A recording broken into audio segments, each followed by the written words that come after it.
Okay, folks, I'm going to call this meeting to order. It's already 6:35 by my clock.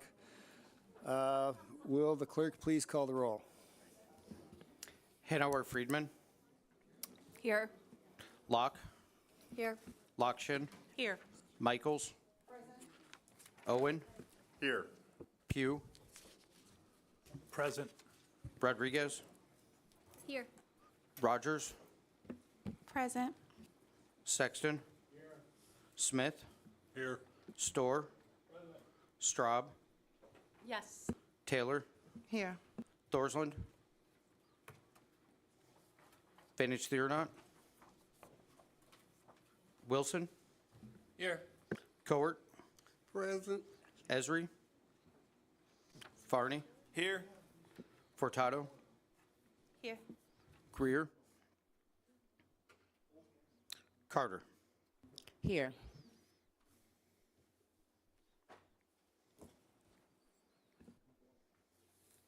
We have a quorum. All right, prayer for tonight. With life's complexities, we yearn for clarity.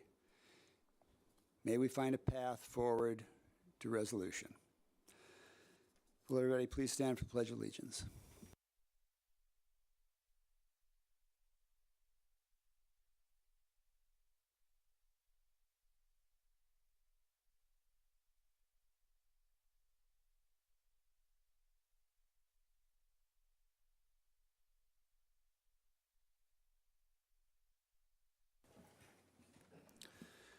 Will the clerk please read the notice of the meeting? Notice is hereby given that a regular meeting of the County Board, Champaign County, Illinois, will convene on May 23rd, 2024, 6:30 p.m. in the Shields Carter Meeting Room, Brookings Administrative Center, 1776 East Washington Street, Urbana, Illinois, in said county for the purpose of allowing and ordering payments of claims against the county, receiving and acting upon reports of committees, and such other matters as may be brought before said meeting, which said meeting shall continue in session from day to day until the completion of said business. Thank you. All right, can I get a motion to approve the agenda, please? Okay, Owen, seconded by Taylor. Mr. Farney. I'd like to make an amendment to the agenda to move some items around. I would propose that we move item 15D, the American Rescue Plan Act items, to immediately after item 11, the presentation from the county clerk, and then move item 15B, the adoption of resolution establishing salaries of countywide elected officials, immediately following item 15D. Okay, I have a second from Locke. A motion and a second to amend the agenda. All in favor signify by saying aye. Aye. Opposed, same sign. Motion to approve the now modified agenda. Michael's second. Oh, excuse me, we already had a motion and a second on that. My apologies. All in favor signify by saying aye. Aye. Opposed, same time. Motion carries. Thank you. We have an agenda. All right. Let's see. The next regularly scheduled meetings are listed on the agenda. We will move on to public participation, and we have a lot of slips. So please work. It's a 5-minute limitation on time. And let's see. Moving to start, Jeffrey Trask.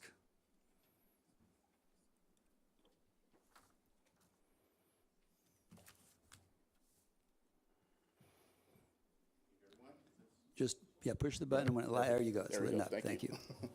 Good evening, everyone. I'll be brief with you. My name is Jeff Trask. I have different hats, but one of them is a business owner here in Central Illinois area. I also am the chair for the Champaign-Urbana Reparations Coalition, and I just want to share a few things just concerning diversity goals and the need to work towards meeting them. Historically, the reason why we have diversity goals in the first place is because there's groups of people, whether it be veterans, people of color, and so on and so forth, who have been kind of excluded from the business sector over the years. And sometimes we kind of move forward without thinking that inequities and injustices weren't ever done in the first place. But it's important to understand the history there and that there's always difficulty running a business for anybody. Anybody who's running their own business knows it's a hard thing to do. But in addition to those difficulties, there's additional roadblocks for certain groups, whether it be access to capital or networking and connection. Some companies have been around for literally 100 years. So to be able to be competitive and to be able to get into those places is not an easy thing to do when you have people who have such a head start. And so I just want to emphasize the importance of these diversity goals.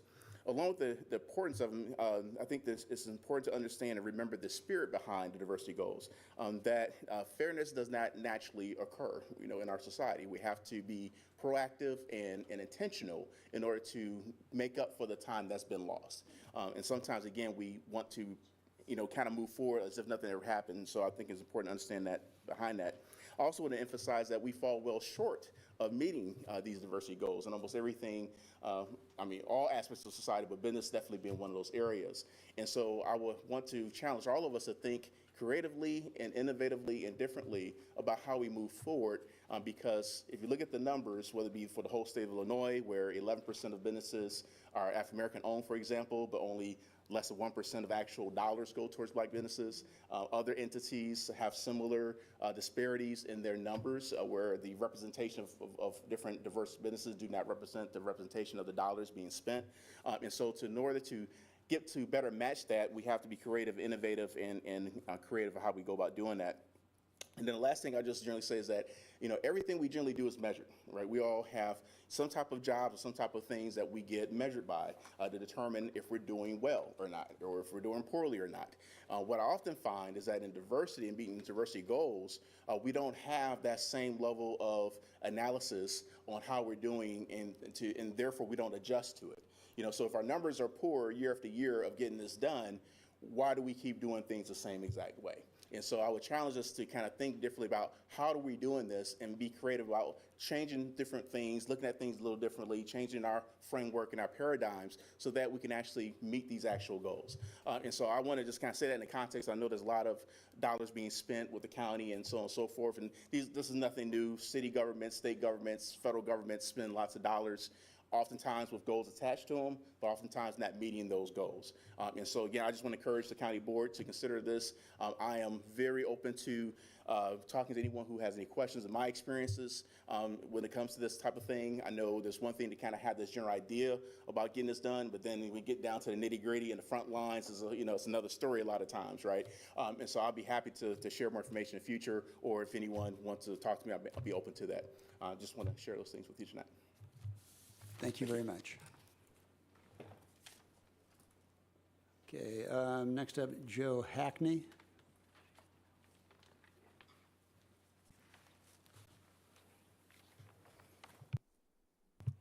Hi, again. I'm just representing the village and just here for your ARPA discussion. If you have any questions, I'm here, happy to answer anything. But thank you again for considering us. St. Joseph, yep.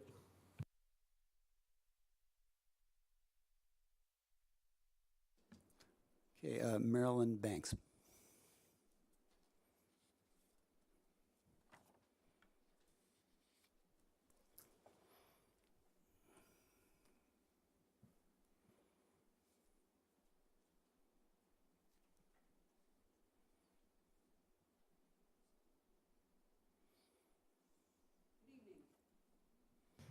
I'm sorry. Good evening. My name is Marilyn Banks, and I am a resident of Champaign. And I just wanted to speak briefly regarding funding for minority businesses, specifically African-American businesses, and how contracts impact our community. African Americans in Champaign County pay hundreds of thousands of dollars in taxes in Champaign County, just like other white Americans in this county. Yet when construction and road projects are compiled by Champaign County, only the 98% white trade unions are guaranteed jobs. Thank you. Ms. Pearson. Yes, thank you. Thank you. I'm Minnie Pearson, NAACP Champaign County Branch President. Tax equity. Continue with Mrs. Banks. African American residents contribute significantly to the tax revenue in Champaign County. It is unjust for them to find to fund public projects and which they are systematically excluded,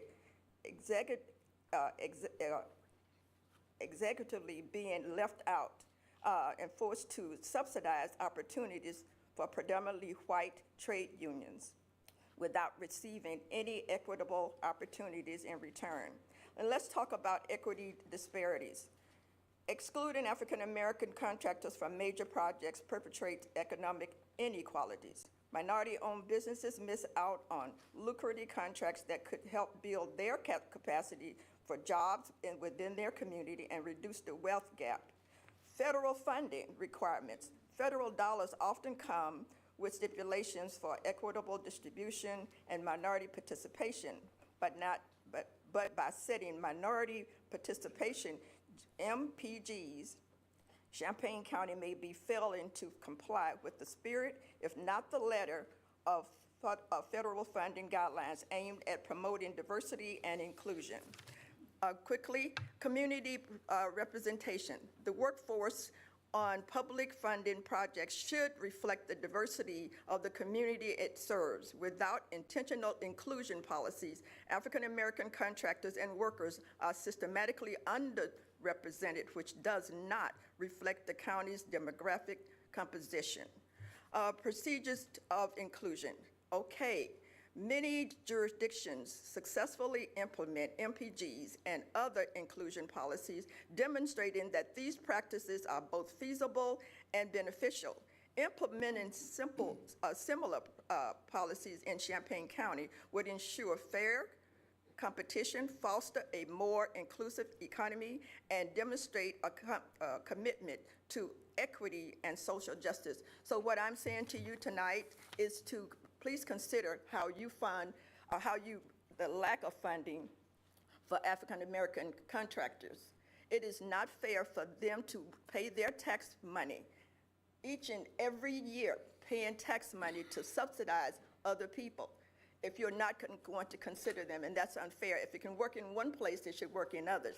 It has been brought to the attention of the NAACP, and we will be keeping an eye on this very, very closely, because nowhere in our county, in our counties, does this feel right to Black people, people who are working, willing to work, and the effort is not being there to make sure that they get an equitable, fair share of the money that is put forward for projects. I myself are looking, when I see work being done in this community, and I do not see people who look like me. And I know they're out there and that's just as bright as any other human being. So please change your paradigm. Think about what you're doing and how it looks for the Black community. Thank you. Thank you. Mr. Blanton Bondurant.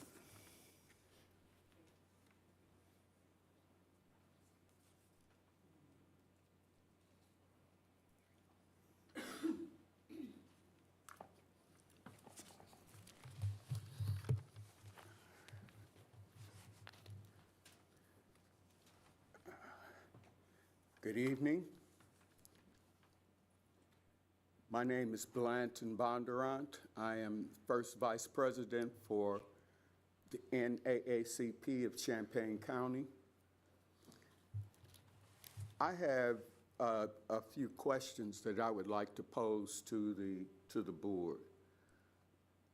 It has been estimated that the Democrats on the county board receive approximately 90% of the African American vote in Champaign County.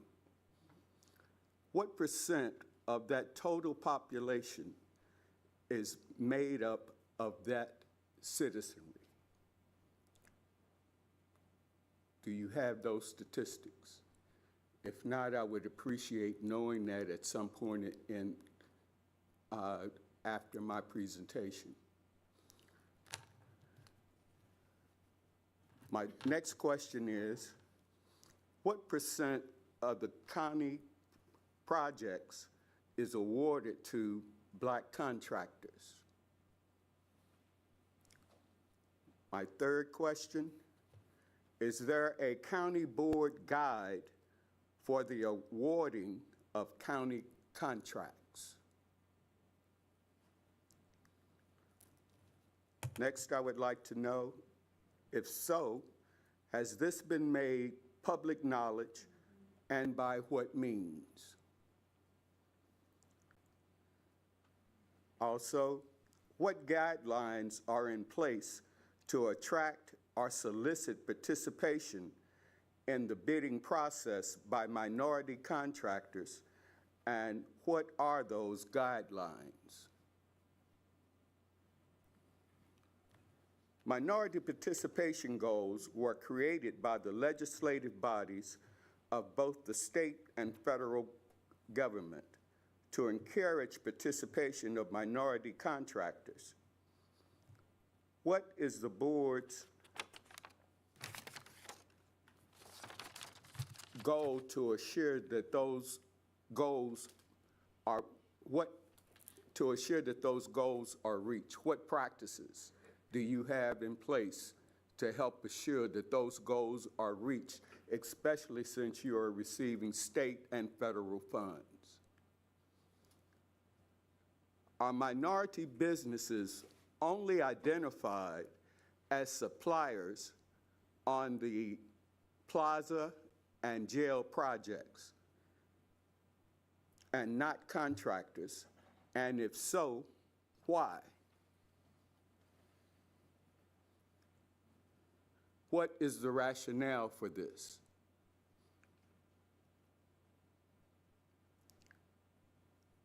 In my opinion, it is not fair because it limits the opportunities for employment opportunities in the Black communities when public funds are involved. I eagerly await your response to these questions. Thank you very much. Thank you. All right, Susan McGrath.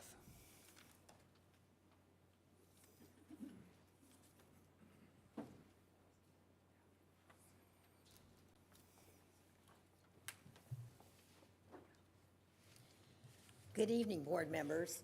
I did send a letter, county executive and county board chair, to the entire board and to the county executive. And I would ask that that letter be made part of the record of the meeting this evening. And in response to something else that's on the agenda, thank you for recognizing the accomplishments of Jim Burgess, a longtime friend, a good attorney in our community, the second Democratic state's attorney and first African-American state's attorney in our county. We miss him, we miss his guidance, we miss his collegiality, and most of all, we miss that he was a gentleman and a scholar in both senses of those words.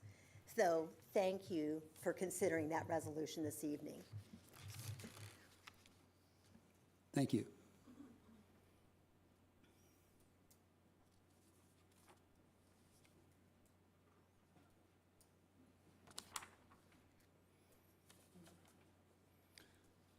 Joan Dixon. I'm going to switch chairs because if I had to sit in that one, somebody'd have to get me up off the floor when I'm done.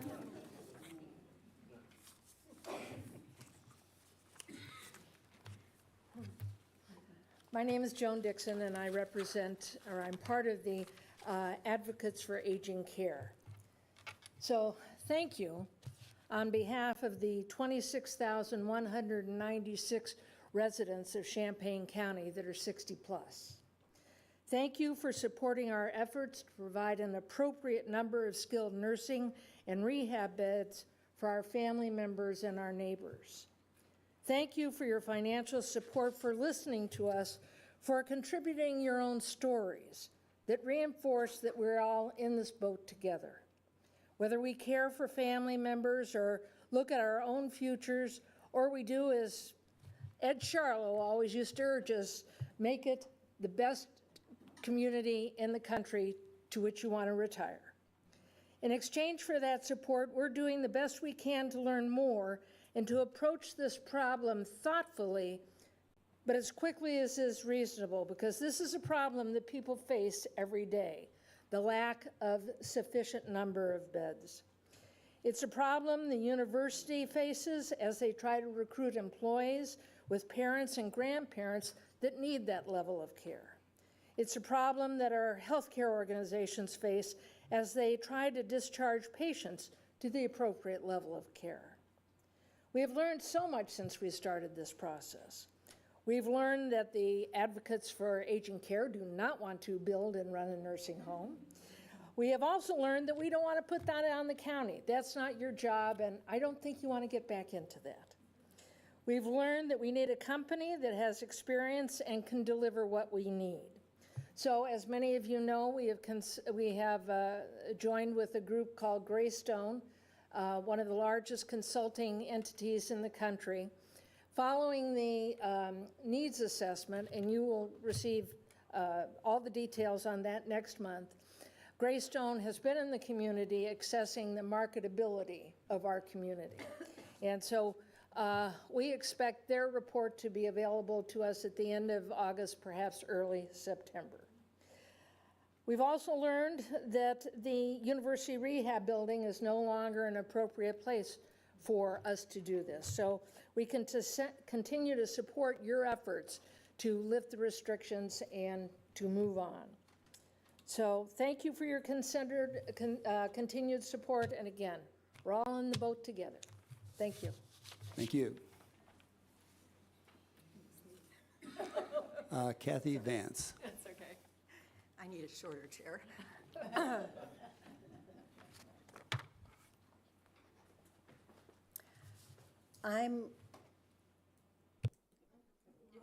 You had it. There you go. Thank you. I'm Kathy Vance, an Urbana resident, as well as a member of the Advocates for Aging Care Steering Committee. It's been a year since we came to you last May to express our concern about the closure of University Rehab, formerly the Champaign County Nursing Home. Members of our group, many of whom were caregivers for a spouse or family member with dementia, were deeply familiar with the shortage of skilled nursing and rehab beds in our county. Last May, we felt strongly about maintaining the beds in our community. However, as Joan said, over the past year, we've come to appreciate the many obstacles that prevent the continuing operation of the former nursing home. We have learned in the past year that we must find new and innovative solutions to provide quality, skilled, and rehab services. We are all a step away from that fall that could land us in the hospital with a broken hip and the need for rehab. We are all a step away from needing skilled care or rehab for our loved ones. I never dreamt that this would become so personal for me. It's been nearly 14 years since my husband was a resident at the former Champaign County Nursing Home. Due to his early onset dementia and his declining physical ability, he needed skilled care as the end of his life approached. Thank goodness I could find a place in my community where I could visit him every day after work or even on my lunch hour. I could continue to support my family financially while advocating for his care in my community. Again, I'm here today representing Advocates for Aging Care to share our support for the lifting of the deed restriction and covenant on the nursing home property. We don't think it would serve our community or the older adult population to require that this facility be maintained as a skilled nursing facility. Like Joan, I also want to thank the county board and the county health board for their financial support that has allowed us to complete the community-wide needs assessment and engage the services of Greystone, the marketing consultant that Joan mentioned. We look forward to your continued support as we work together to ensure the development of high-quality, innovative services, including skilled care, that supports the older adults right here in our community. Thank you very much. Thank you. Heather Soder.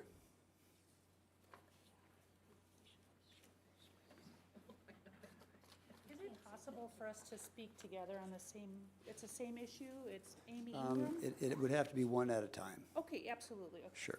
I have the next of you, the rest of your group is in order after you. Sure, that makes sense. My name is Heather Soder, and I was the director for Champaign County Animal Control from December 2021 to roughly March 2023. So about a year. I just wanted to come today to offer some support for Mrs. Ingram and her minor daughter who was bitten by a dog in Sydney, Illinois. So there's been some, I think, there's been some confusion and also some issues finding data and reports that I had made regarding this bite situation. I investigated this dog. I personally investigated the dog situation, the dog that bit her daughter in April of 2022. I specifically went out on this call on my own. Again, I investigated. Metcad was aware of my surroundings and where I was, and I ultimately impounded the dog, and I also, I believe I declared the dog dangerous based on my findings that it had bit another minor child. That was documented, but there were other, not necessarily undocumented, but the parents hadn't sought medical care for the bites these other children received. But I did have statements. I did want to let the board know that this documentation can be found on it should be on the county Q drive. If it was removed, I can't speak on that. My email, my old email, these reports should be found.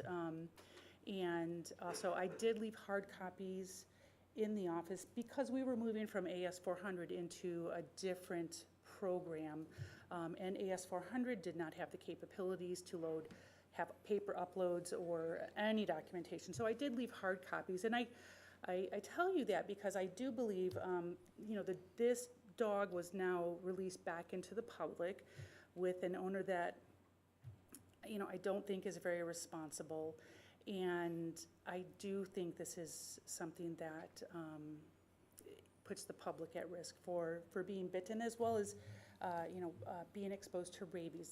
This particular owner is not very compliant with vaccination. So when I released this dog after quarantine to this owner, I did discuss at length my investigation, my findings, and the declaration was given to him in person in the animal control office. I did that with my assistant, but again, I just want to offer support to this family. I reached out to her after hearing about this. Again, I think we have an animal that's a threat to public safety. So if at any time there's ever any questions, I do want you all to know that, if there are cases that were on my watch during my time in animal control, I'm very willing to talk to you if that's appropriate, or, I don't know all the rules, but I'm always happy to lend a hand about any recollections or reports I have or are completed. So I took that very, very seriously. So I thank you very much. Mrs. Ingram will speak a little bit later about her experience with that, but I do want to support them that this animal is a danger, and I did due diligence. I did all my homework with this guy. So thanks so much. Appreciate you listening. Heather, I don't have a slip for Ms. Ingram. I have one for Amy McIntosh. Oh, I'm so sorry. If she's Sorry, not, I if she's not- misspoke on the last name. My bad. My bad. Okay, all Okay, right. I apologize. It's a long day. Right. Okay. Amy McIntosh.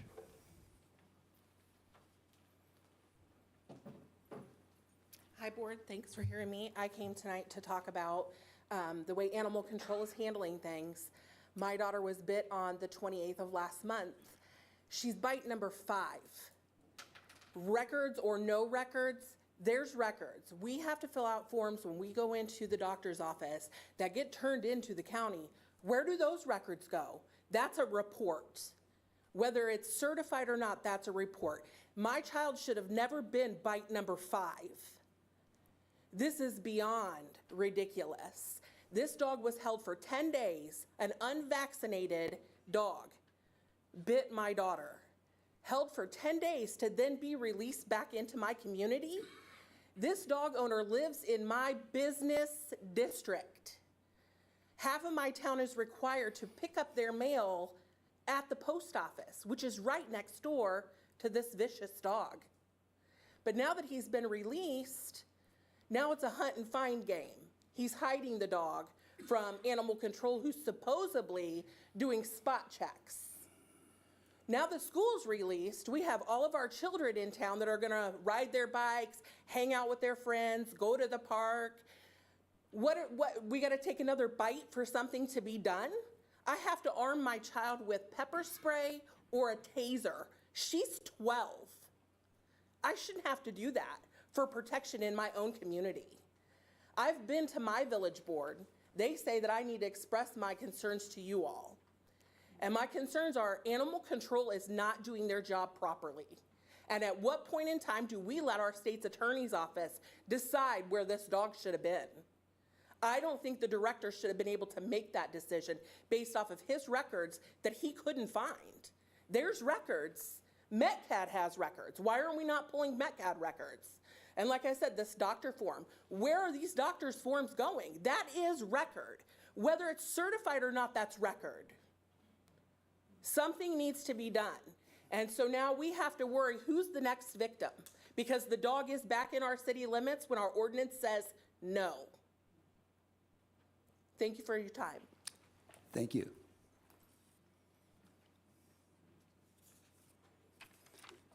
Jewel Cox.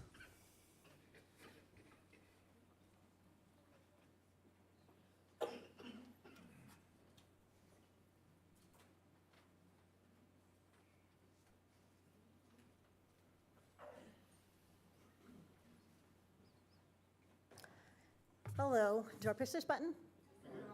Oh, okay. Thanks. My name is Jewel Cox, and I was a previous employee at the county in the auditor's office. And I feel for the person who felt like a victim of the dogs biting. I feel like I'm a victim myself. And I really want to tell you my story, but 5 minutes really isn't long enough. But I really want the next person not to be a victim. I was fired from the auditor's office last August, 4 days after we moved to Iroquois County. We moved there to get our expenses lowered. And well, to begin with, I had broken my ankle in February of that year and was having a hard time moving around, was on a scooter most of the time, and I was given a hard time by some people by, being there and being in the way or being slow, whichever. And emotionally, that took its toll. And it took almost a year for me to get in to have surgery because they kept trying to figure out what was wrong. I finally had surgery. It was in August, right after I was fired. They knew I was going to have surgery, and I had plenty of time to take off for the surgery. But come to find out, it was worse than what we thought. I was out 5 months without a job. I had to beg the doctor to let me drive so I could get my next job. And what I was told why I was fired was because I was unprofessional. That's a bunch of baloney, a big pile of baloney. And Mr. Danos was the one who sat there and had to read me the paper he gave me when I was terminated, like I was a 2-year-old or something, like I couldn't read my own paper. And Dave Best was in there as a, witness to what was going on. And, everybody has the right to fire and hire anybody. I realize that. But to me, that was not a reasonable excuse to fire someone. I know he didn't like it because I was moving to Iroquois County.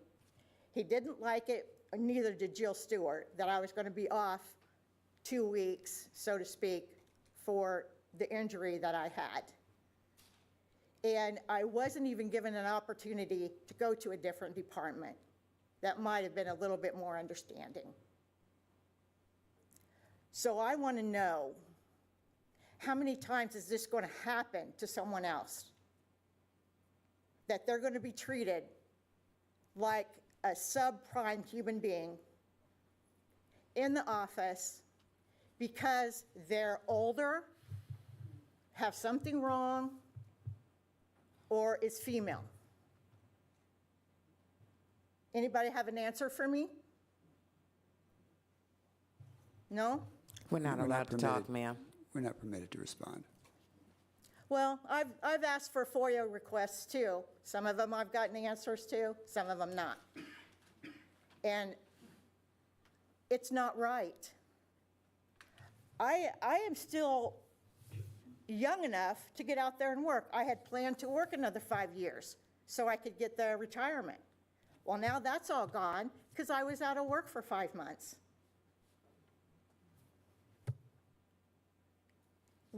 How was I supposed to pay my bills? It wasn't because I was stupid. I think in the whole time, the 4.5 years I was there, I did ask to see my employment folder. Oh, we don't do that. We don't have one. But yet, they had one when I requested it for the FOIA. How long did it take him to fill all that stuff out? I asked for stamp time on the paperwork. Didn't get that. So, I mean, I think something needs to be done about Mr. Danos and Jill Stewart. She's not qualified for the job. Thank you. Thank you, Ms. Cox.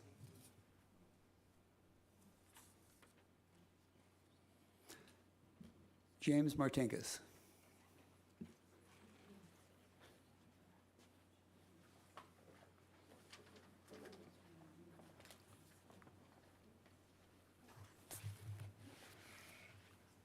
Good evening, ladies and gentlemen of the board. Thank you for this opportunity. My name is Jim Martinkus. I'm an attorney. I'm here on behalf of George Danos. And I'm here to oppose the adoption of resolution number 2024-129. And I just want to make some comments to the boards for your consideration when you consider the resolution. First, the board has no authority to censure anyone, let alone someone who's not a member of the board. Censorship in most instances occur when there's a member of the board that doesn't fit the criteria for making expressions, speaking, stuff like that. But here, you're censuring someone who doesn't even have a correlation to this position. It's not permitted. There's no statute on it. And more important, you've got a real thick book, the rules and procedures of the county board. I've looked through every page. There's nothing to authorize a censorship. And I think it's also important to realize what authority the board through the county executive has when it comes to these issues. And I don't want to be real lengthy here, but there's a statute in Illinois. It's at 55 ILCS 52-5009. It doesn't mean much in the numbers. Duties and powers of the executive. And states any county executive elected under this division shall coordinate and direct by executive order or otherwise all administrative and management functions of the county government except the offices of elected county officers. So you have a specific statute that regulates the duties and powers of the county executive as the director of this body. And it specifically says you don't have the authority to do this to George Danos. You also have adopted this exact position in your rules and procedures. Article 6 of your own rules and procedures states duties of the county executive. County executive shall see that all of the orders, resolutions, and regulations of the board are faithfully executed, shall require reports and examine accounts, record records and operations of all county administrative units, with the exception of units of elected and appointed officials. County executive shall coordinate and direct by executive order, otherwise, all administrative and management functions of the county government except the offices of elected and appointed officials. When I look and turn to the actual allegations here, you have an allegation in your resolution that Mr. Donos was maintaining sexually explicit materials on his equipment. But you have a forensic report that says this is part of your record on this.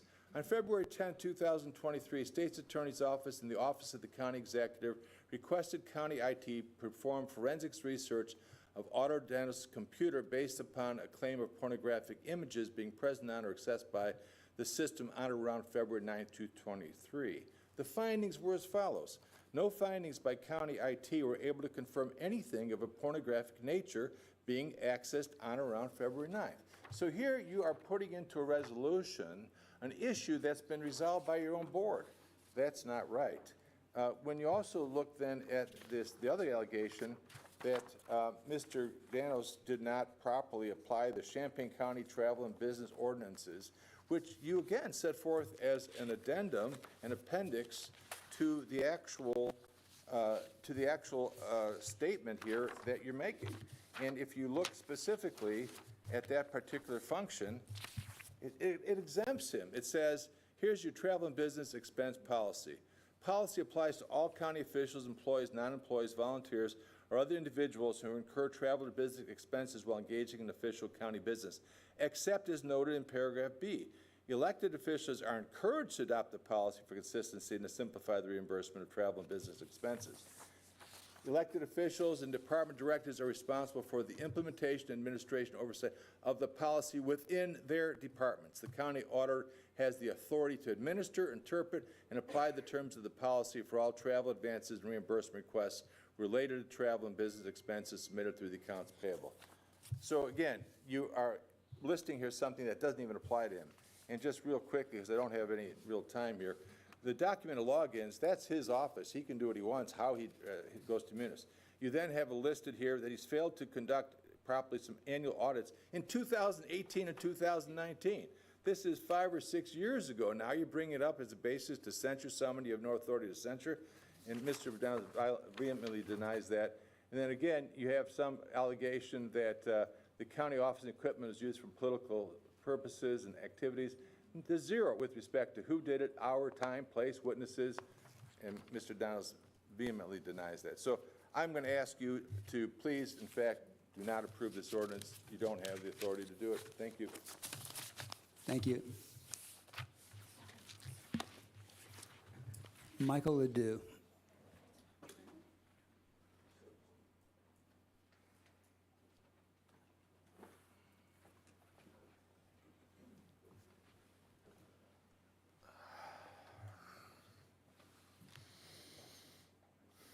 I just want to make sure I can see all of you.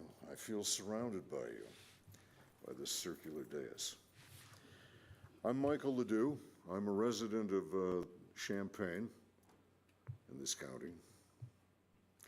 I'm here to express some concerns about some disparities that I've known to exist for at least 40 years in Champaign County, specifically in Champaign, where my experience with them and rumors of them and plaints brought to me by friends who felt underserved and underrepresented by them.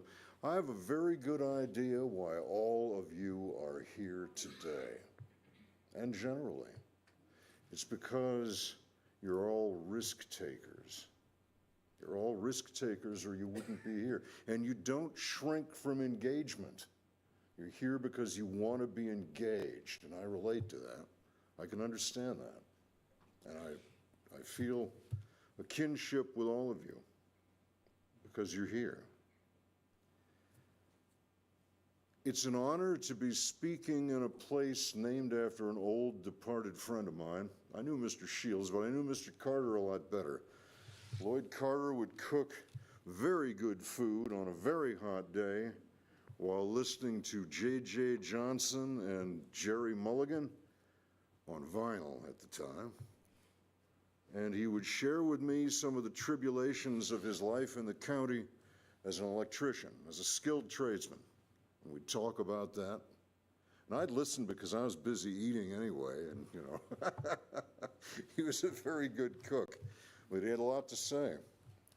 When we were erecting the Black Masonic Lodge on North 1st Street to to replace the one that was falling down. He was engaged in that. We spoke a lot about some of the labor issues and some of the things that were going on. But that was organizational and private money. There was some City of Champaign money that went into that project. I remember approving it. Oh, incidentally, I was on the city council at that time in Champaign. I have to say that in my tenure on the city council, it rarely came up, but whenever it came up, it was memorable. It would be brought to me that there were people in the professional trades community who were African American who felt slighted, who felt excluded from union perks and membership and opportunities. I know there's a great deal of public money that is going to come your way. And as I say, none of you shrink from engagement. You'll be engaging in the dispersal of that money. Now, I know that a number of years ago, and a couple of generations of county board members back, there were equity studies and disparity studies conducted. And there was a lot of mutual handshaking and congratulation about having conducted them. But never let there be any confusion between an equity study and equity. You have the study. There's still some issues with the equity. There are still some issues with access of professional, experienced black contractors and their access to some of that big money that's headed your way. Big money, real money. Millions and millions of dollars, I understand. I don't know the exact figures. I don't come to you with details because you have staff and you have access to information that I don't have. I'm just here as a citizen. But I do have some experience with other citizens who've shared their concerns with me and feel they have yet to be addressed to their satisfaction. I know that many of us have a great deal of experience and sympathy with local union and national union issues. But there is a history of exclusion, and there are people ready to work. You've heard about their contributions in the community, to the tax base, to the prosperity of the community. You have equity studies on your desks. Blow the dust off. Engage. Confront equity. Thank you very much. Thank you. Will Kiles, please.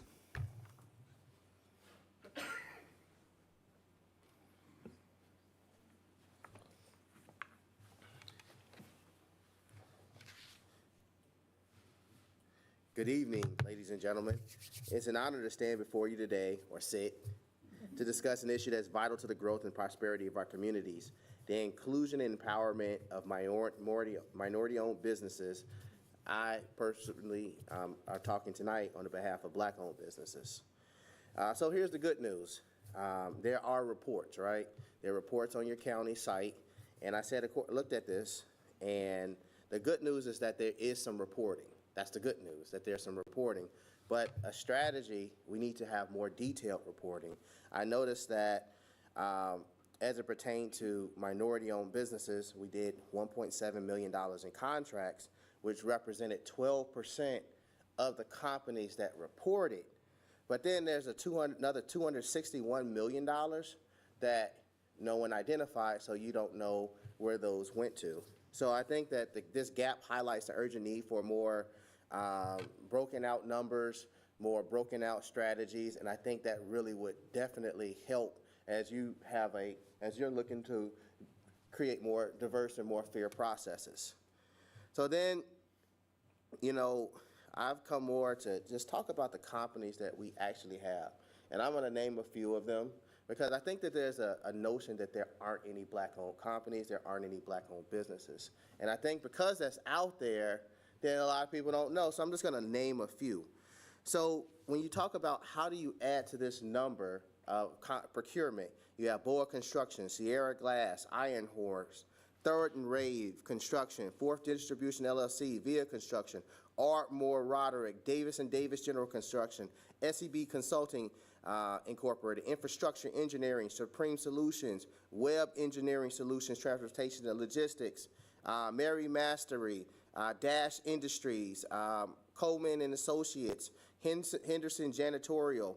You also have companies like DVH Management, LNAC, A Cut Above the Rest, Wood and Hog, Neal Street Blues, Africa's Finest, Stango, Joint Chiropractic, Ujima Retreat Center, JJ Funhouse, CBPB, Suey Brothers, Nothing But Cakes, Christopher Fuller Photography, Creative, Inspire Her. Inspire Her runs one of the best expos as it pertains to that's out there, and it's had a sustainable record. And so we have to be able to talk about these companies so that people not only know that they exist, but say, where can we find them and how can we diversify? So now diversity amongst Black-owned businesses is no longer a mystery. We're actually spelling it out. So anytime I have a meeting with you all now on, I'm gonna have a piece of paper. So when I have that piece of paper, that shows the businesses and we can go to work. Upon reviewing the purchasing procurement policy, it is clear that while Section 2 mentions diversity goals, it doesn't adequately define what these goals are and how they are achieved. And so, well, what's the plan? Like, so when you have that plan and when it's actually, so you can pull that up, slide it over and say, here's our plan and this is how what we're doing and how we can measure against our plan. So there are two gaps that I saw. Number one, with the reporting system that we can enhance. And number two, actually defining what a diversity, now I might, I'd be remiss, please forgive me if I didn't find it. I just was looking at your purchasing policy, and I will tell you, without a policy, I will honestly tell you, I don't believe that real diversity amongst Black-owned companies will ever happen. In fact, it will always be minimal because you don't have you don't have anything, and the reason why I know that is because there have been instances in other units of government where we had a policy, the policy went away, and then diversity also went away. Isn't that crazy? Happened in real life. Can't make it up. I don't want to call the unit out, but I know I saw this with my own eyes. And so to that end, we also must work with organizations like Business Elevator, the Champaign County Black Chamber of Commerce, and the Illinois Black Chamber of Commerce is impactful because then what that does is if you don't have companies here, we might have a company in Decatur. We might have a company in Danville. We might have a company. Now, our major prime contractors are regional contractors. They do work outside of our county. So we can bring in other entities that are just 20, 35, 45 an hour away. And dare I say, somebody might say I say a bad word if I say Chicago. But we bring companies in all the time, so we can do that. I believe that in working with all of these companies, and I only have 19 seconds, I promise that I would stay to the deal. I think that we can really make some efforts. Tonight was strategy and thought process was really to talk about the companies that exist and then talk about the two gaps that are really there. Number one, let's enhance the reports, and number two, let's spell out what diversity means in our procurement policy. Thank you. Thank you, Mr. Kyles.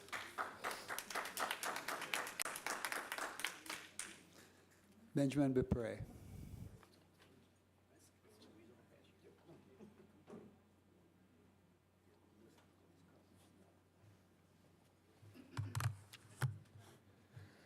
Hello, everybody.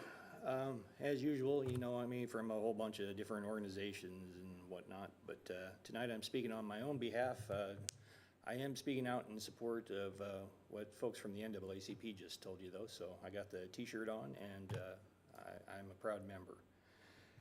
Now, when it comes to these contracts and whatnot, I do have this kind of deep fear that we've missed the boat on so much of this federal money that's come in because of ARPA and whatnot, and you know, it warms my heart to hear so much about history, being a local history researcher myself, and seeing how local segregation here played out over time, and with you know, just a lot of the denial that comes with that, and how systems evolved, and through folks believing they had the best intentions and hoping things would get better, but these racial disparities stick with us to this day. You know, you look at these maps, these old maps of segregation, and it's like a scar on today's maps. You can see the disparities before your eyes.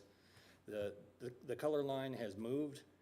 The oppression has evolved to new states, new different modes of keeping people restricted and away from opportunities. Folks from the Reparations Coalition will probably agree with this. I was able to do a presentation on it just earlier this month, just looking at the redlining and the economic opportunities and housing opportunities that were denied not a long time ago, but into our own lifetimes. Even after the court rulings, there was backlash, and it took years to implement, and those implementations faced further backlash because people care about their schools, they care about their property, they want to protect what's theirs, and there's a lot of colorblind reasons where you can do that and still protect a bunch of systems that have some vestigial problems going back to those initial scarred maps. So I think you really have to look at the systems. I'm glad somebody else brought in, the more specific data on protocols and how it works with the trade unions, because that's over my head. I'll leave that to you, Labor Committee folks. But it's not working, what we have now. There needs to be more inclusion of these businesses and opportunities, and that's something the board can do. That's something that you can change and look at what's not working, what's the hurdles, how do we get over these hurdles finally. But also, I want to go back to that Racial Justice Task Force, those very first primary summary recommendations to create a committee that would be looking at this all the time and looking at the implementation all the time so that we can get follow-up, so we can link these issues together with other local government bodies, because otherwise we just get this Milgram experiment where we're not responsible for, the residential segregation. We're not responsible for the school districts in diverse neighborhoods surrounded by these 90% white school districts that have, opportunities and systems that were set up back when things we knew were bad, when we knew the segregation was going bad from the 1920s and 1960s, when areas around Champaign and Danville and Decatur were going lily white and we had sundown towns. It was a mess. And we have these systems that today have colorblind motivations, zoning laws that were created, by folks who had very, very openly white supremacist intent to keep neighborhoods white. The language was colorblind then too, and it hasn't changed that much. So we need to look at these things and see what hasn't changed. What are the things that we think are protecting us that are actually holding back a lot of other folks in the community? People who might just live a few blocks down from us, living in almost a completely different world, a completely different America, but they love this country. They built this country probably more than my ancestors did. We were mostly just farmers, but it's amazing and incredible to me, how much we agree on a lot of these issues, especially, as much as it's difficult these days to agree across the aisle. I mean, we're in the land of Lincoln. We have the Republican Party of Lincoln here. We agree on so much hope for this country. I think we can do it. And I think starting with reparations, the truth, just getting behind what happened here, how we ended up here, and actually monitoring these issues larger than just this government body, but looking countywide, like the Racial Justice Task Force recommendations asked for. I think that'd be a great start, and it's overdue. Thank you. At this point, I'd entertain a motion from the board to extend public comment. Got a motion from JJ, second Samantha. Any discussion? Hearing none, all in favor signify by saying aye. Aye. Opposed? Thank you. Motion passes. Robbie Walker's next.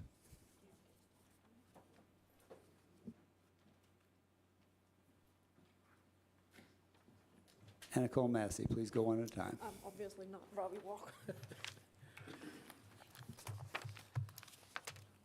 Thank you and good evening to everyone.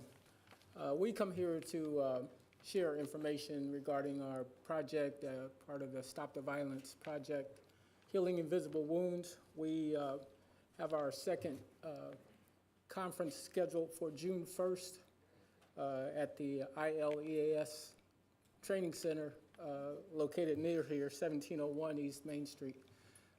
We have put a lot of work in trying to gather information, trying to reach veterans, and we ask for your support and assistance in that, because at the end of the year, we hope to have an assessment of the situation so that we can go forward into the next year.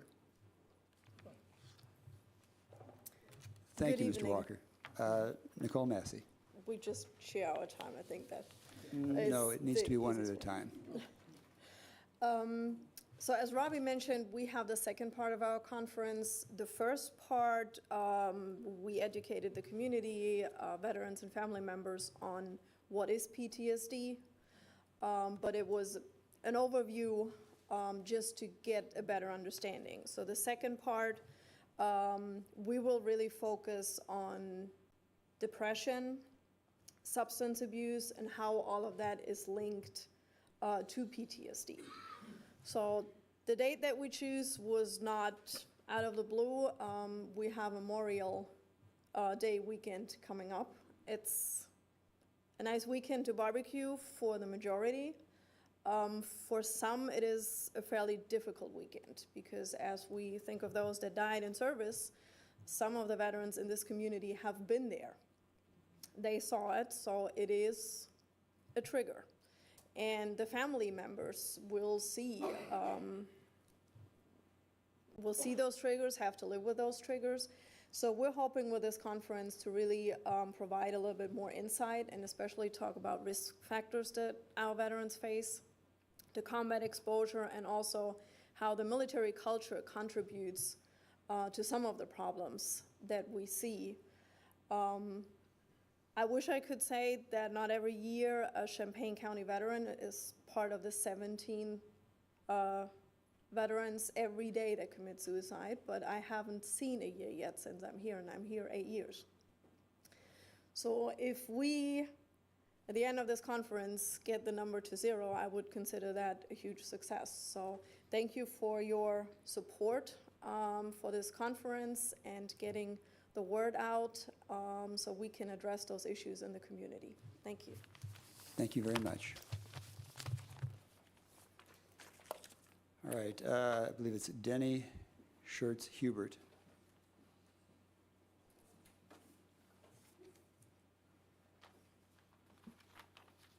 Sorry, I'm walking slow. I got hit by a wagon.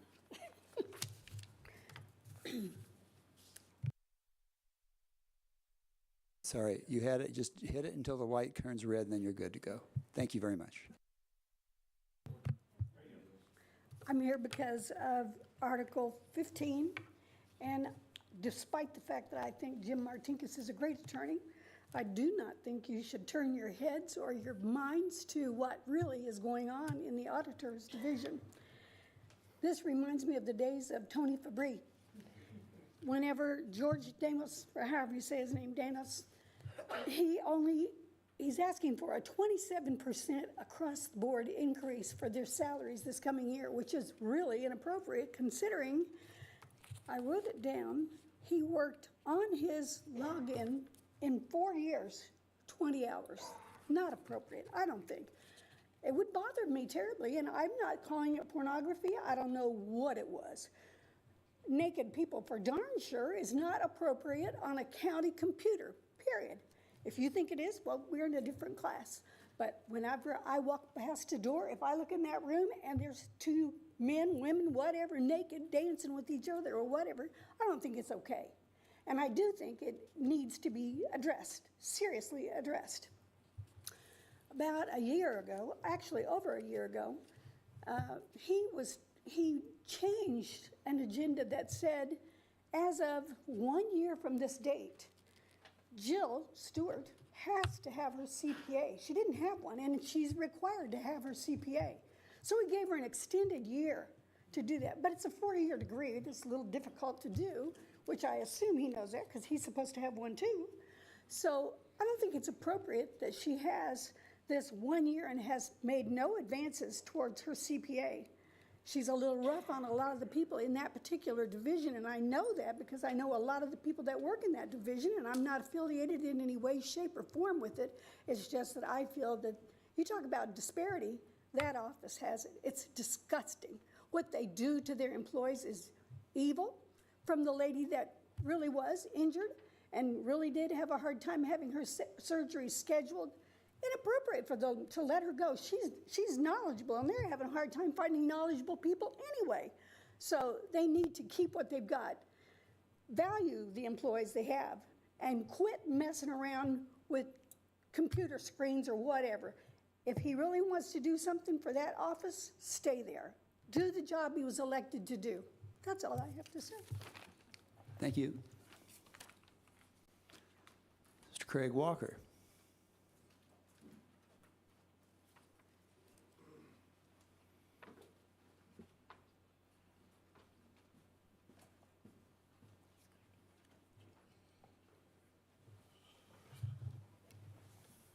All right, so where do we start here? It's my first time here. Oh, okay. I want to start by, it's good to see the first followers, Valerie Nesbitt and crew, doing great work in this community. Started organically without much support from governmental units when they launched it. Minnie Pearson, great to see her. Councilman Kyles, many others. This has been a long journey, long fight as it relates to inclusion, diversity, and equity. Not a very popular term on some sides of the aisle these days, but it's a core principle of America. There's going to be a lot of talk at the end of this about how people want to improve and what they want to do and how they want to improve access. But the actions don't measure to the talk. Will Kyles was just talking about the Illinois Chamber of Commerce and their expertise, and I know for a fact, County Executive, you rejected their help in crafting a policy for procurement to include more African American companies. You know that happened. You were on that call. There's also a fact that your own office, since you've been county executive, has hired 0 black people. Now, if I'm a contractor and I'm like, well, shoot, the county exec's not practicing inclusion, why should I? He doesn't have it in the policy. He's not hiring anybody in his office. Well, I shouldn't say he's not hiring people because he certainly has hired 3 people at max salary. I guess there's a financial problem, except when it's time to hire people in the county executive office and poach them from other offices, we come in with max salaries. And that's how we get that done, huh? So yeah, the talk is cheap. And the track record is horrendous. One thing's for certain is that as it relates to what's been going on in the county government is that there has been truth told about the numbers. And then there's numbers told to frame a narrative. And I just, coming back to finalize on the African American inclusion, the talk's not worth anything. You gotta show action. Put it in your policies. Hire some black people in your office. Treat your black county chair with respect. The microaggressions that go on in this community is pretty phenomenal. I mean, the childishness of, you want to eliminate the auditor's office and the coroner's office? There's more auditor and county elected county auditors and offices in this state of Illinois than there are county execs. There's only 2 of those. And that so far, that experiment has shown to be a great failure. 2019, you're coming here trying to say that he wasn't fiscally responsible when you know that back then there was issues as it related to the accounting and the treasurer's office and everything like that, and you all were part of that, and you failed then, and you're going to try to put that on George? And trust me, I'm not a George. I helped this guy beat George Donalds. Took him into the community and got him the votes he needed. So I'm here about good government. And if you think that the guy who's actually doing the bank reconciliations should actually be appointed by the guy who's writing the check, yeah, that's called not good government. All right? You got to have good government. Oh, you trust this guy? Yeah, he's not going to steal anything. What about the next guy? The next guy after that? When you got a government set up where the person in charge is controlling everything. That's not good government. And he's already shown. There's nowhere, I challenge you to find anywhere, a city, county this size, where if you want to file an ethics complaint against the county administrator, you got to talk to the county administrator because she serves as the chief ethics officer. And if you want to file a FOIA against the county administrator, You got to talk to the county administrator because he's the chief FOIA officer. That's good government? That's what you co-signing on? That's what you believe in? That's your democratic principles? Playing games, being petty. That's what's happening over here. Trying to get jobs, stay on the government payroll. So I don't have much hope. I just hope that if it does go on the ballot, we put it all on the ballot. Let's put the county exec office on the ballot, put it all on the ballot, let the people decide. And I can assure you, good government will win. Thank you, Mr. Walker.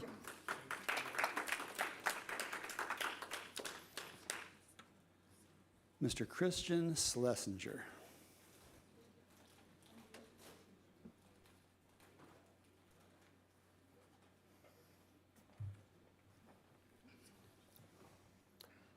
Good evening, Board.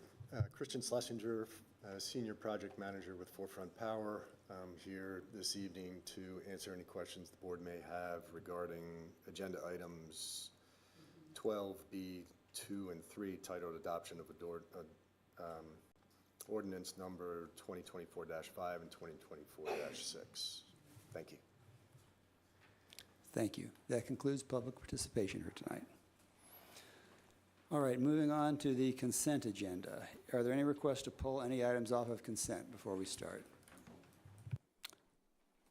Mr. Wilson.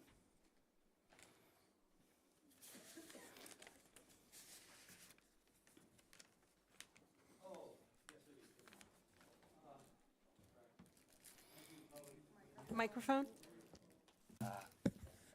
Can you hear me now? Thank you. It's always good to be corrected by your peers. Yes, I do. I want to, from the consent agenda, thank you, County Executive. I want to make a motion to extract from tonight's consent agenda for separate discussion resolution number 2024-1005, authorizing County Executive signature on the annual facility inspection report for the MS4 stormwater permit, and place that under the agenda section 12, Standing Committee B, Environmental and Land Use Committee. Thank you. We'll move it and put it at the top of that one then. Thank you. Thank you very much. All right. Any further requests to remove anything from consent? Seeing none, will the clerk please call the roll? Hanover Friedman. Yes. Locke. Yes. Lockshin. Yes. Michaels. Yes. Owen. Yes. Pugh. Yes. Rodriguez. Yes. Rogers. Yes. Sexton. Yes. Smith. Yes. Storr. Yes. Straub. Yes. Taylor. Yes. Wilson. Here. Cowart. Yes. Farney. Yes. Furtado. Carter. Yes. Consent passes. Thank you. Moving on, do members of the board have communications to share? Ms. Locke. I just wanted to make an announcement for everyone here and everybody watching at home that on June 7th at Skelton Park, it will be rededicated as part of its renovation, partially funded by us and many other units of government. It's part of the African American History Trail. There will eventually be a music performing space there, so at this dedication there is going to be traditional African American music from the time that the trail is based on, and we'd encourage everyone to come out to Skelton Park June 7th at noon.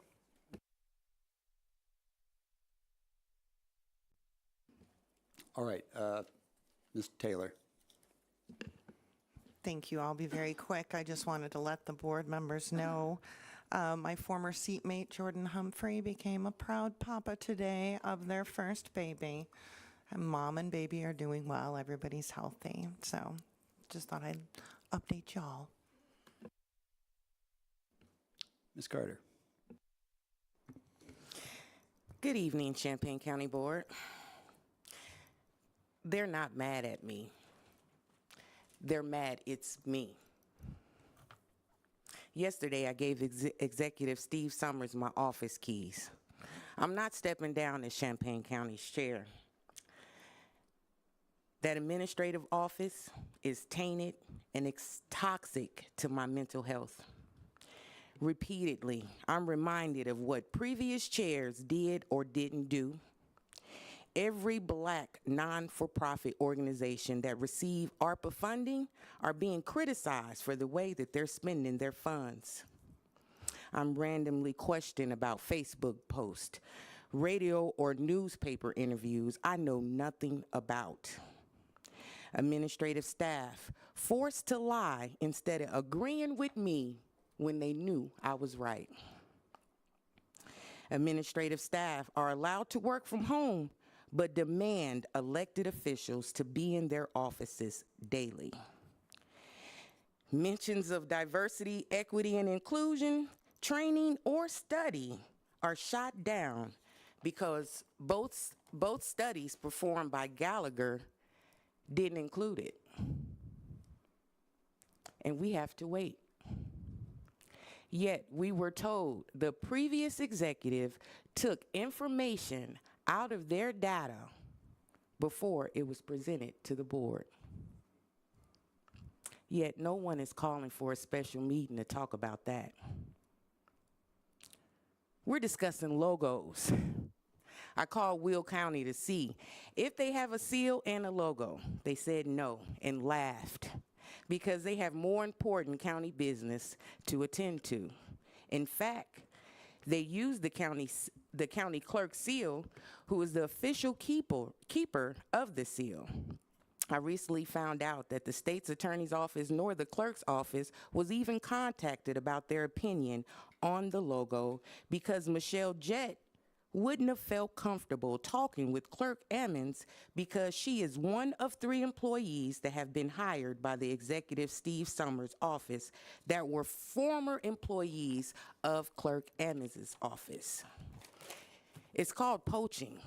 It isn't a crime, but if done excessively, could build an animosity between offices. J.J. Farney lied about the reason why he yelled in my face at the Finance Committee meeting.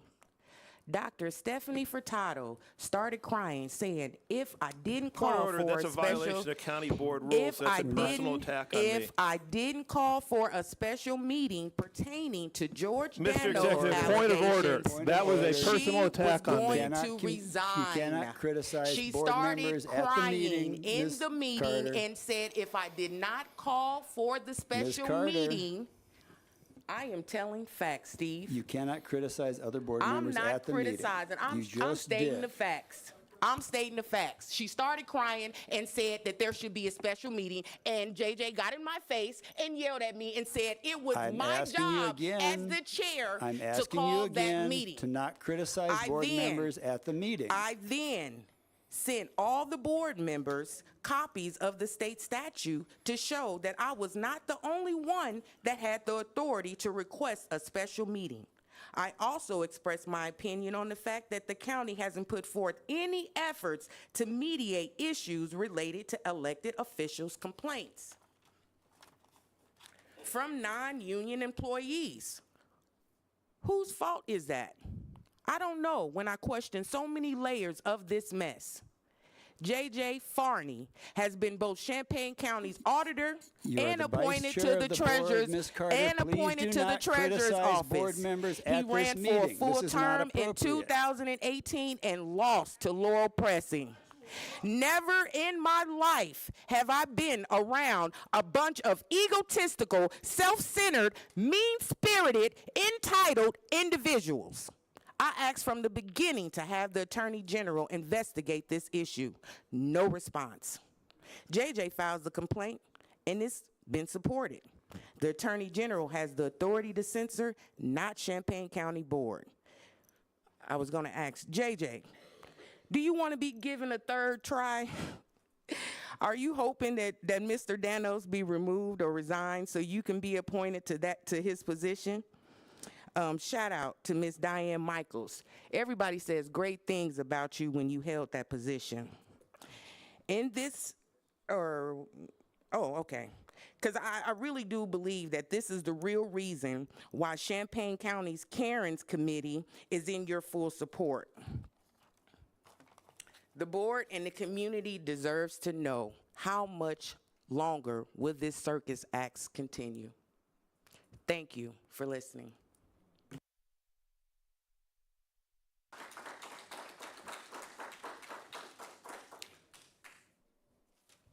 Further board communications. Ms. Michael. Take this on another angle here. Being from the rural districts, farmers are out. I know we said it last time, but honestly, I think if all of you have been watching the weather, you've seen the dust kicked up by the equipment.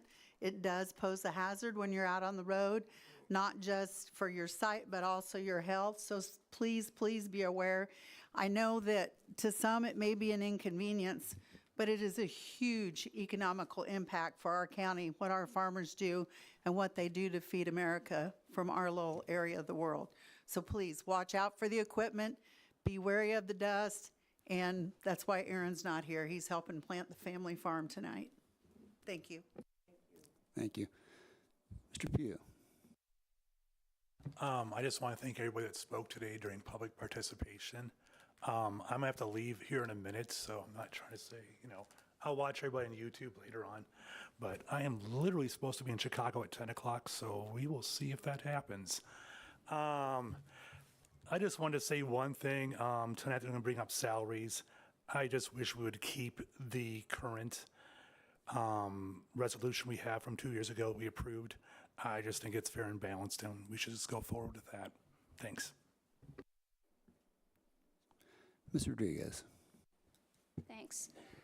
First, I know we're not supposed to acknowledge or speak to comments, I guess, that happened before, but I guess I just wanted to suggest, in light of what has been said, I was one of the people, I did draft the project labor agreement. It seems like those comments are all kind of circling around that. So I just think it's high time to maybe give a presentation, possibly in coordination with the facilities committee, on the project labor agreement, possibly like challenges that we've encountered in enforcing those goals, and then also identifying areas for growth, and then areas where we have seen growth, where have we seen documented steps forward, especially in inclusivity and in diversity.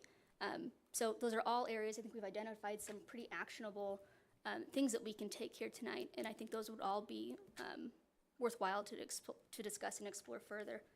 So I don't have a particular meeting in mind, but it sure seems like that'd be appropriate. And just before I forget, it seems appropriate to do with the facilities committee, because labor committee, we have our role, but so much of it goes into practice in facilities. So it seems like that would be, having those two perspectives would be really, really useful here. The next one is really unfortunate, and it sounds like it has something to do with the censure, but it does not. It's not included in the censure, so I'm just trying to be organized here. As a labor committee, we do have to communicate to the board that something unfortunate happened. Once again, at the auditor's office, the auditor interrupted an effort or a meeting amongst employees and an AFSCME representative on the subject of organizing. The auditor interrupted the meeting and yelled and said that they did not need to organize. We don't have any next steps for that, but it seemed to be incumbent on the labor committee to communicate that to the board, to at least benchmark that information. It seemed like a bad idea to withhold it. That's all, thanks. Further comments from the board? Mr. Wilson. Thank you. I'm changing the topic. It's Memorial Weekend. This weekend is Memorial Weekend, and I brought extra flags. And if anybody wants to have a flag, you can come over here and get one from me, either after the meeting, etc. But sometimes it just seems performative to say it's Memorial Weekend. And I get into that too. Even I'm a veteran, I still get into the performative aspect of Memorial Weekend. You know, there's a Veterans Day and a Memorial Weekend, and Memorial Weekend is different than Veterans Day, and some people don't know the difference. Memorial Weekend is in memory of those that gave their lives for a service for our country. So real quickly, I just did a little research, and over 600,000 soldiers died during the Civil War. And that death toll in those 4 years is more than all the soldiers that have died in U.S. history. It's even more than that died in World War I and World War II. And I wanted to read a speech, and this speech was given at the Arlington National Cemetery. And I was there recently. It's just too inspiring. Too inspiring. But anyway, I want to read a speech. It's by Ronald Reagan. It was given in 1982, and I only took certain excerpts out of it. But real quickly, in America's cities and towns today, flags will be placed on graves and ceremonies. Public officials will speak of the sacrifice and the valor of those whose memory we honor. I have no illusions about what little I can add now to the silent testimony of those who gave their lives willingly for their country. Yet we must try to honor them, not for their sakes alone, but for our own. And if words cannot repay the debt we owe these men and women, surely with our actions we must strive to keep faith with them and with a vision that led them to battle and to the final sacrifice. The willingness of some to give their lives so that others might live never fails to evoke in us a sense of wonder and mystery. Our first obligation to them and ourselves is plain enough. The United States and the freedom for which it stands, the freedom for which they died, must endure and prosper. Their lives remind us that freedom is not bought cheaply. It has a cost. It imposes a burden. And just as they whom we commemorate were willing to sacrifice, so we must too, in a less final, less heroic way, be willing to give of ourselves. Oh, that was a fantastic display on the speech. And then 2 quick items. Just a reminder, Stop the Violence, Help the Veterans, Healing Visible Wounds is on June 1st at ILEAS from 1 to 4 o'clock. It's for veterans and their families and extended families that are suffering and coping with and dealing with trauma associated with combat and the effects of that. And then same Saturday, Congresswoman Nikki Buzinski, she'll be hosting a Veterans Resource Fair in Champaign County on June 1st, also at the Parkland Community College. And this is to help contact local benefits and talk about their benefits, et cetera, and challenges that facing women veterans and solutions that can be pursued in Congress. So anyway, thank you, Mr. Chair. I return back to you. Thank you. Not seeing any further communication. Oh, excuse me, Don, go ahead. Yeah, I'd just like to give a shout out to MTD. I know that one of our roles, and we just recently appointed a new MTD board member. I've had the honor of working with MTD on a variety of projects over the last couple of years, but this is probably my favorite, was working with them on kind of organizing their Juneteenth celebrations for the last 2 years. And because we have the African American Heritage Trail on our agenda for later, this year, if you have not seen the Juneteenth bus that is now out on the streets, please look for it. It is eye-catching. It is by local artists Stacy Robinson and Kamau Grantham, and it does an amazing job of kind of celebrating their vision of what Juneteenth means. On the inside of the bus are historical documentation, some of which the MTD, DEI committee created last year, and some of which were created by the African American Heritage Trail. And so the inside of the bus is basically like a tour of history of Juneteenth and local Black history. So it's very much worth riding if you see the bus, and also watching for it's around at a variety of Juneteenth celebrations during the next month or so. Thank you, Mr. Owen. All right, again, now, unless somebody's going to surprise me, no more communications? All right. Moving on, we've got a presentation from our county clerk on the... Oh, I'm sorry. I jumped ahead. Silly me. Can I get a motion to approve the minutes for the April 18th regular meeting? Ms. Lockshin? Ms. Locke? I got that right. We have a motion and a second. All in favor, please signify by saying aye. Aye. Opposed, same sign. Motion passes. Thank you. Now we move on to the update from the county clerk on the Jim Young project and the Restrictive Covenant project.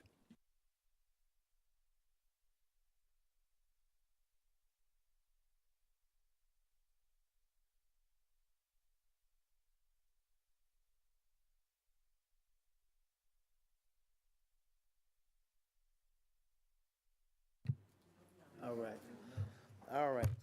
Good evening, everyone. Before we get started, there's a lot of energy in this room around the issue of race. And we, of course, are presenting on the Restrictive Covenant Project and the Jim Young Project. Well, we call it the Jim Young Project at this particular stage, but I don't know if the name is going to stay that. And I'm very excited to share this information with you all. And Katie is here with me. She's been doing a lot of hard work on this as well. I just want to say before I get going that whether it's the diversity questions that were brought by the NAACP and many other folks, or seeing First Followers, which was actually initiated and started by Brother Marlon Mitchell and Brother Kilgore, it is a lot for us as African Americans to live in a society that has a culture and a history that is clear that hated us. And many of us still believe and have evidence that it still hates us and does not want us to be in any positions of authority or anything like that. And when I say something like that, I'm not aiming at any particular individuals, but those of you who are astute and who have lived here long enough, you know it's true. And so whether I'm dealing with the issues that I have been saturated with, and I have to make sure that I try to love and respect women and children and elderly and LGBTQ in our communities, because all of us grew up being saturated with these particular perspectives. And it takes a lot of work to do the internal and the personal work to move beyond that. But it's painful, y'all.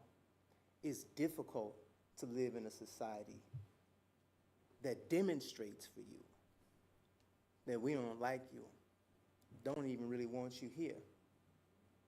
That's how many of us really feel.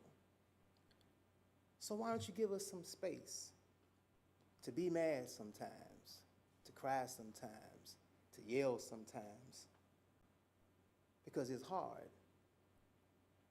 Harder than you'll ever understand, because you don't have to deal with that at all. We can't wash this off.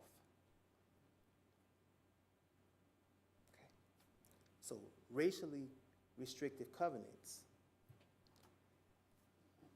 My daddy moved here from Arkansas when he was in 2nd grade. He had to deal with it. Miss Lorraine, our board member, has had to deal with it.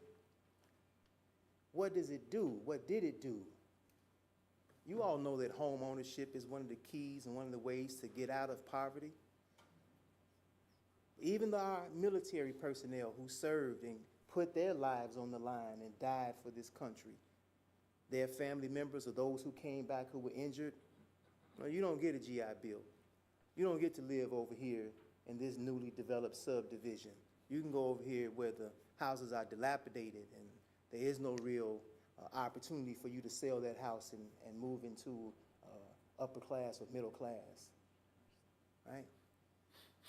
Our school systems are funded by property taxes. And so if your property ain't worth nothing, then what is your school worth?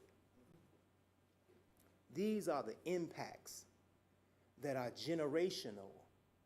It's not just at that moment. And even when you take it off the books, legally, you can't use it anymore. There's still an undercurrent, as Ms. Coward said, even long after it's over with. They're still getting ushered to certain areas where we want you to live. And so the ignorance of white supremacy still permeates a lot of the mindsets of people who are professionals in our society. Okay? So these restrictive covenants, we are excited to be able to educate ourselves and our community about the impact of them and ways that they can be remedied, so to speak, through the recorder's office. So we have, this project aims to inform the public of the existence of discriminatory restrictive covenants in over 900 properties in Champaign County and encourage landowners to utilize the mechanism to remove these discriminatory covenants from impacted land documents. So some of the steps that we've taken. I have commissioned a committee for this project, including 2 board members, Board Member Rogers, Board Member Rodriguez, to ensure that we are reaching the public in the most mindful and effective ways possible. We've created a portion of our website, champaigncountyclerkil.gov, dedicated to this project. We have scheduled the first public event for this project at the Champaign Public Library on June 3rd at 5:30 p.m. You all will see these. I think all the board members received one of these in the pamphlet. We would love for you to come out, show your support, learn more about it, invite other people to come and see what we're talking about, because it's going to be, we're going to need help making sure that anyone who's affected by it, who has one of these covenants, that they are aware of it. So we need help spreading the word. So I beg of you to please help us get the word out. We have flyers about the project, so that was what this is. Flyers about the project and the upcoming event, but the pamphlet in particular is what I would like for you to look at. And if you all would please open the pamphlet to the center that you have in your packet, and take out those wonderful cell phones and scan the QR code, and it will take you to the segment that that Katie and Tunde, our IT folks, have worked on, our Director of Operations, to make sure that the information is there. Please read it. If you see an error, mistake, or something that you think should be added to it, please reach out to us. We would love to hear from you. Our goal is to work to inform the public over the course of this summer and onwards to make our land documents consistent with the values of our community, and we are appreciative of your support. For those who are listening and for those who are in the audience who've never heard of a restrictive covenant, this is an example of the language. And again, as I spoke to you all earlier about what it feels like, when I walked into the vault of the recorder's office and opened up the plat book and saw in impeccable cursive handwriting that I'm very jealous of, I saw this language. The premises mentioned herein and or any lot or lots or any interest therein or improvements thereon shall never be sold, leased, rented to, or occupied by any person of the Negro race. Oh my goodness. It took my breath away to see it just in plain text. No part thereof will be sold or loaned, either in whole or in part to, or permitted to be occupied as owner or tenant by any person not of the Caucasian race.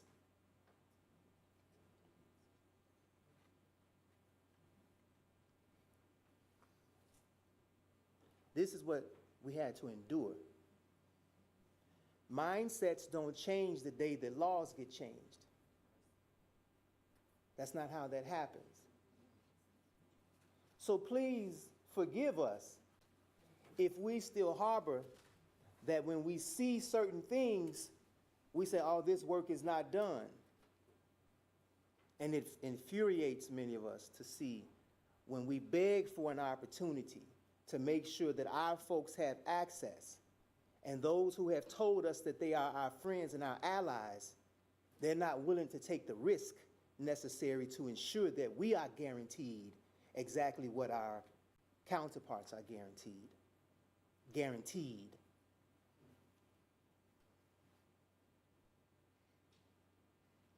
So, this language still exists on these plat books. Legally, they cannot be enforced anymore. We hope to have interviews with Ms. Cowart, other African Americans, Terry Townsend. We've reached out to actually compile videos and interviews so that we can have an opportunity to capture this history and make sure that we can do everything in our power to prevent it from happening again. That is our hope. That is what we want to see happen with this. And there's a way to remedy those without removing the language, but making sure that it's not on those land documents in its full text as it is now. And I want to thank you, Board Member Rodriguez, because there was a time when we were having a Zoom conversation, and I understand this more from a redlining standpoint, and you said, had I ever heard of restrictive covenants? I had not at that particular time. And so I have done some work to try to better understand that, and of course, using the platform of the Clerk and Recorder's Office to share this information and to try to move our community forward around this. Katie, do you have anything you want to add or offer? I do not. Okay. I'm sorry, I should have let her go first. Easier. Hopefully you all will come out to that. On the other note, the documentary project. So many of you know that I am the first African American to ever serve as the Champaign County Clerk, and the first African American male in the entire state of Illinois.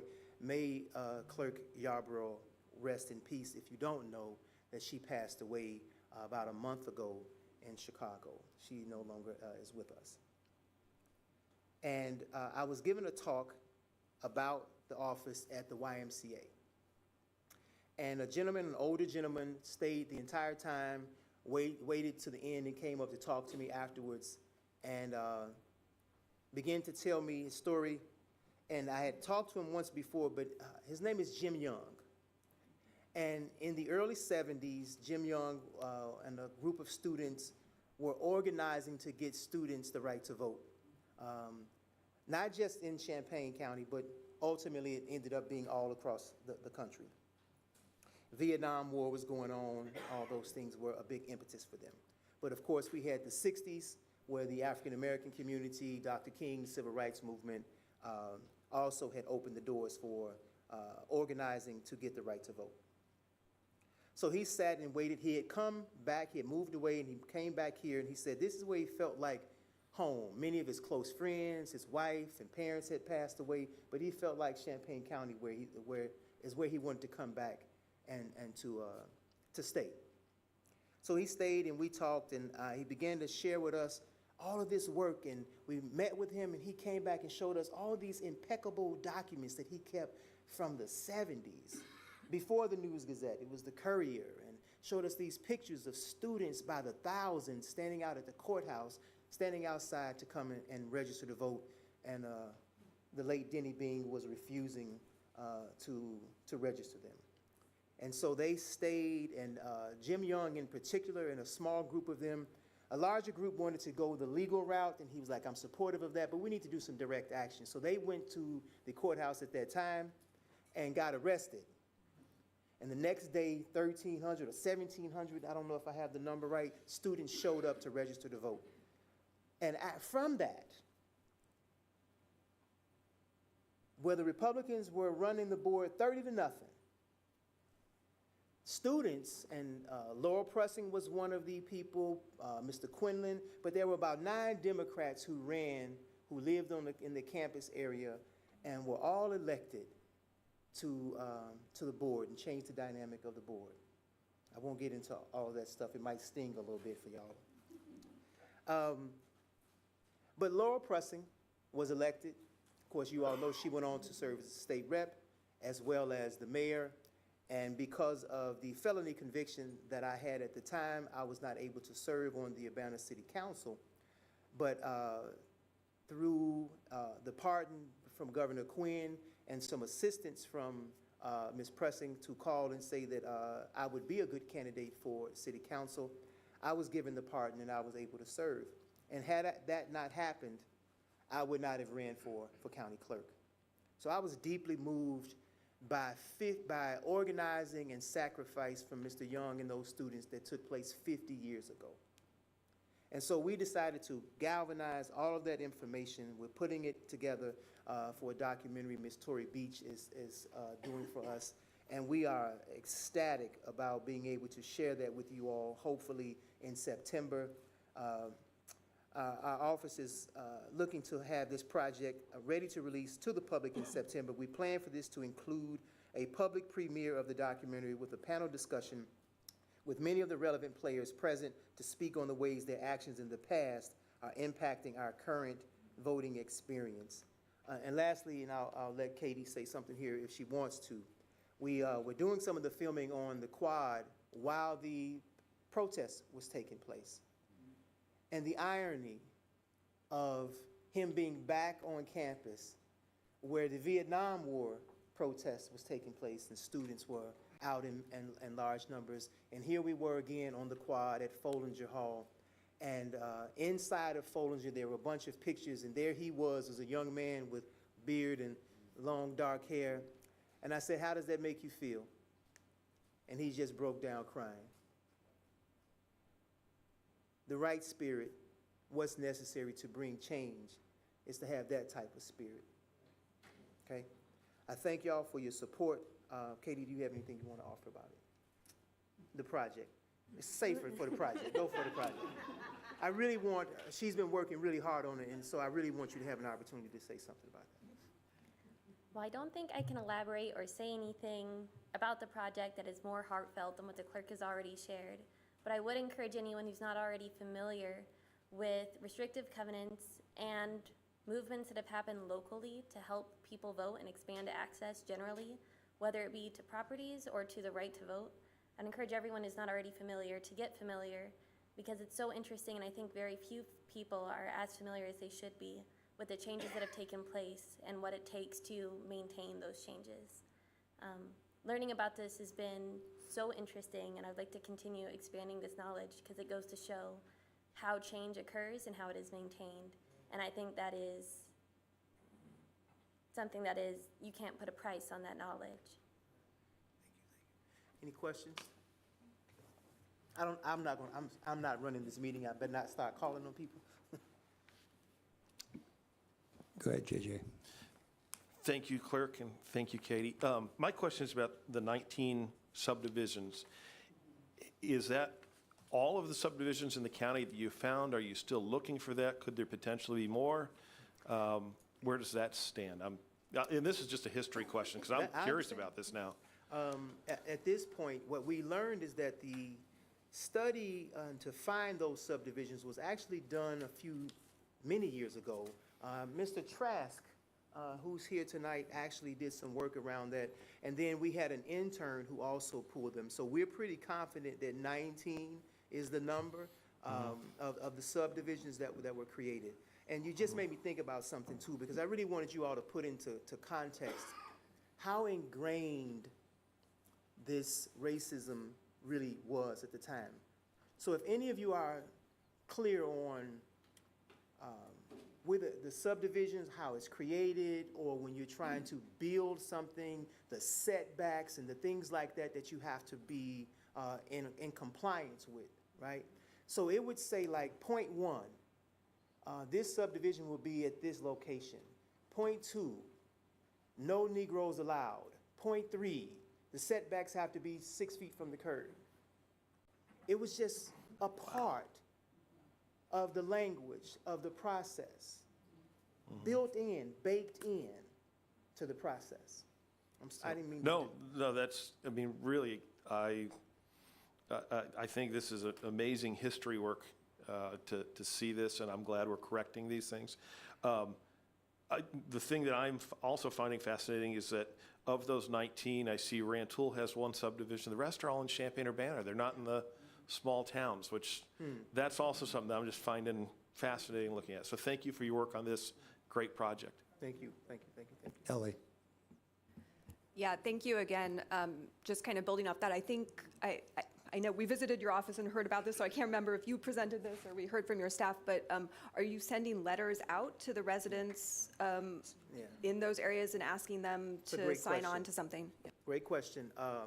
The committee, we had a plan at first, and we were all excited, and then once we actually got the people of the committee, who are very astute and aware of how real estate works, many of them. So we got professors at the university, Mayor Finan is on board, Matt DeFanis, lots of folks who are there who are very knowledgeable. So we took the information, Emily was there, and Board Member Rodriguez and Board Member Rogers also having input. So we have sort of taken a step back, and Katie has really sort of grabbed a hold to that to get the process laid out. So Katie, I want you to speak to where we are and how the steps are going to proceed so far. Next.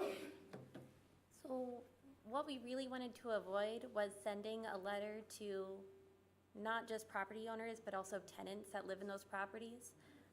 Both owners and tenants likely have no idea at all that this language is in their land owning documents of a subdivision. And we really did not want to come across as though we are accusing them of some kind of wrongdoing or making them feel called out for something that they're not at all in control of. And sending letters directly to occupants or landowners would not allow for the general public education opportunity that we really have. So moving forward, we'd like to do general public education, see the types of responses that we get without sending letters, and then perhaps revisit sending letters to people who have not responded after there's already this base of communication for them to refer to. Ms. Locke. Could you just walk me through, so let's say that my house has one of these restrictions and I'm appalled like I should be. What's the process for corrective measure? So there's a form that you have to fill out, and there's a lot of nuanced details about how many people within your subdivision need to be in agreement. So there's one school of thought that we get the 2/3 majority of your subdivision to sign on, and then we make the changes. But there's also a way to do it without those 2/3, right? But one of the first steps is to go to the website, find out if your house falls into that space. You can come over to the recorder's vault and look through and see for yourself. But then get the form, fill out the information, either move forward with yourself or also organize with your neighbors. So this is the education process that we all wanted to sort of embark on together, because it's a legal process where the state's attorney's office has also been helpful with us, and we have some other attorneys on board. But we want to make sure that we're doing the process correctly as well, because this is a first time for us. Katie, am I missing anything else out of that? I don't believe so. Yeah. So I want to be I would like to be more succinct in that answer. But When you get the again, lawyers involved, it's always much more. This is the first time for us as well. One last question. I'm assuming we're going to try and do this so that there's no fee to the homeowners, too. No. Yeah, no. perfect. That's great, thank you. Ms. Carter. Thank you for this work. I have really wanted to build myself up to come and see this research that you guys are doing, because this is truly embarrassing for Champaign County. As a Black woman, I too am a convicted felon. My position on this board as a servant is to help provoke change. I caught my conviction at the age of 19 due to marijuana, something now legal. If I was a white male with $25,000, I could legally sell it. So my position here is very important. I feel like I have purpose. Something that I did at the age of 18, society said I should pay for it for the rest of my life.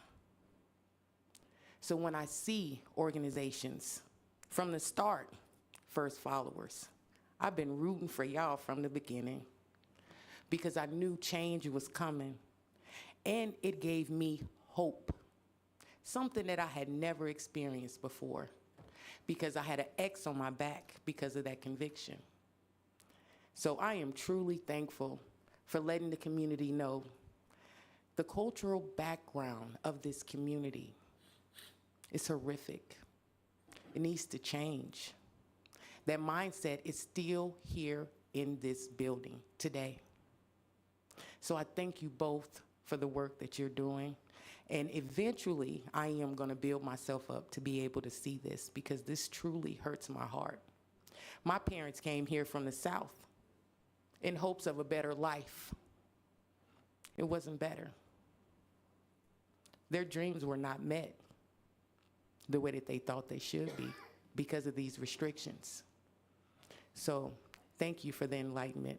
We truly appreciate the work that you put into this. Thank you.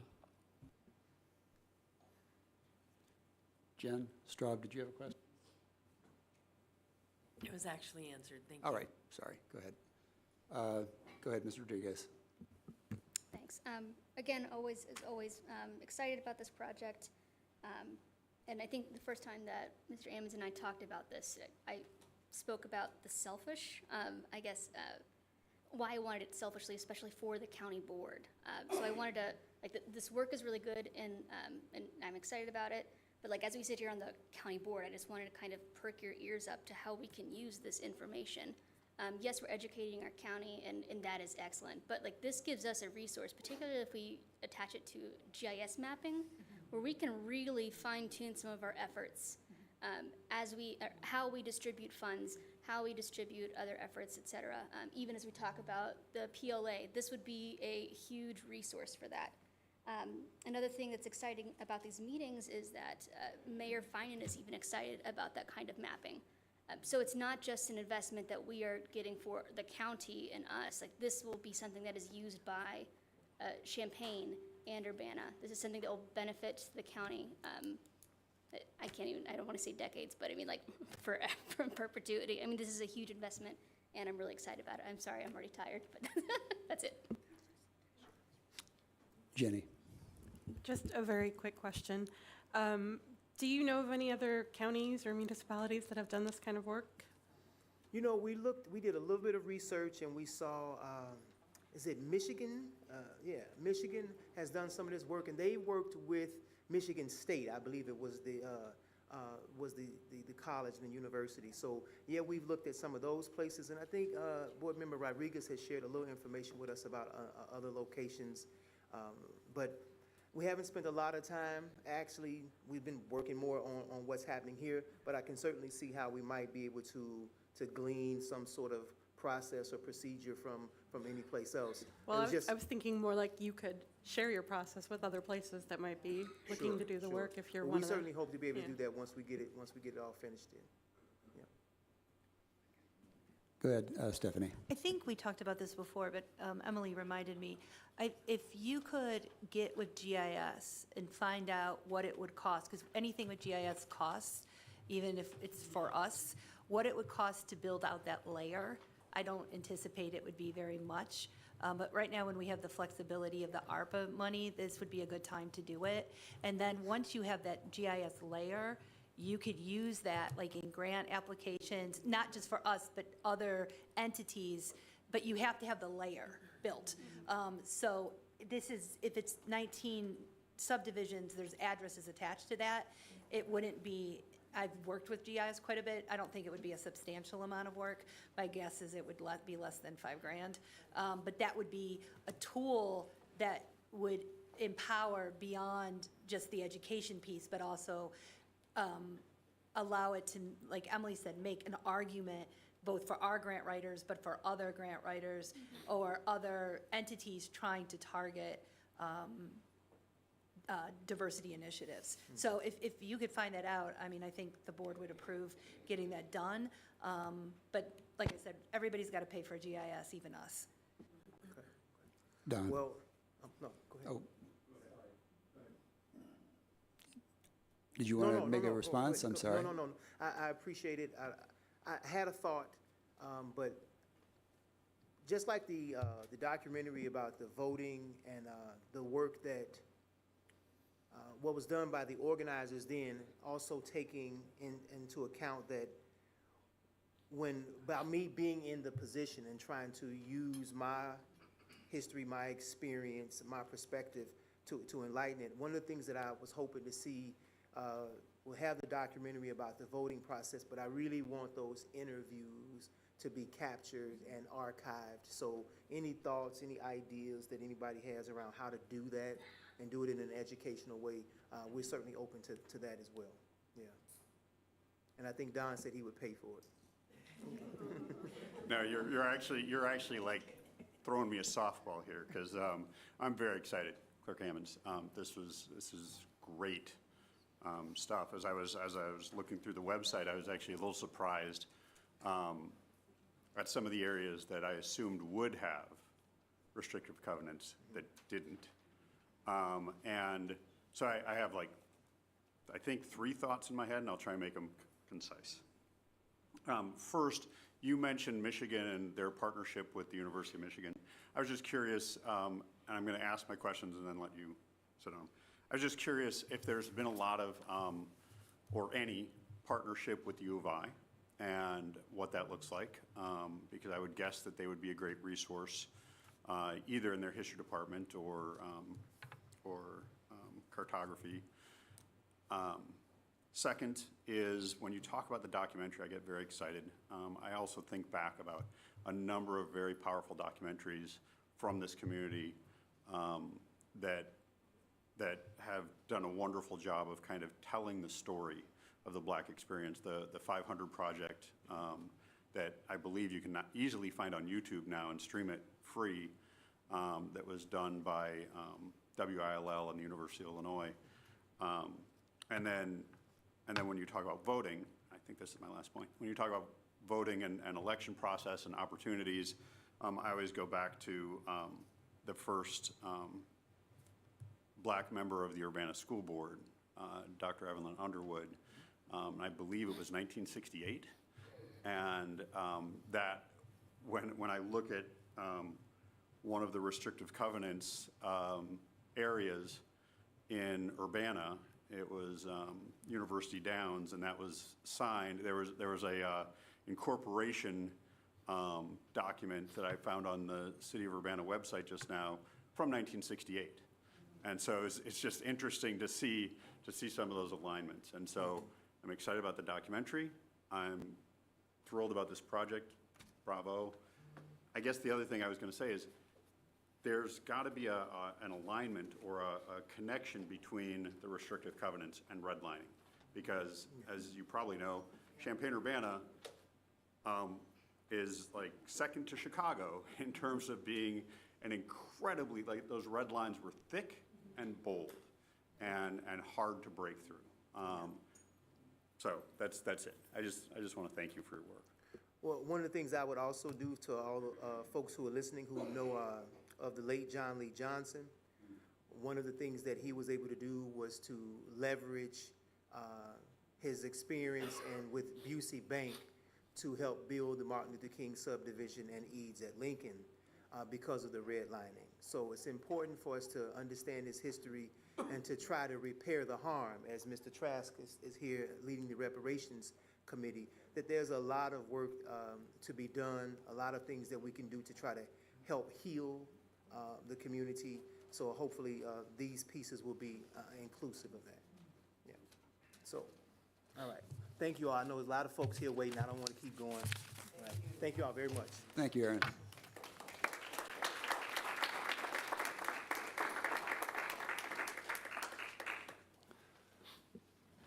Okay, moving on. We've amended the agenda, so I believe we're going to item 15B, which is the adoption of resolution 20. Oh, B. Oh, we're doing D first. Okay, sorry, I got it turned around. All right, American Rescue Plan Act update from our ARPA project manager.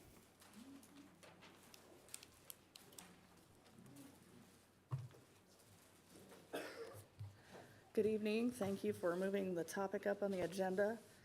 We've included the monthly update with the memo and the project status, and the financial chart and the timeline. We continue to update the outcomes and the reporting information that's in the data and the memo. And then this past month, we also had very detailed discussions with a lot of the agencies and departments regarding the timelines of their expenditures. And so if any of those contracts need extended, we're in those discussions. And if any funds would need reallocated, we're also in those discussions as well. But a lot of great conversations with each of the agencies and departments. We also, since this memo was submitted last week, we also heard from the EDC regarding their small business grant program, the Economic Development Corporation. So they did submit their proposal and their budget, and we're in process of drafting that contract. And I'd be happy to answer any questions.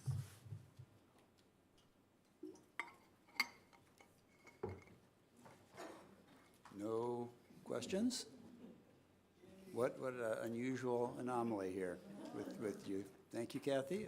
Got no questions for you. All right, moving up, we have the update from First Followers, so please come forward.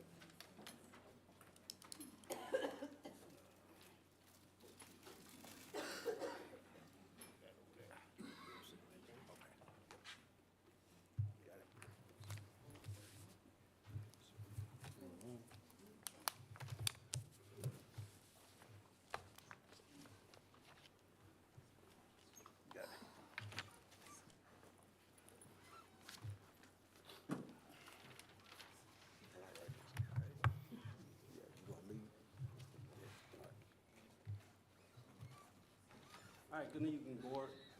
First, I would like to just thank you all for allowing us the space to just come out and kind of share with you all what we've been working over the past 2-3 years. My name is Marlon Mitchell. I'm a longtime resident here in Champaign. I'm also the executive director of First Followers. But I'm coming to you all tonight in the space of as the acting interim director of H3. So first thing first, Sorry, I hope. a little closer to you. All right. So first things first, I hope everybody got one of these passed out. If not, I got a few extra copies. So I just want to start with this one pager. But before I begin, I just want to thank my colleagues for coming along with us, with me tonight, so that we can talk about something that's near and dear and very passionate to the work that we've been doing, and that we've been out, boots on the ground for the last 2-3 years, ever since the ARPA funds have flowed through the county. That's the first thing. The second thing, I would also like to thank all of you for allowing us, by providing us the funding to do some of the work that we've been able to do over the last 2.5 years. All right, so if you look at this, what we're reporting on is what we're calling harm, healing, and hope. First and foremost, one of the things that we want to just dissect is this thing about harm. I think just in this space this evening, we've heard a lot about harm, right? In the context of what we've been working on is in community violence. But in this whole space, what I've been hearing tonight, it's more or less about racial harm, right? But in the space of community gun violence or community violence in general, we all have to recognize that it's touching all of us at some point, whether you're directly impacted or indirectly impacted. We know somebody or we've heard of something that has happened. So we have to recognize that we have all been harmed. And there, next is that process of healing, the process of healing. We have to heal. And how do we heal when it's constantly reoccurring? So we have to ask ourselves, how can we heal? How do we heal? But working towards healing, then comes the hope. I'm very hopeful. I had a brother who was killed in 2018 by gun violence. He was a veteran. He's a veteran. He served in both Iraq wars, the ones in the 90s, then he went back. So I know what it feels like to have somebody removed from my family that was a central piece of my being and who I have become. So we just want to talk about some of these things, and as we look at the one page, flip it on the back, you can see some of the things that we've been able to do and some of the things that we've been able to achieve. It's been a collective effort, a very collective effort, but I'm just going to pass the mic over to Tiger so he can talk about it a little bit more in detail. How you doing, board, this evening? Thank you for having me. James Tiger Corbin. Again, Tigers transform your goals in reality. It's all about transformation, growth, and resilience. I use this as a motivator as well as a speaker when I engage with these young men, young women, anybody within the community. So I stand by those principles. A little bit about that acronym, but the acronym, like Marlon said, H3, harm, hope, and healing. Identify the harm, and tonight I think we identified some of the harm here. That's economic violence is just as worse as other violence, and that's what we're talking about. Restrict and covenant, that's definitely economic violence. Then establish the healing, what we talked about again tonight, trying to change these laws and set up the hope, or begin the hope, like Marlon said. This is a comprehensive concept aimed at addressing and mitigating the root cause of community violence, which is why H3 is very important. By focusing on the harm reduction, fostering hope, and promoting the healing, H3 seeks to create sustainable solutions for long-term community development. We want in on that project. So, our collective approach as far as H3, H3 emphasizes a collective approach to community development. This strategy includes various organizations working together to address the fundamental needs of the community that contribute to violence. The goal is to create a unified front rather than isolated efforts, leading to more significant and long-lasting impact. So it's more of a social justice movement, not just a handout movement. We're looking to rebuild this correctly and make these corrections long-lasting where we could see a better impact. Last year in total, we had 8 organizations have submitted memorandums, understandings, MOUs with us. So far, moving forward, we have worked with several groups, first followers again, City of Champaign, City of Urbana, Gifted Hands Academy, UIC, Dream Academy, IMC, Strides, Being Shelter, Housing Authority, Youth Bill, Farm Yoga, what else? Randolph Street, Community Gardens, Solar Gardens, just to name a few of the organizations that we purposely went out to work with hand in hand in order to create this unilateral approach to ending violence. Now, our refined focus, again, there are 3 pillars in H3. So we had an economic empowerment as well as workforce development pillar, the advocacy and community outreach pillar. That's the pillar that'll be working toward more or less this project like what Aaron is talking about. And then there's the community healing and wholeness. That's the pillar that addresses the needs of the individuals who have been either violence happened against them or occurred against somebody they know, but each one of them pillars are strategically put there to curb violence. Now, reducing violence, I'm gonna just say real quick, H3 aims to reduce various forms of violence. Again, we said we had physical, psychological, economic, again, there it is again, leading to violence, providing a comprehensive solution. H3 is committed to social justice, ensuring that the programs develop to address and rectify societal injustices and inequities that individuals often face. So, in short, now I got two groups I do want to highlight here from the pillar here out of the economic development, and we do have one here. But in short, we're looking to do a comprehensive approach, more of a wraparound that fill in these gaps, whereas I would say regular agencies, they've used a more homogeneous approach where you get all these individuals that come through and they wind up at first followers. This is why we're so successful. This is what makes us work, because we work in tandem with those other organizations. Whatever they can't feel, now we connect, bring everybody out the silos, work together, work as a unit, fill it in, and make it work. A lot of these stories you will hear are very similar, but no two are the same.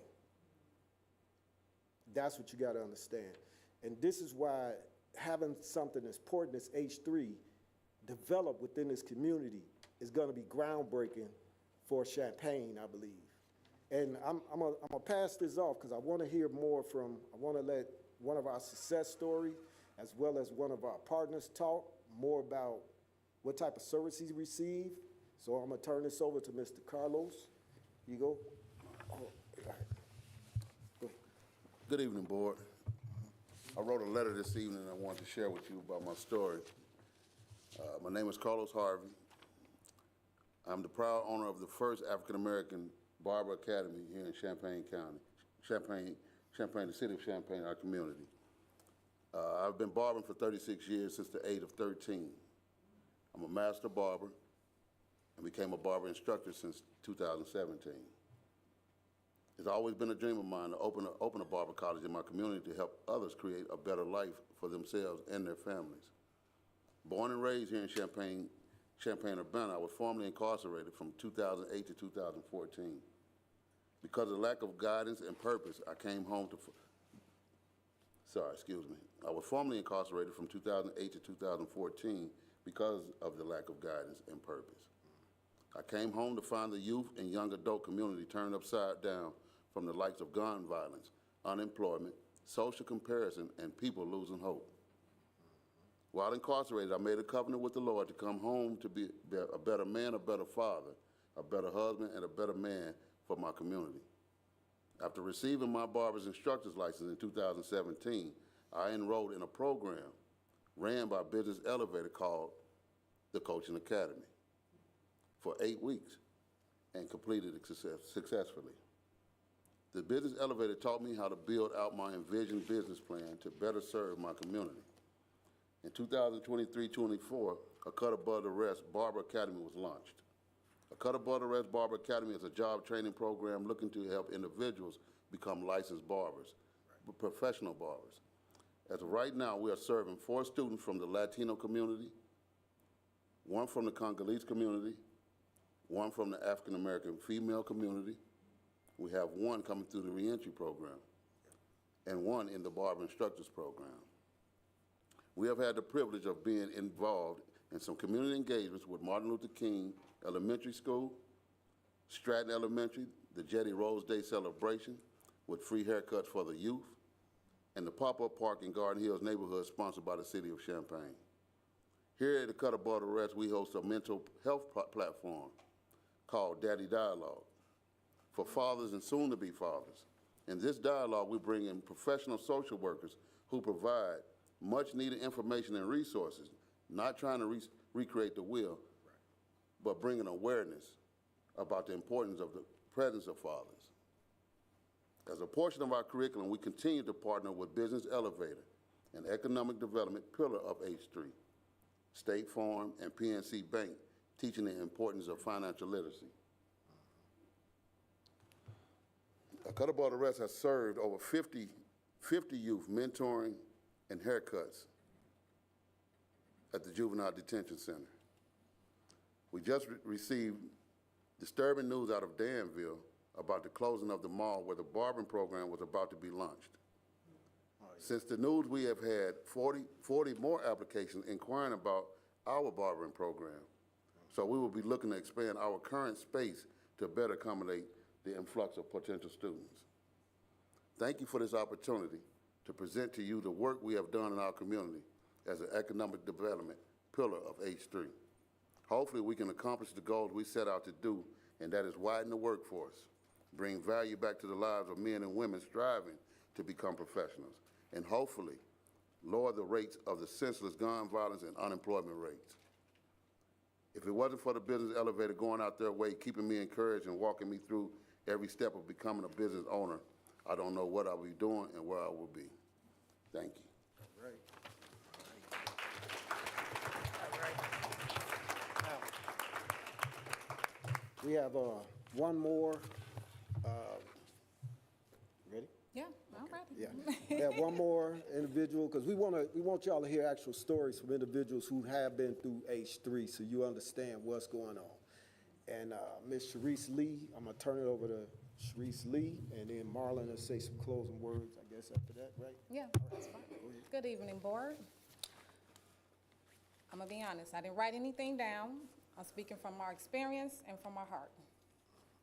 as a young black mother, my son was involved in some community violence. Now, during that process, I felt alone, you're stressed, you feel like you have nowhere to turn. When I came to First Followers, James and Dr. Mitchell, they sat down with me and they say, what do you need from us? And I'm sitting there and I'm like, oh, I don't know what to do. I'm all over the place. You know, legal, I need legal help. They were there every step of the way. They helped me with legal help, things that I didn't even know about. They took the time to sit down and make me understand. They were emotional support. They went to courts, everything I needed.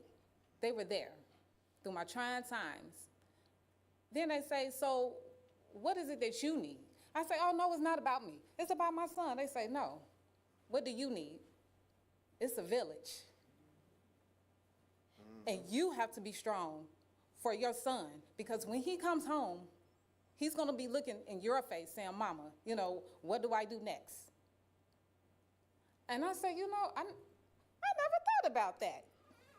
So they say, what is it that you want? I say, well, I had dreams of owning my own business, but I never thought it was reachable. They say, well, we can help you with that. They introduced me to the Business Elevate. I learned things in there that just blew my mind. The ins and outs of things that they don't teach you this in school, because they don't want people that look like us to know these things. But when I went there, I was just mind blown. So now I too look forward to being a young black business owner. And as I'm talking to my son and he's getting ready to come home and he's excited and he's so proud of me, and that just made me just even feel more inspired to do more in the community and get out there and reach out to other mothers and fathers and brothers and sisters, grandmothers that are feeling alone. Like you said, everybody has their trauma, everybody's going through something. But no story is the same, but you could still relate. And for them to know that they have a safe space to come to, that they're not alone, that's why I feel like these First Followers, so when they have these events, it's very important for us to attend, to show up in numbers and show out and let them know, hey, you do not stand alone. Because I needed that. And to meet other women, it was just like, I was like just mind blown. Like, I thought I was alone in this. My son came home and he is excelling. He is with the GOMADs. They are teaching him career building skills. He is so proud of all his work. They provided him with housing. He looks forward to getting up going to work. He say, Mom, I feel like an old man. I feel like a real grown man. He's doing his hands on, and he's so proud of his work. And, people stop him now and give him their cards, and they say, oh, you do contracting, you do this? And he say, yeah, I do. And I have the knowledge. And just to see him flourish into a bright young man, I want to see this for all our black youth, our young people, not just male, females. I want them to be encouraged and know that they have a safe place. So it is so important that we have these programs out here for us. It's very important. Thank you.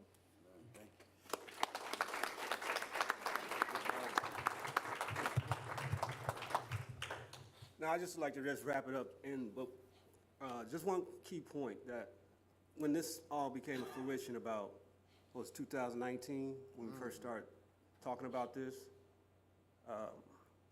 just fully understanding what was happening during COVID. And now we've worked our way somewhat through COVID, so it's post-COVID. So many things are going to continue to show up. So it's very important for us to stay vigilant and aware so that we won't redress or move backwards. Because I think over the last 2 or 3 years, and these are just 2 testaments of the work that we've done, but it all started with a vision, and it all started with a coalition and a community. Because I'm a firm believer that we have to have, in order to have collective impact, we have to have a community come together. And so this is just the start of many things to come. Many things to come. Us as First Followers, we served as a fiscal sponsor because the other small not-for-profits that we knew and minority-owned businesses, we knew they didn't have the infrastructure to do that. So they have the passion to do the work, but they didn't have the fiscal capacity to do it. So therefore, we stepped to the forefront using our resources and all of our growing pains so they didn't have to stand still or stall and their dreams would be deferred. And so that's the role that we've been playing over the last 2.5, 3 years. But I can honestly say all those organizations that you see that's the key partners, they've grown into a space where they can not only do the work, but they have that internal capacity to do more work. So I just wanted you all to just keep that in mind. It's a collective effort. In order for us to have a collective impact, we have to all come together as a community.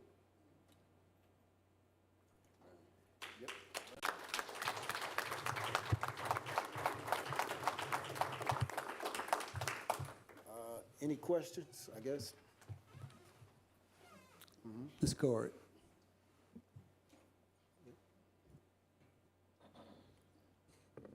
Yeah, I was inspired by this conversation we're having here today. And I wanted to know how I can get in touch with you all to get my grandsons. I have a couple of grandsons that's incarcerated that'll be getting out pretty soon. And they lost their mother in 2021 through violence. And they wanted to retaliate. So there's 3 and they're locked up now. But they're gonna come, they'll be coming home soon. And I wanna know how I can get them started with your organization because they're young men looking for guidance. Their fathers are deceased and was deceased when they were young. And so I want to know how can I get in touch with you all, where that I can get them started. Start right there. James, you probably heard about them from my granddaughter, Tanya Weatherly. Yeah. So Yep. we'll be in touch with you. Can I present this to them, send it to them? Yep. Send it So to that 'em. they can start reaching out too. Yep. I'm already aware of it. Yeah, send them to me. We'll talk with them. We can start talking now. With the in-reach. So we do that as well. And the in-reach part, we get them ready to come out here and get their mind together, get their mind on the right track. So I know what you're talking about. Okay. All right? All right. Yep. Right. Any other questions? Go ahead, Stephanie. Marlene, I remember when we first had this conversation, I don't know, it was three years ago, and just you came and you said you had this vision for H3, and I said, listen, we want to give ARPA money into the community, but we want it to have an impact. We don't want it to be a one-off type of thing. And you're like, I think I could build this coalition of partners. And I remember you come into conversations, we kept talking, and you're like, I got to convince them that this is real. Right? I remember you being like, I'm telling them we're doing this, and they're like, we'll see, right? And it's real. And the work that you've done is amazing. And the impact that it's having our community. I know there's more stories. I know you were like, how many minutes do I get for this presentation?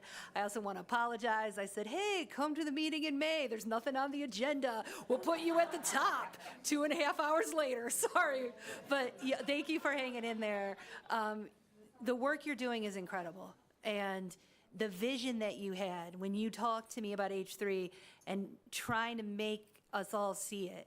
I remember those early conversations and how far you've come, and Tiger and everybody, just the work that you've done.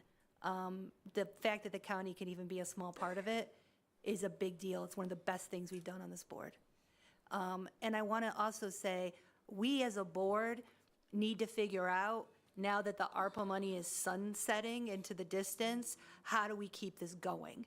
How does the county continue to be a partner and to play a role in this? Because as we've heard tonight, The issues are still there. The needs are still there. And we need to figure out, okay, now that ARPA's done, what's the next step, right? And I think that that's a really important conversation that we as a board need to have. But thank you for coming to present. I really appreciate the work that you're doing. Thank you, Stephanie, for taking the time to listen to that, or go along with me with that vision, because, you know, it was a vision, you know, but the vision came from previous years of work. Right. And so, you know, it's coming to fruition. So I thank you all. Right. And I'll just add, it started off as ideation. It moved from that stage to infancy stage as far as the business. Now we're moving into early adolescence. And this is when usually you get more stable now. So we've been running on a beta mode till we get to here. And now we're ready to expand it and move further, further out into more programs, as well as engage other organizations within what we're doing now. And that's something that you gotta, I think, everybody gotta understand that how businesses, these levels they go at, and like I said, Marlon came with the idea. It was just a concept. You guys took a gamble. It's still alive, it's growing, it's moving. So. Chair Carter. Thank you for this presentation. Like I said, I followed you from the beginning. When you are a person with a conviction like myself, you have a tendency to follow the law and see what's going on legislatively. Because those with convictions, it's not that they don't want to do better. They don't have the resources to do better. Exactly. Or support. Exactly. And so for so long, I seen you guys survive off of nothing. And I just thought that it was just a great organization addressing the issues in our community.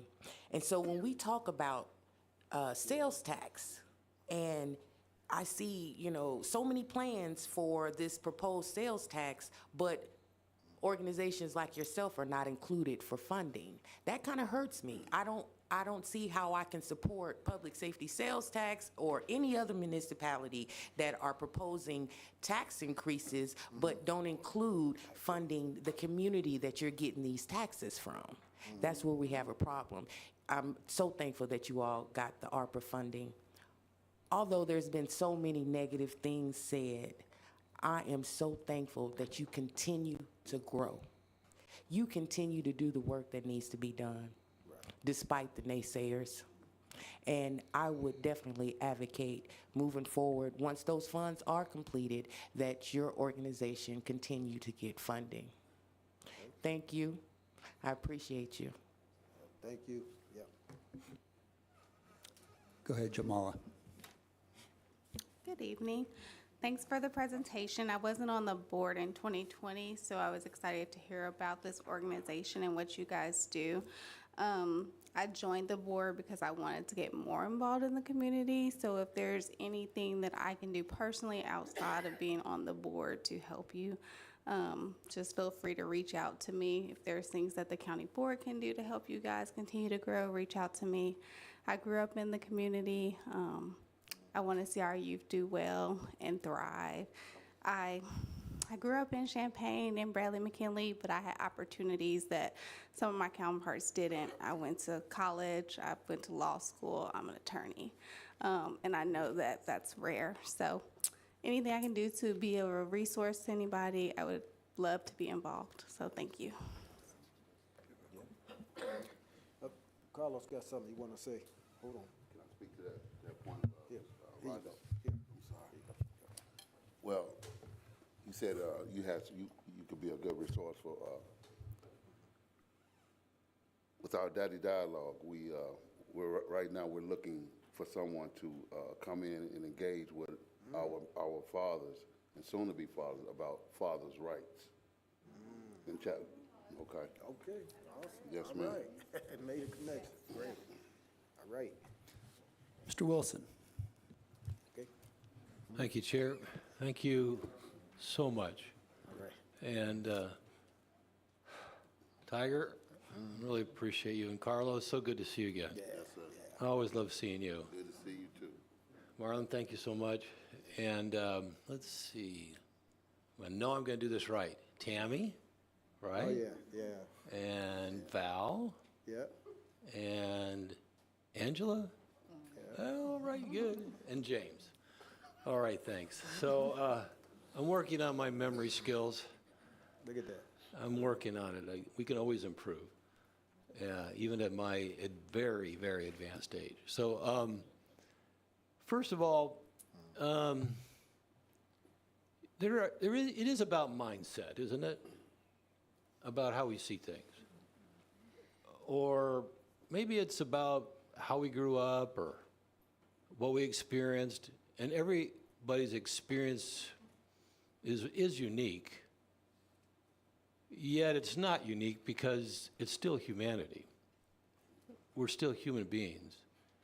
And I know I have my mindset about certain things. And well, I'm just a big believer in self-reliance. Even though you get knocked down, you still got to get back up and then try again.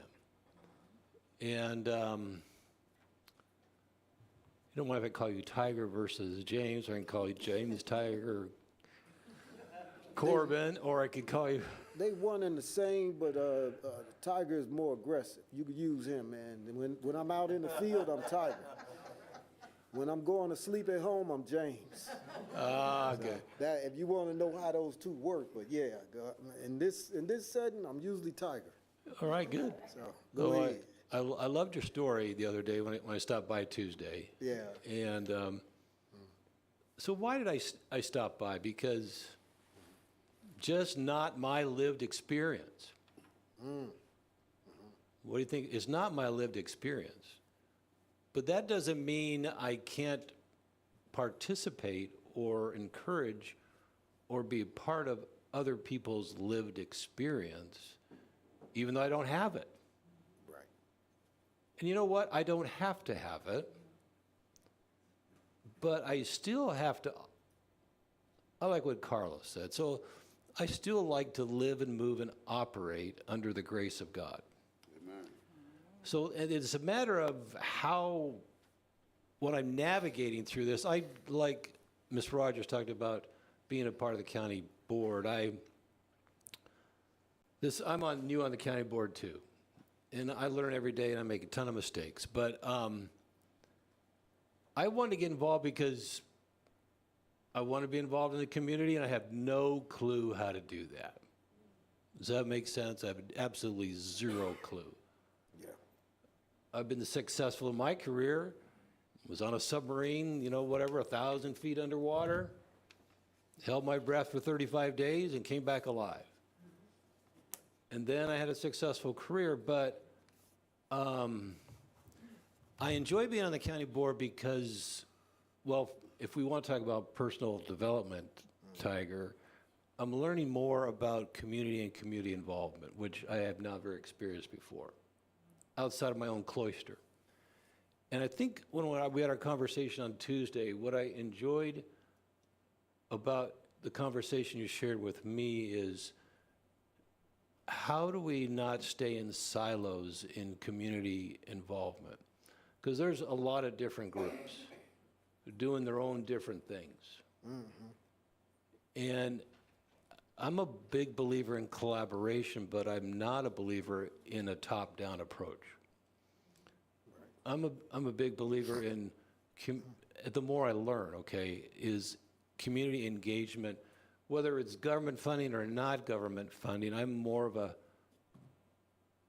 believe in more grassroots, lived experience shared and developed to help others.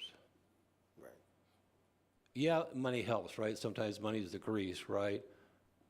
But still, I think it's really the heart of the volunteers that make the difference, as the stories show tonight.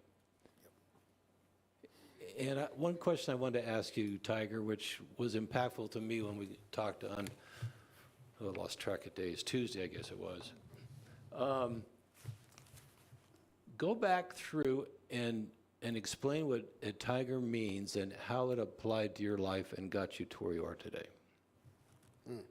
Okay. Let me see. I'm gonna address it this way. I grew up Chicago area, South Side, Robert Taylor, 111, those areas. I did not see me living past 24. That was never in the plan. And we talked about this because, you know, we was talking about why don't these individuals get up and go do something, make a change. If you don't have no plans to make it past 24, there's no change. You living day to day. So time moved different for me at that time. Time moved moment to moment. There was no plans 5 years. There was no plan 10 years. My plan was I'm gonna either wind up in that jail or in that box. And I had accepted that. That was my reality. Again, that's the R. That's the R in there. That was my reality. I always heard you're not gonna make it to age 24. You're not gonna do it. What happened? Right, 1 year, right when I got 24, exactly 1 week after turning 24, I'm shot up on my way to the hospital. And I said, this is it. I'm about to go. So I just made up my mind that me and God are gonna have a long conversation when I get up there, man, you know. But it didn't happen that way. It took me almost losing my life to understand that I did have the power. I was bringing in that reality because my mindset was drawn to that. And that's where the tiger philosophy came in at. That's where everybody have goals. I didn't run with guys who sold drugs. I didn't run with guys who picked pockets, and they all had a goal. Their goal was to get high again that night. But is that goal working for you? So now you got to take goals that work for you, not against you. And that's the thing, because we always use this term that somebody's on drugs, talking about, well, he don't have no will, or he can't. He do got will. If you ever see these guys that take those type, you know, that's in there, they was still all night. Man, you never seen nothing like this. You're like, wow, if you just put that much energy, something positive, you could probably be a millionaire. It's not working for them. And that's where the concept came in at. You know, you gotta, in order to change your reality, you gotta change the goals. What is the goals now? So now I got long-term goals, meeting Marlon, you know, Dr. Marlon Mitchell, very inspirational, James Kilgore. That put me on the track where I start bringing those type of individuals into my life. Like I said, I'm living my reality now. I changed it. And that's what that philosophy is about. Make sense? Thanks, Tiger. Yeah, no problem. Yeah. All right.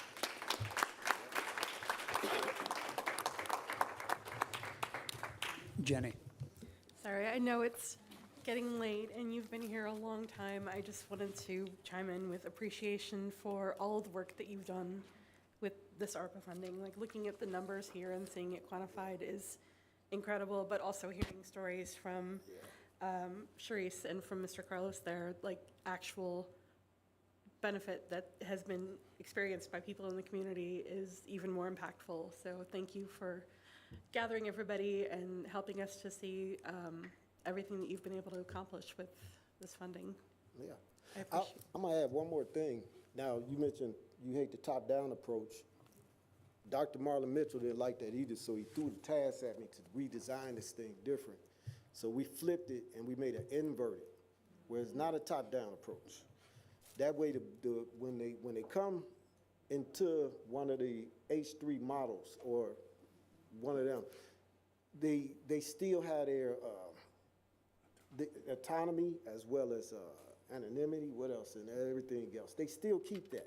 It's working like a report. Where are you inefficient at? Where are you deficient at? How can we help you? How can we pull this together? Where do you need some more resources at? And pulling together, that's the power in it. So it's not a top-down approach. It's not like Marlon saying, do this and do that. We're reading and saying, what's going on with you? How can we help you? How can we help you move forward? So each individual is still working within their own, in their own autonomy and what else, just where they want to go with it. And we're helping them bridge that. That's where the beauty of this thing come in at. Differently designed, man. And I read tons of books all night. Yeah, they put me up to the task, but we met it. So, yep.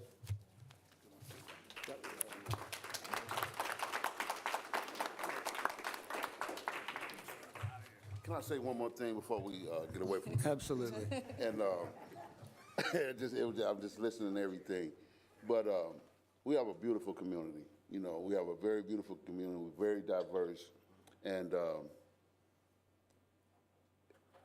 I'm a top-down type dude. But I follow my leaders, right? But I'm a top-down type dude. It's God, Christ, man, woman, child. Right? So he said, love the Lord thy God with all your mind, your body, and your soul. Then he said, love your neighbor as you love yourself. Make that make sense right there, that second commandment.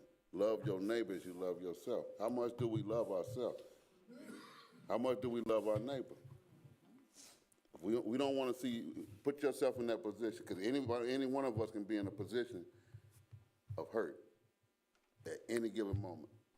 That's the power he has. So when you have power to change a person's life, you have to do that. If he done it for you, you have to do it for the next. That's the law I live by. Thank y'all.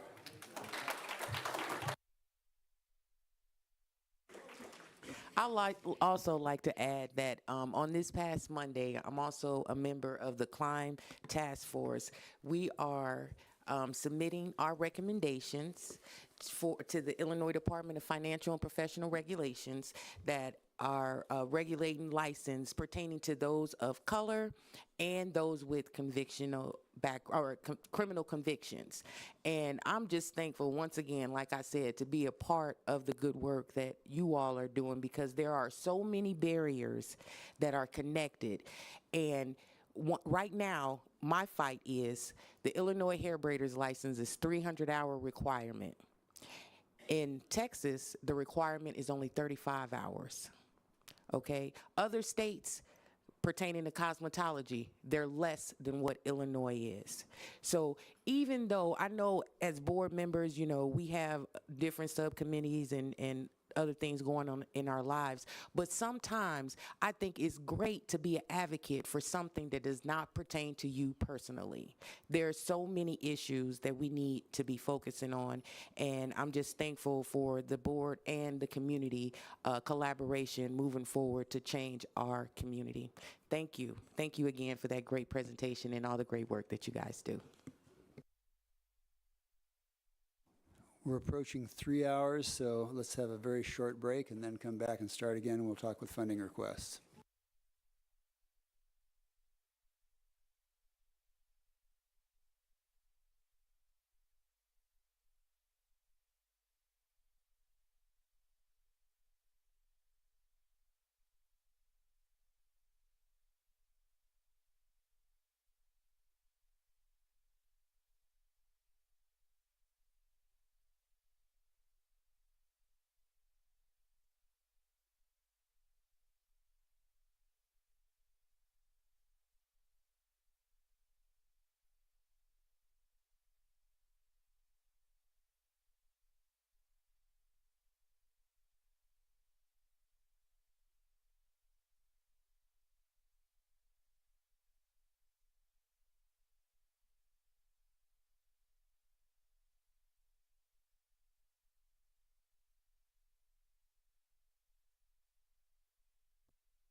Folks, about another 2 minutes and we will start again. 2 more minutes.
All right, guys, I'm going to call this meeting of the County Board back into order.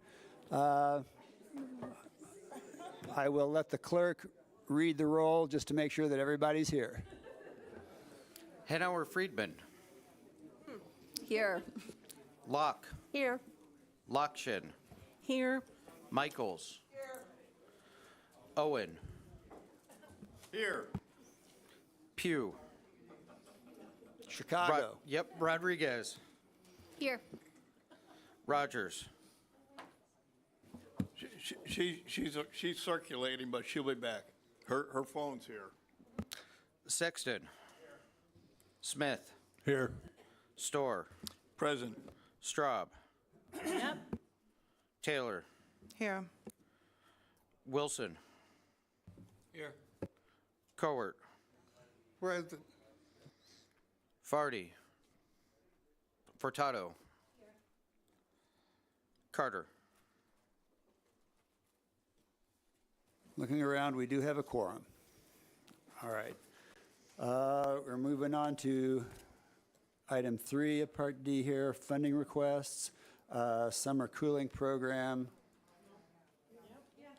Yep, so I think we have some representatives from RPC. Are you guys able to address the summer cooling program? I know you're C-carts, okay. Well, that's not on that portion of the agenda. Is it? We're still in D, we're in D3. No, you're right. We're in D3. Yeah, but summer cooling, homeless, the C-carts is not, Secrets is the next thing later on, yeah. well, That's not- C-carts it's- isn't, it's not now, it's C-carts later. is Is later, it's on ARPA. on the agenda, okay. Stephanie? Yeah, no, so we're still on ARPA. I think we should just wrap out ARPA.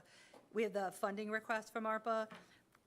So we have the summer cooling program, which you've all read about, and different options there. We have the homeless prevention rental assistance.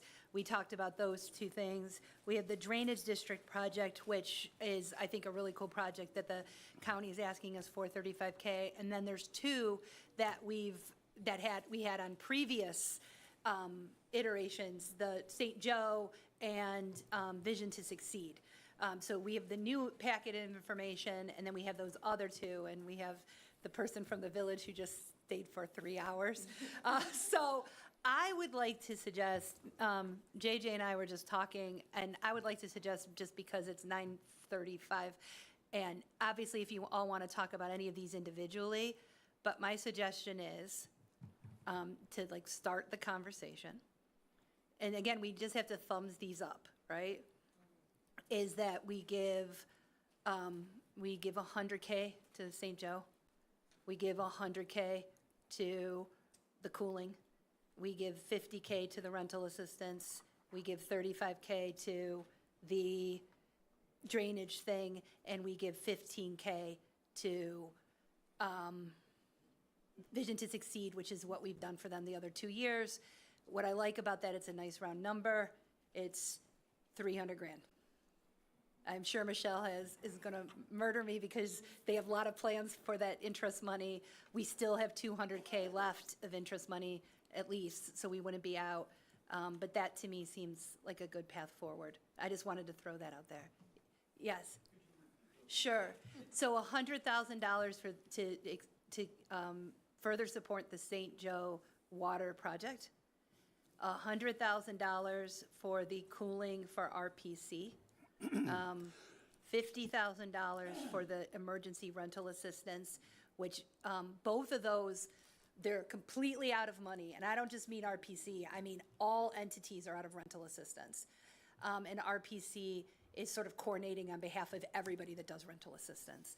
And then $15K for Vision to Succeed, and which is the only one that didn't get 2020 into 2025 funding.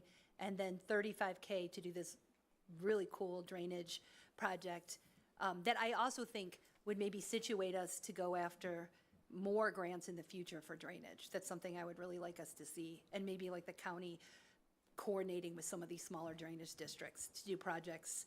Again, we shouldn't just like let ARPA fall off a cliff and then we don't do this stuff anymore. And I think this could be the first really powerful step in moving in that direction. That's my proposal. But if I just wanted to throw that out there, but if anybody wanted to move specific things or talk about specific things more, and again, we don't have to vote on any of this, we could just thumbs it up. Although, for the village, we will have to do an IGA, so we would just be thumbing them up, and then probably at the next meeting, we'd have to vote on a amendment to their existing IGA.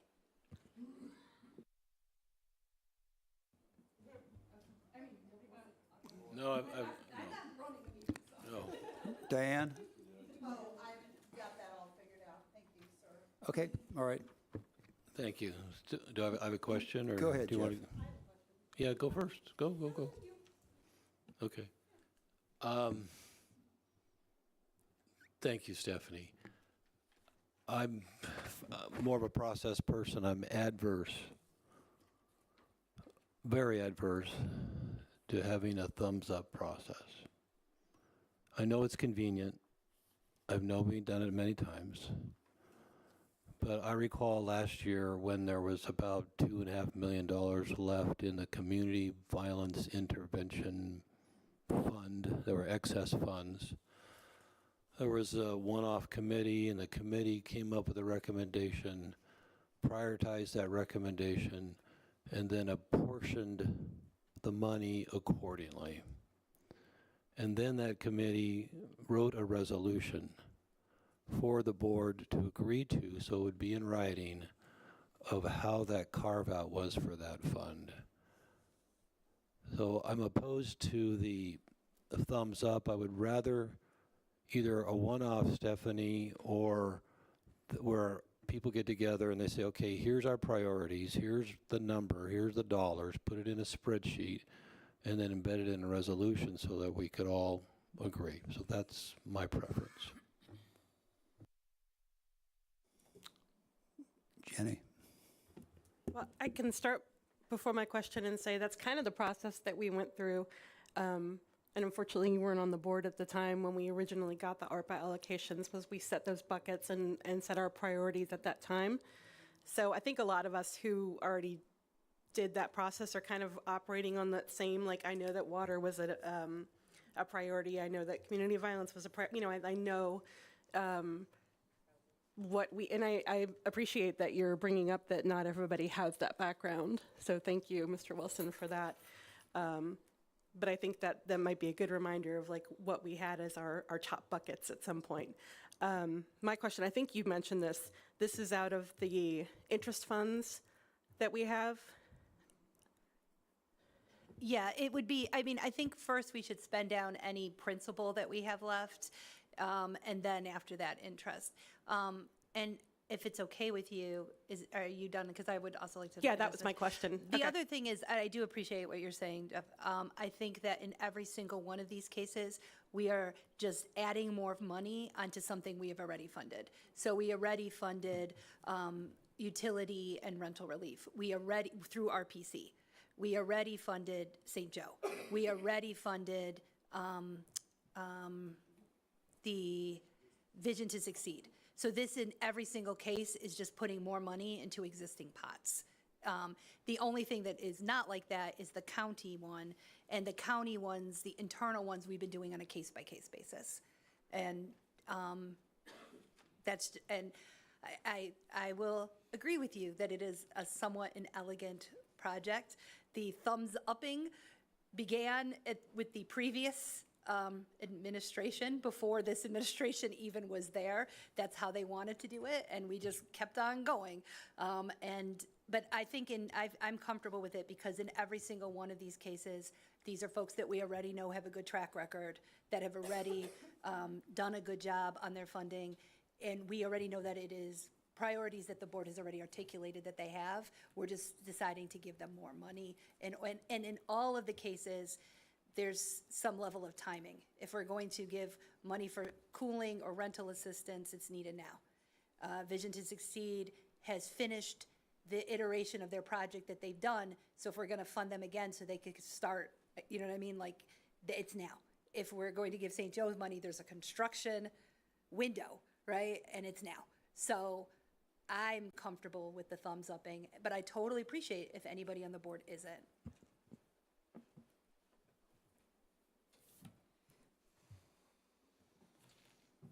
Moving forward, any questions from the board? Are we going to have the opportunity to consider other projects that could use additional, okay. All right, it appears the sentiment of the board has been to continue thumbs upping. I see 1, 2, 3, 4, 5, 6, 7, 8, 9, 10. I see a majority of thumbs up, so that appropriation, I guess, will move forward as you'd suggested. Unless there's further discussion, then we will move away from American Rescue Plan. Just a Jenny. quick, I want to make sure that if more is needed for the rental assistance and the cooling, that those are kind of priorities as we move through the summer. That's my 2 cents, but I'm still a thumbs up. All right, that goes through that portion. Now with our amended agenda, now we'll do it. Going to item 15B, which is a motion to approve adoption of resolution 2024-130, establishing salaries of countywide elected officials. We have 2 options. Can I have a motion to approve? JJ with a motion to approve. Second, Samantha. Motion and a second. And now we will move to what will be significant discussion. Mr. Farney. At our committee of the whole, I was rather passionate about that we needed to look at this, so I took it upon myself to do some homework, and that homework is on your desks tonight. And I did a statistical analysis of the 16 counties that have county auditors. Those 16 counties are the with the exception of Cook County not being part of that, and Lake County doesn't have an auditor. They're, for the most part, the largest counties in the state of Illinois. They're our peers. Champaign County ranks 8th among those 16 counties, right in the middle. I went through and looked at the salaries of the county auditor, county coroner, and circuit clerk, and found, I went through, they're listed in your packet. Circuit clerk is on the second page, county auditor is on the third page, and county coroner is on the fourth page. And it explains a little bit about the range of salaries. It also shows you the average salary and the median salary for each of those offices. There's also some data about the number of employees in each office. There's a wide range in several of these offices on the number of employees that are in the office. There's a wide range on salaries. But we have this data. And on the last page, page 5, this is where we come to a summary. Champaign County is average in population among those counties sampled. The data shows that the salaries of the circuit clerk and the county coroner are slightly below the average salary of those offices. The salary of the circuit clerk is slightly below the median salary for that office. The salary of the county coroner is slightly above the median salary for that office, and the salary of the county auditor is above both the average and median salaries for that office. And I should add, I got this data by contacting county board chairmen, administrators, HR departments in each of these counties. The salaries of those 3 elected officials are funded by our general fund, and we are forecasting that general fund to have deficits in fiscal year 2024, 2025, 2026, and 2027. My apologies for my typo there. The total deficit for those years is about $3.3 million. So our financial forecast, not very promising right now. So I took that information, and considering those statistics, I would like to recommend that the board adopt Resolution 2024-130 Option B. That's the option that has no salaries listed in the box.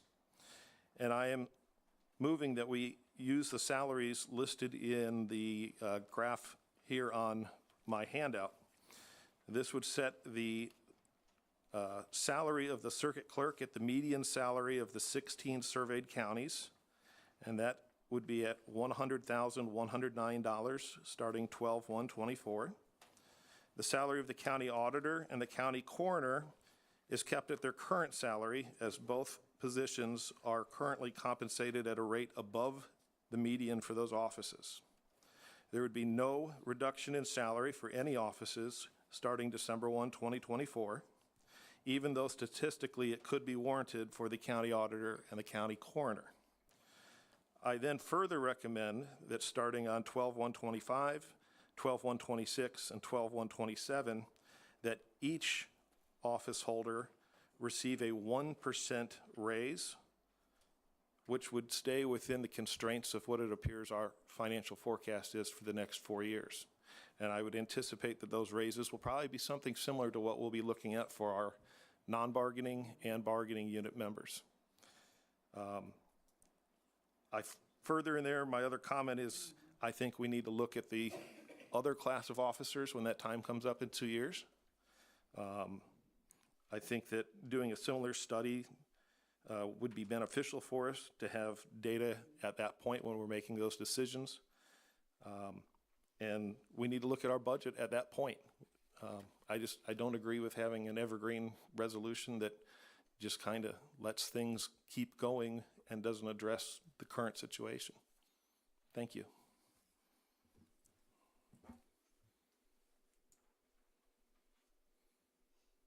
Further questions? Ms. Furtado. That resolution also has a slot for board chair, which we would need to fill in.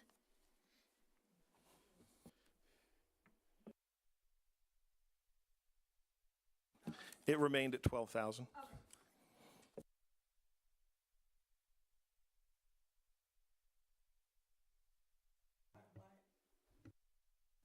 Go ahead, Ms. Carter.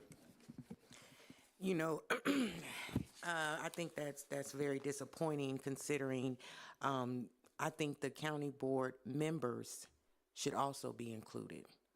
And there should be a change in the county board members' pay as well. I don't know why that's not in there. The county board chair is at $12,000. Why doesn't it increase 12/1/2025? Could I speak to that?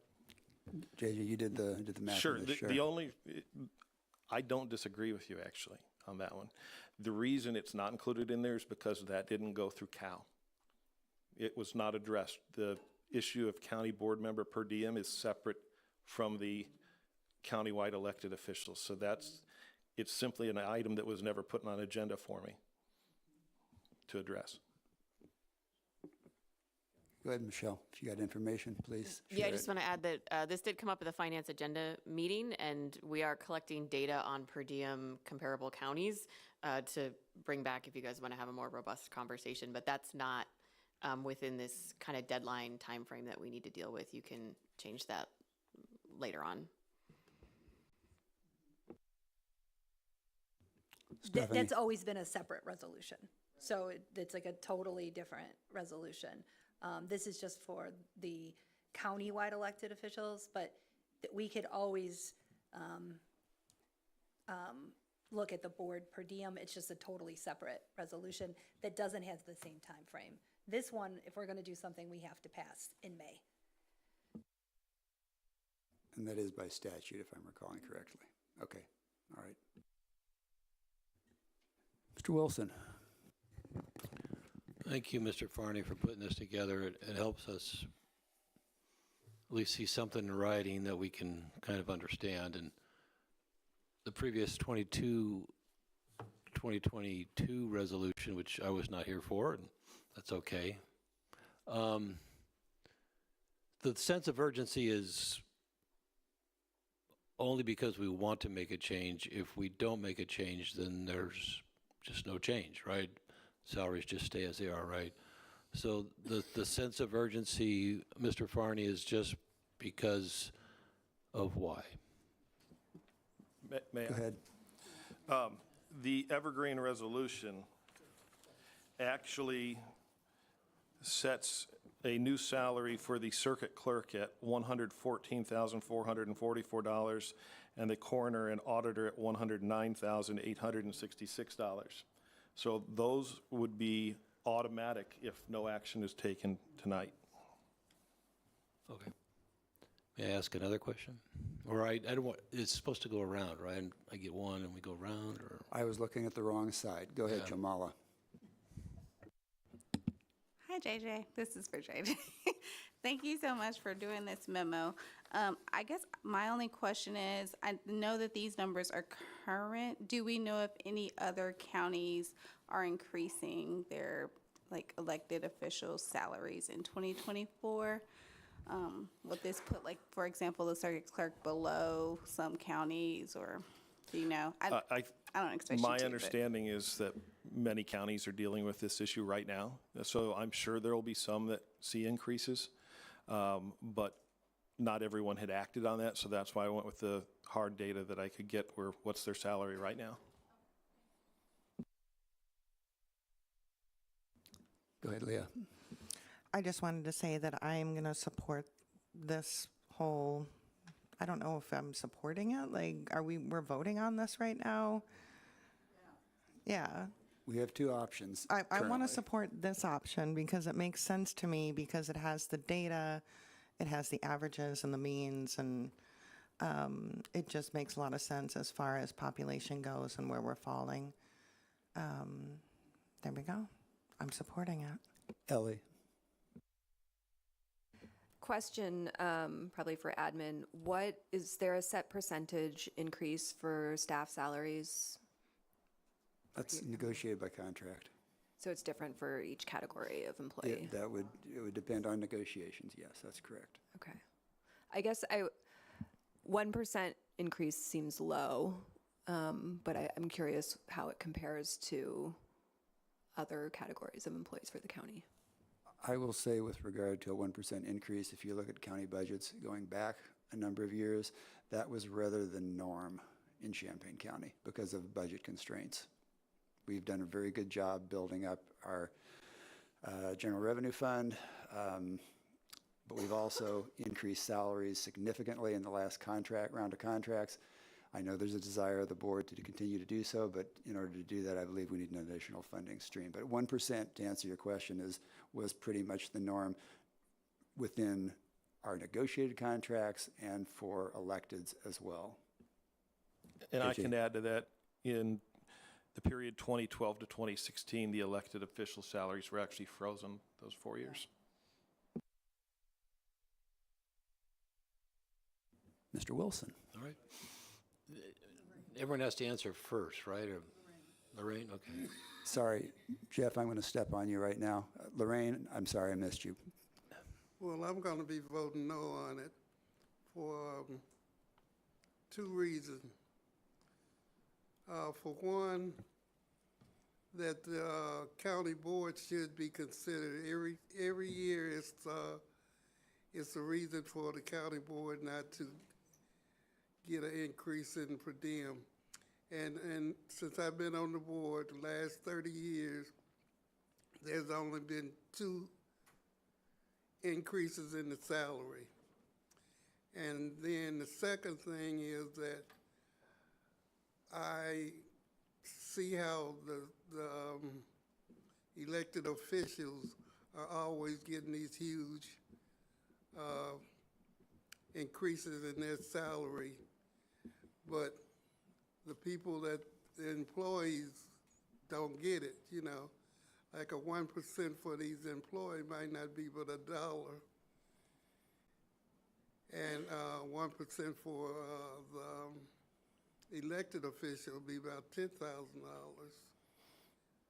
So I'm going to vote no, even though JJ said the salary is going to change automatically, but I'm still going to be voting no. Thank you. Jeff, I stepped on you. I'm taking my foot off of you now. I just trying. Go ahead. I think procedure, everyone gets one turn, and I don't know how. Is that right? Yeah. JJ, a chance to, it seems like a point of clarification would be welcome here. If I could, Mrs. Court, if I could, I just want to clarify something for you to make sure you understand the numbers, because something you said there was way off. Okay, the current salaries of the auditor and the coroner would be frozen. The salary of the circuit clerk would see a slight increase, around $4,000. That's more in line with what our employees get every year. And the 1% is actually about $1,000 a year. So it's much more in line. My resolution, my proposal tonight is much more in line with what will happen to our frontline employees when time comes for them to receive raises or new contracts. If we do not pass this tonight, the circuit clerk's raise would be $16,000. The auditor, I'm sorry, yes, the circuit clerk's raise would be $14,335 in year 1. The coroner and auditor's raise in year 1 would be $16,200 each. So what I have proposed is much more in line with what's going to most likely happen with our employees here at Champaign County. Well, I'm not in support of department heads getting any raise.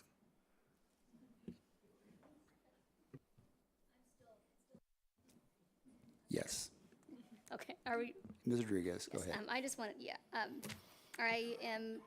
I'm in favor of this, and I also just want to take us down memory lane for a hot 2 seconds. If we remember how we set this Evergreen Revolution, it was a joke. It was like on the back of a napkin. This is more data than we had previously when we set these salaries. This makes a lot more sense, and I'll be supporting it.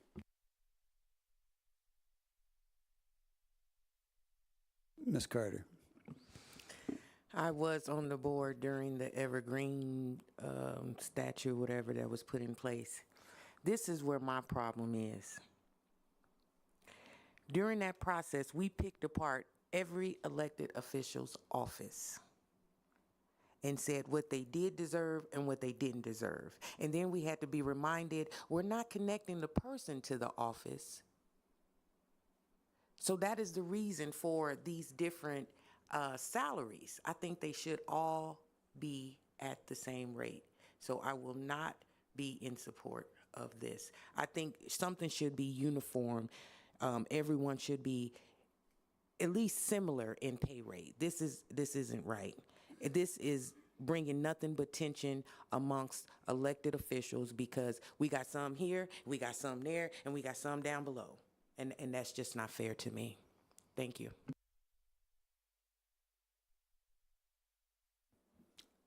Stephanie. I want to say I appreciate the work that JJ put into this. I also want to recognize that we have Susan in the room, and we're talking about her salary, and I think I've been actually in that exact situation in my life, and I know how awkward it is.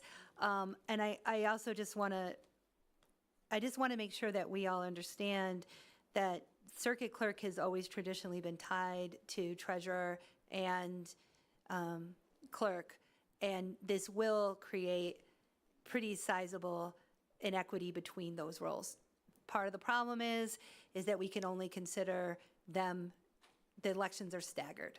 But I do want to recognize, I'm not saying don't vote again for it, but I do want to recognize that's a pretty sizable gap between what have traditionally been very similarly paid. The coroner and the auditor have always been in a different category. That's just has always been the case in our county. But I did want to recognize that. Sorry, JJ.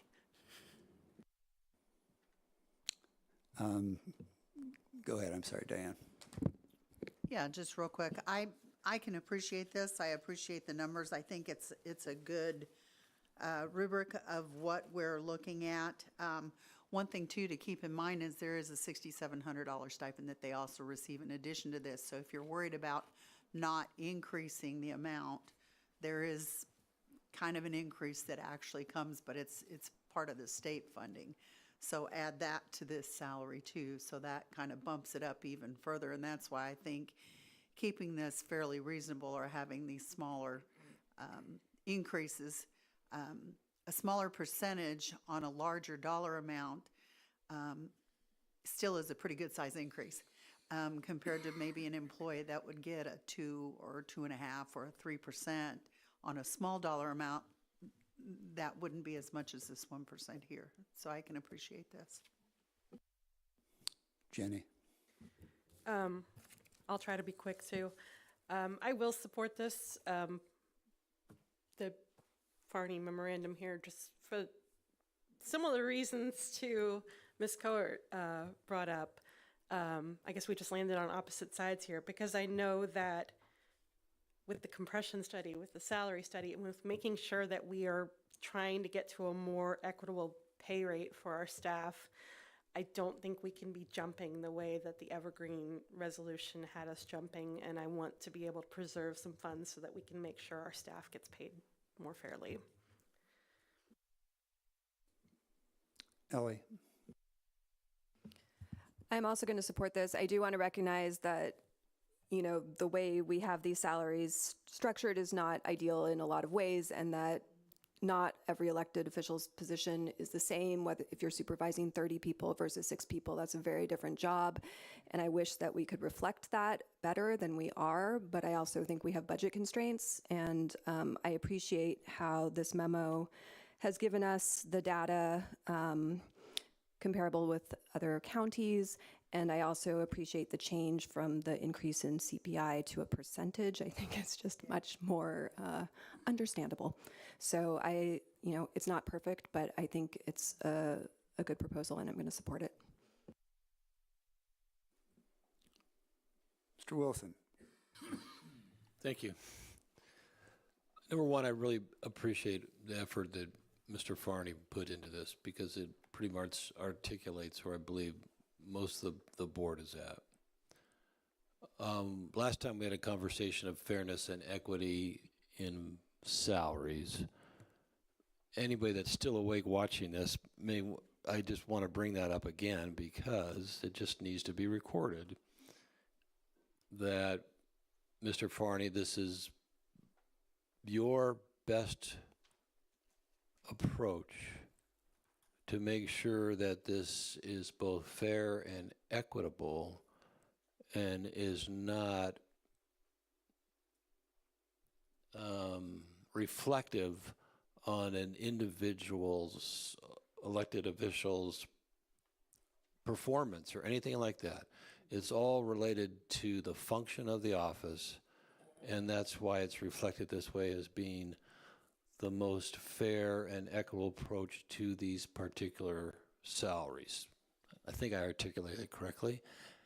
That's true, and then I have one more comment. And the next comment, what I mentioned at the cow,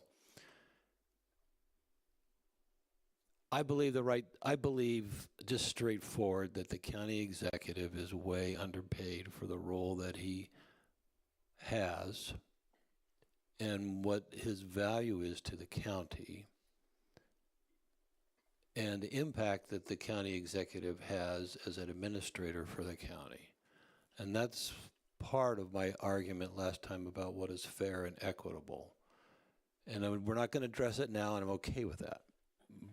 But I believe it needs to be addressed and should be addressed. Other than that, Mr. Farney, am I right on my mental process on these salaries? Are there further questions, comments, discussion from the board? It appears we have two decisions. We have the, two options. You have the option that Member Farney's put together, and we have the evergreen option that was passed 2 years ago. Is my understanding correct on that in terms of how discussion has gone? All right. All those in favor of the... Go ahead, I think from a point of order, we need an official nomination outlining exactly which one is being put forward in a first and a second. Mr. Farney.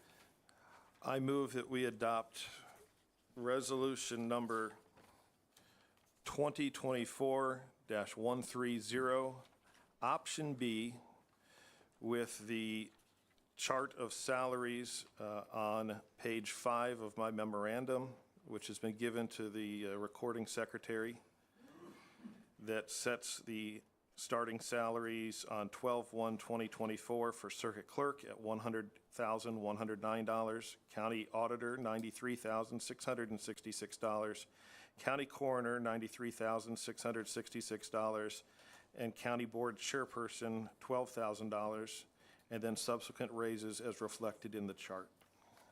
All right, is there a second? Second with Ms. Rodriguez. That's a motion and a second. All right. All in favor, please signify by saying aye. Aye. Opposed, same sign. The ayes have it, and motion passes. Thank you.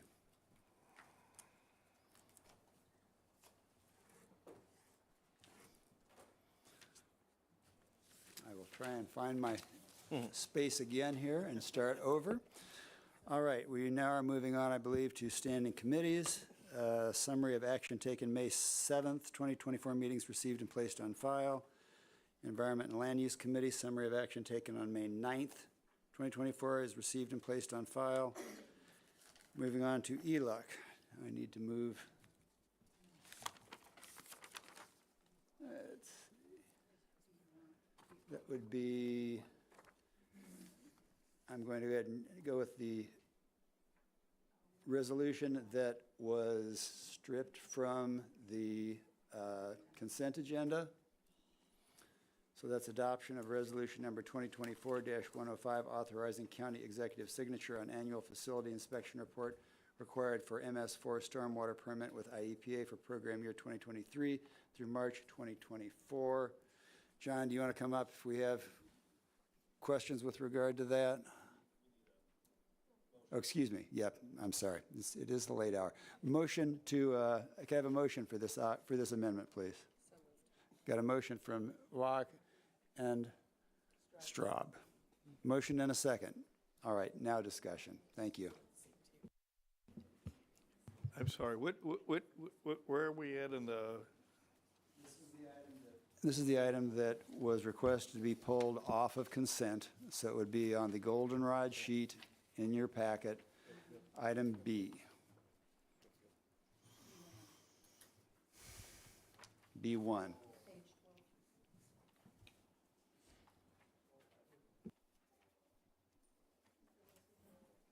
Mr. Wilson, you wanted this pulled off, so I'm assuming you have specific questions. So I'd start with you. And my eyes are glazed over also, but I felt that this should be discussed, and I believe there's an importance. I believe I feel like I'm being cut on, cut off, I don't know. Or can you hear me? Okay, thank you. So I believe it needs to be discussed, and I can bet maybe a lot of people don't understand this report.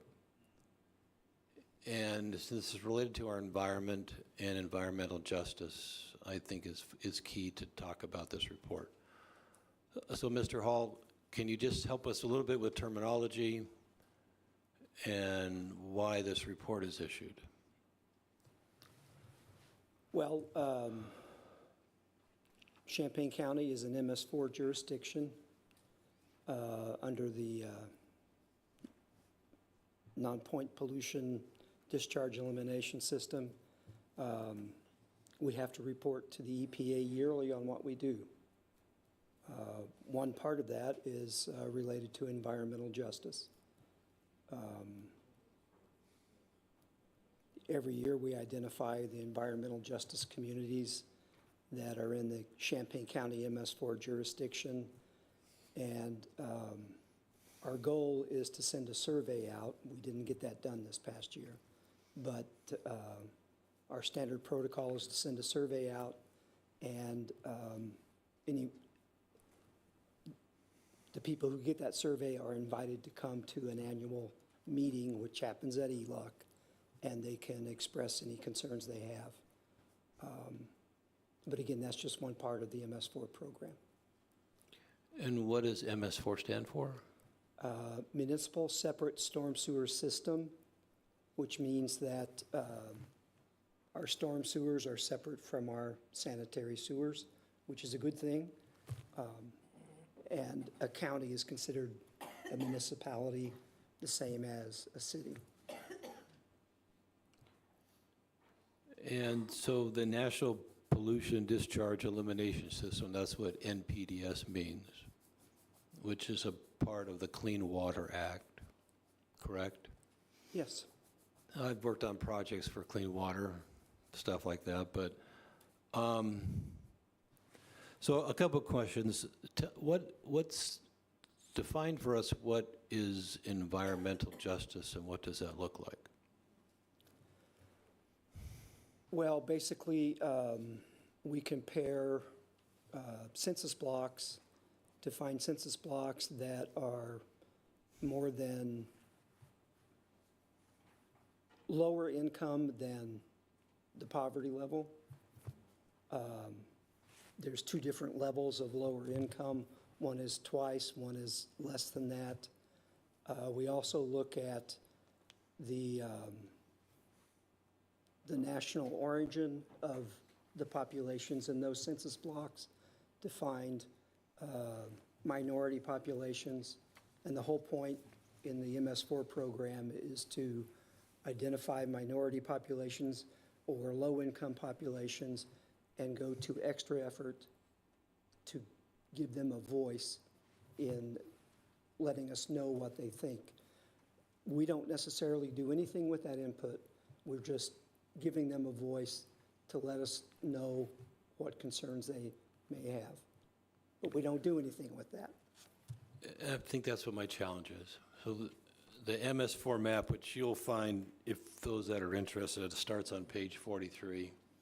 So the MS4 map, which is, I keep saying this wrong. It's a separation between sewer and sanitary or drinking water, right? So is this MS4 map in the GIS system? Can anybody from the public find it by going to GIS and find an MS4 map? We have a storm water survey on the county website under Department of Planning and Zoning. There's, in the left-hand column, we have a heading for our MS4 stormwater program. You click on that, you can go to the stormwater survey, and it has a map of our MS4 area. And the individuals that live in the MS4 map, I guess there's, I don't know, 40 or 50 places on here, do they know that and how they can access it, or how's that information given to them? Well, when we send out the survey, they get a paper survey, and another thing that it includes is it lets them look at a map and determine which watershed they're in, so they at least know, oh, I live in the Finney Branch watershed, or I live in the Saline Branch watershed, or I live in the Kaskaskia. But they can spot where they live in the MS4 area. All right, let's say I don't know if I do. Let's say I live in an MS4 area. What does that mean to me, or how does that practically affect me?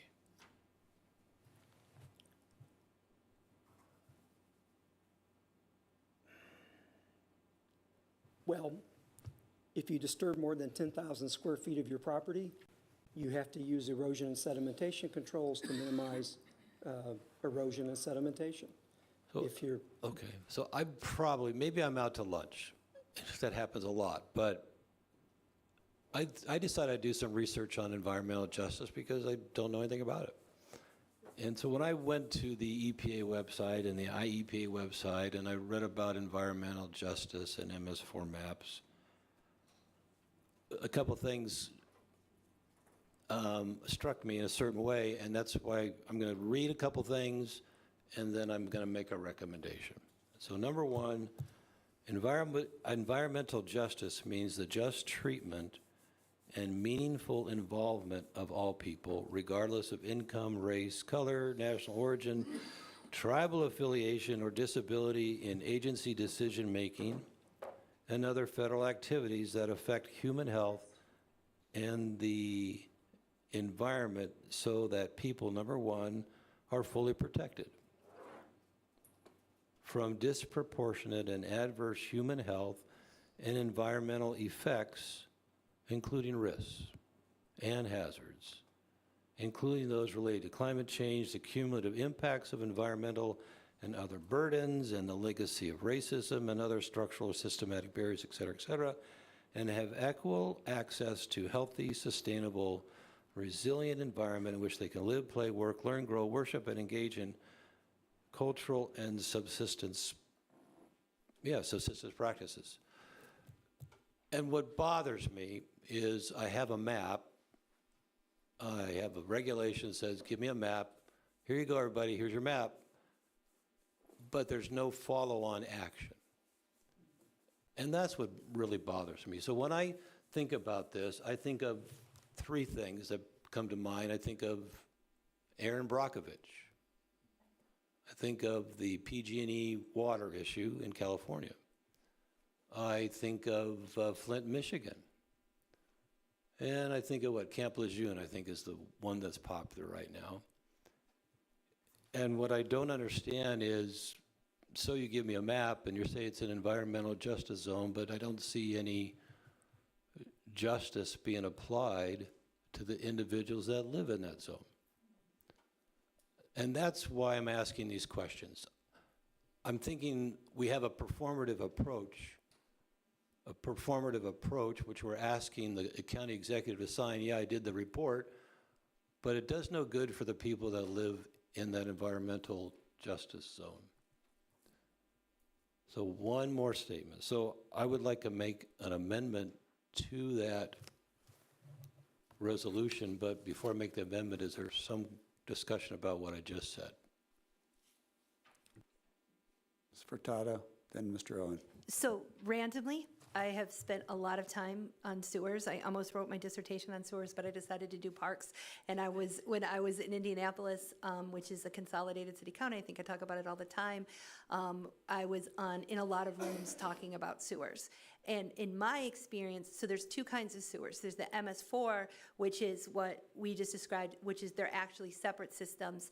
And then a lot of urban areas still have, although by now hopefully not as many, CSOs, which are combined sewer overflow systems, where the stormwater and the other water is actually combined in a heavy rain event. The county that Indianapolis is in had that. So if it would rain really hard, literally E. coli would get into water systems, like into creeks and stuff like that, and then like all the fish would be dead. And so traditionally, the money for sewer projects federally have been focused on CSO initiatives. I don't want to say that no money's going to MS4 initiatives, but traditionally trying to get rid of those CSOs has been the greatest impetus of federal funding for water, just because that is, the MS4, it's still, the guidelines on that have to do with, like, what do you do in a heavy rain event? What is allowable, right, in terms of entering into our water overflow? And then there's this, like you said, I totally agree with you, Jeff, that there's this environmental justice piece. It's been years since I've been as involved in thinking about sewers, and maybe now there's been some money on a federal level that has loosened up that would be more specific for MS4s as compared to focusing on trying to do the CSOs. But I think that this would be a great project for John's office to work with on we have a new grant person's office. There's always money for water at the federal level. There just always is. It's just how is it being targeted. So like, for example, one project that I was involved in is we put in a fen wetland into a drainage area in order to capture some of the water before it went into the sewer system, right? And it was a partnership with the Department of Natural Resources and a couple of different agencies in order to not get to the event where that water that is going to pollute a target area gets there, right? And it's always targeted towards these census tracts that fall within environmental justice. So I think that there's opportunities out there, and I agree. When I was on the ELEC committee, I'm like, so we're just voting for this map, right? But we, as a county, have never had resources to do much more than that. But I think now that we have this grant person in, right, I think that it is a possibility of something that we could do. The end. Samantha. I'm actually glad that you said something, Mr. Wilson, because I would like to be engaged in the conversation, but I don't really understand the map. Is there any way that you can maybe kind of include, like, even some main streets so we can kind of have some kind of identifiable markers as to what we're looking at?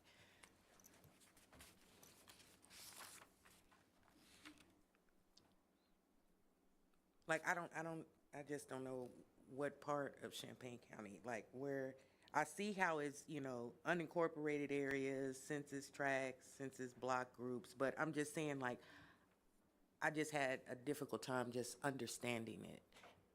Thank you. Mr. Owen, my apologies. Thanks. Board Chair Carter, I share your exact same thing, and having quite a bit of experience with GIS maps, I always get frustrated when I have one that's not clearly labeled the way I always do. I look for the train tracks, because that's the easy, on the map on page 43, the train track is the thing that goes at an angle up through the, and so that's Amtrak, like, or that's the main train track. And so that's my marker, just because I have a lot of experience with GIS maps, and that's mine. Mr. Wilson, I want to thank you. I think you have some really good points about what the MS4 what we're lacking there. And I really appreciate you bringing those up. In terms of the report itself, though, a lot of like what is being done at the county level is not on the map itself, but it's being addressed in pages 19 through 42. And so that's where like the detail is of like, hey, this is what we're doing. And the challenge that I think you rightfully point out is there's not always a good tie between the map and the item on this. And so, yes, that would be a great addition. But when I look at this, I see a lot of MS4 like compliance in pages 19 through 42. But I do think it's worth, if it wasn't 10:30 at night, I would love to have a longer discussion about the MS4. And, you know, maybe, are you volunteering to be on ELOC with us? Oh, one more committee, I don't know. So, okay. No, I just wanted, I thank you for bringing it up. It was a good point. But I wanted to point out where I see the work being done isn't necessarily the map. The map is. And I don't disagree with you. I read the report. I read the responses. I read the things that were incomplete and the things that are in progress. I come from a different background. If I presented that report to my management, I would be shot, I'd be fired. That's what I'm telling you. Because it's performative. It says, I crossed this hurdle, but the hurdle is just another report, another piece of information.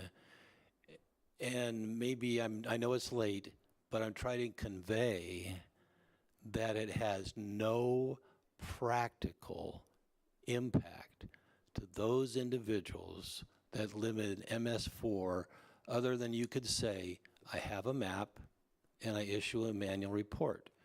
And so what I would like to see is somehow, just like Stephanie said, can we take another step and figure out how to make it applicable to us?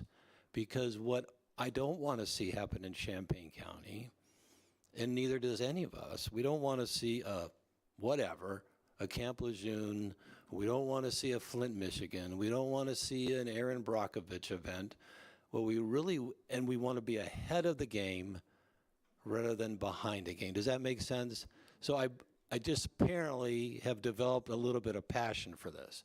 And so I would like us, and even though it's late, maybe we have to defer it to another discussion, and the clerk and the executive's going to sign it. I send the report out. But somehow, is there a way we could, how do we take the next step and make it practical? Point of information before we go on to John. Jeff, they would likely fire you, then shoot you. So just to make sure you get the order right on that. JJ, you're next. Thank you. I guess along with what Mr. Wilson actually just mentioned, I was wondering, is there, Mr. Hall, if we do not pass this tonight, if we send it back to ELUC for some more discussion, so it sounds like Mr. Wilson may have an idea of some additional things that we want to see happen with this. Is there a mechanism, I mean, do we have to pass this tonight and send it on? What's the penalties if we don't? Or could we discuss this further at ELUC, invite Mr. Wilson to join us and have a longer discussion about it? Okay, this is a report about what we did from April 1, 2023 to April 1, 2024. It's done. No matter what we did now, it's not going to change this report. Okay. And if this report isn't to IEPA by June 1, we have a new problem. We didn't file our annual report on time. So I guess just to make this clear, we're saying, we're filing this report and we're telling the EPA, we did all of these things, but we didn't get this one part done. We're just saying, this is the part we didn't get done. It's on record here, but we're working towards it. And then this would be something appropriate for us to have on our ELUC committee, whether it be at June or August or something like that. In fact, we're due to file a new notice of intent. We've been waiting for 2 years for EPA to give us the standards that they want us to follow. They still haven't given us the standards. But we will have to file a new notice of intent. And at that point, we could load it up with anything you want. Historically, we don't really load it up with things. We just try to do what is necessary to meet the minimum. But if that's not acceptable anymore, we can raise the bar. Stephanie. So I think that this actually could be put into conversation with the $35,000 we just gave to actually look at the mapping of the parcels within the different drainage districts. And I think that, like, I cannot emphasize this enough, drainage infrastructure is what feeds this. And so we put all this ELOC money, or I'm sorry, ARPA money into all these different drainage projects. And so I feel like right now this is a good next step, is looking at what are the things that I know John's office would like to do. It's funding is the issue. But then also looking at all of these different drainage districts and what are the projects that are on their books that they want to do. And then figure out how we as a county, because one of the problems is all these little individual drainage districts don't have the funding or the capacity to go after some of the grants that would make real change. So if you take the MS4 map and you put it on top of the work that this drainage thing is going to do and get all the drainage district folks in a room and have a comprehensive plan, it would leverage us in order to go after major federal funding in a way that's more comprehensive than we can do right now. And I think maybe that would be a conversation that should start in ELUC, but then maybe come before the full board for a study session, but would be a direct continuation of what we tried to do with ARPA. To some degree, what we did with ARPA is people came in, they made their best cases, and we let the rural districts, pick, right? What we need to be doing is that sort of more, this is the whole list of everything that's wrong with our water infrastructure in the county, and then how do we move forward collectively so that they're still autonomous, but that there's some direction and resources put behind it, because some of these projects are astronomically expensive. To actually change lived conditions in some of these MS4 areas would require millions of dollars in infrastructure, kind of like what we're doing in Garden Hills, right? And that's where the things overflow, is where you run into the environmental problems. When stuff stays in the pipe it's supposed to, you don't, right? So I think that this could be a major, like, the county could be a leader in this if we wanted to be.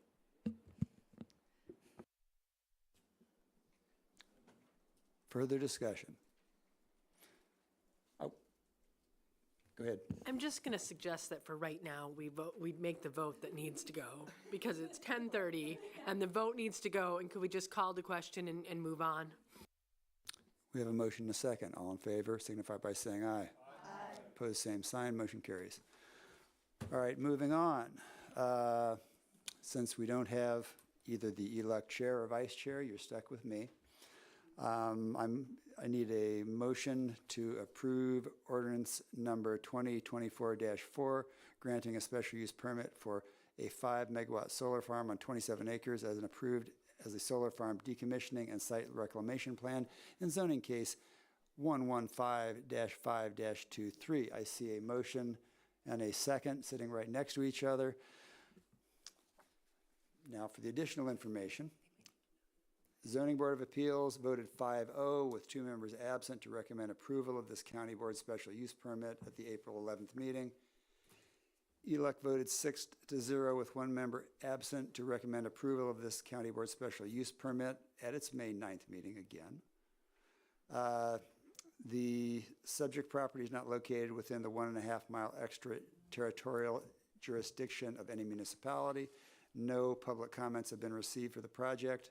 There are 14 approved special conditions for case 115-5-323, including a waiver for not entering into a roadway upgrade and maintenance agreement or a waiver therefrom with the relevant local highway authority prior to consideration of the special use permit by the board. Special condition E requires that either the railway upgrade and maintenance agreement signed by the relevant authority and approved by ELUC or a waiver therefrom signed by the relevant authority shall be required at the time of application for a construction permit. Mr. Hall is available if you have questions.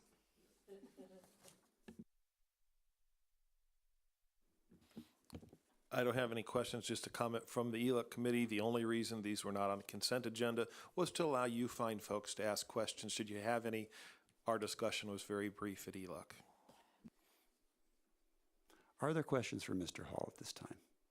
I'm not seeing any.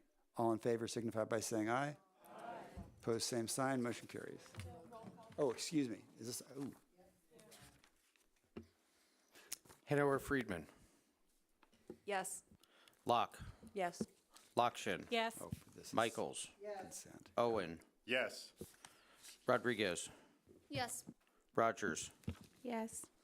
Sexton. Smith. Yes. Storr. Yes. Straub. Yes. Taylor. Yes. Wilson. Yes. Cowart. Yes. Farty. Yes. Furtado. Carter. Yes. Motion passes. Sorry, just to be clear, was that for all three? Was that a omnibus or just the first? Okay, thank you. Yet to go. And I'm sorry, I'm looking at the agenda. I thought this was a simple majority, so my apologies. All right. Can I have a motion to approve ordinance number 2024-5, granting a special use permit for a 3.5 megawatt solar farm on 22.49 acres and approving a solar farm decommissioning and site reclamation plan in zoning case 126-5-24? I saw hands. We have Owen and Farney. We have a motion and a second. This is one of two community PV solar farms proposed in the southwest corner of the intersection of Windsor Road and Illinois Route 130. The Zoning Board of Appeals voted 5-0 with 2 members absent to recommend approval of the 2 county board special use permits at its April 11th meeting. ELEC voted 6-0 with 1 member absent to recommend approval of the county board special use permit at its May 9th meeting. The subject property is located within the 1.5 mile extraterritorial jurisdiction of the city of Urbana, a municipality with zoning. A PV solar farm county board special use permit typically must go through 2 ELEC meetings before it can move on to its final determination by county board. However, the city of Urbana has waived the requirements for 2 meetings. There are 16 approved identical special conditions in each case. Numerous public comments were received in the public hearing and were summarized in the ELEC memorandum, but no one spoke against the solar farm at the ELEC meeting. Because the solar farms are located less than 1/2 mile from a municipality, a waiver, Part A, is required. Waiver Part B is for not entering into a roadway upgrade and maintenance agreement or waiver therefrom with the relevant local highway authority prior to the consideration of the special use permit by the board. Special condition F requires that either the railway upgrade and maintenance agreement signed by the relevant authority and approved by ELEC or a waiver therefore signed by the relevant authority shall be required at the time of application for a construction permit. Mr. Hall is available for questions. Go ahead. I'm just curious because some of the other solar farms were built on marginal land.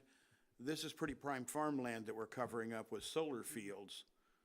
It was a big deal when I bought my 5 acres that you were worried about losing it, and now you're talking about covering up a much larger area for solar. Why is it not so valuable now? It still is best prime farmland. That's why there has to be special seeding on the ground using pollinator species. But the county board has always, our zoning ordinance has, one of the purposes is to further renewable energy. So the county board has always looked at solar farms and wind farms as a good thing. That's it. The county board has decided it's a good thing. Further discussion? Diane. I'm on. Okay, just a quick question.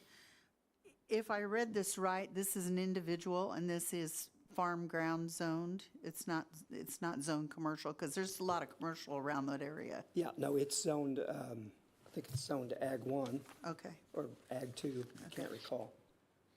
I just know there's a lot of businesses around there, and I didn't know if it was zoned commercial versus Yeah, no, it's farm. zoned Ag.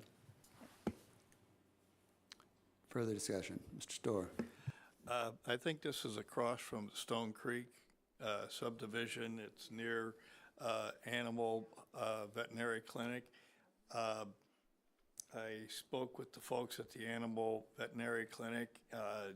They had some concerns that were apparently thought of or occurred after the Zoning Board of Appeals. And I spoke with the representative here, Mr. Schlesinger, who said that he would contact the veterinary clinic and see if they could resolve any outstanding issues.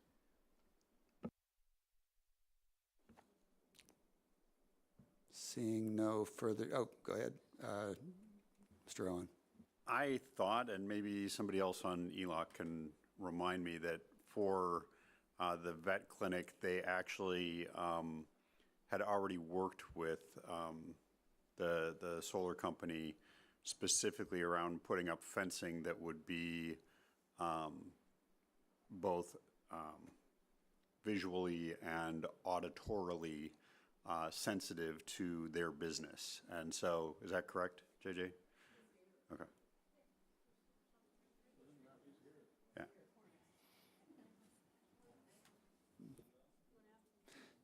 Does the board have questions for Mr. Schlesinger?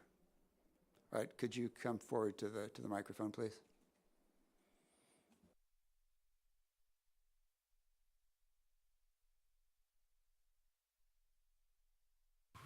Yeah, did you hear my my comment, my question? I did, yes. So we did hear the comments during the, I believe it was the ZBA public hearing from the veterinary clinic, from the doctor, as well as her attorney. We took notes on those comments and concerns. We did have a conference call with both of them, as well as, I believe, the veterinary doctor's husband was on that call as well. So there was certain action we took to try to resolve some of those concerns. And as you mentioned, we did introduce some fencing. We did reduce the system size by a megawatt to move the system further south away from the veterinary clinic. So to help, appease any concerns with noise or any of the animals, that they are treating at that facility. And they seemed 100% satisfied with, our action in addressing their concerns. In fact, they did return, I believe it was another public hearing, or a second public hearing, or a continuation of the public hearing, I believe it was. The doctor did make public comment that she was in favor of these projects. Thank you so much. You're welcome. Further discussion? Hearing none, all in favor, please signify. Oh, this is. Hanauer Friedman. Yes. Locke. Yes. Lockshin. Yes. Michaels. Owen. Yes. Rodriguez. Yes. Rogers. Sexton. Smith. Storr. Yes. Straub. Yes. Taylor. Yes. Wilson. Yes. Cowart. Yes. Yes. Furtado. Carter. Yes. Motion passes. All right, can I have a motion to approve ordinance number 2024-5, granting a special use permit for a 2.5 megawatt solar farm on 15.96 acres and approving a solar farm decommissioning and site reclamation plan in zoning case 127-5-24. Motion from Leah Taylor, second from Jen Straub. Mr. Executive? Yes. You said 120, or 2024.5, it should be 2024.6.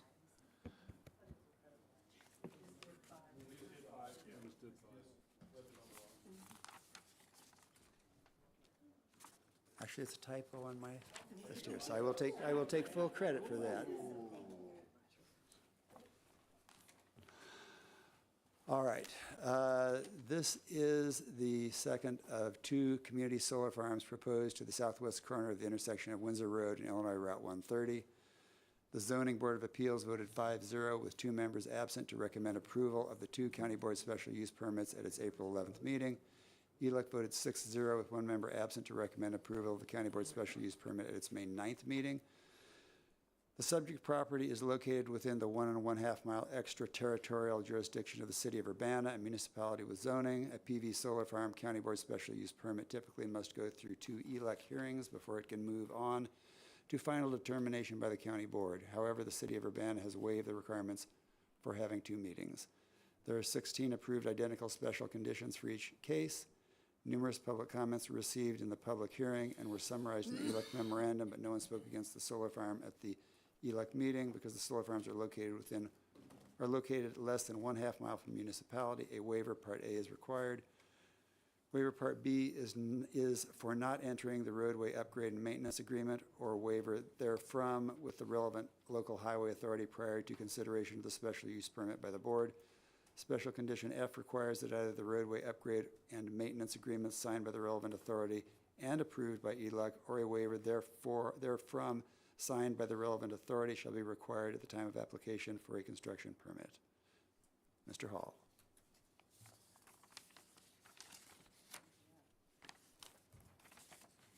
Questions? You're sure? Yep. All right.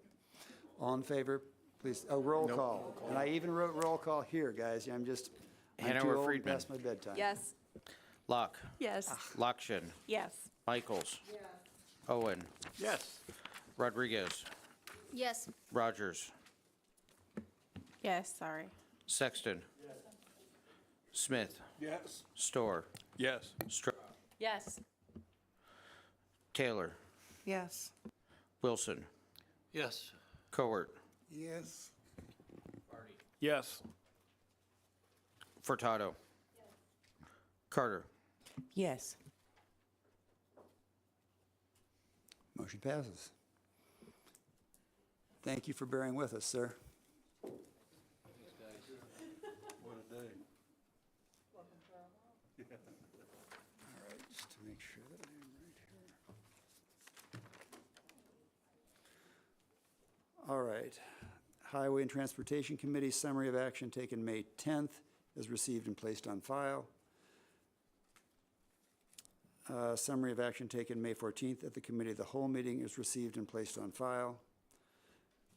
Can I get a motion to approve the recreation and entertainment license for Aracelia Gutierrez for a Spanish rodeo at the Champaign County Fairgrounds, 1302 North Kohler Avenue, Urbana, to be held June 2nd? Rodriguez passes the motion. Second will be Sexton. Second's Tom Sexton. Thank you. All right. Is there discussion? Just excited to see it, man. I want to attend. All right. Just to make sure.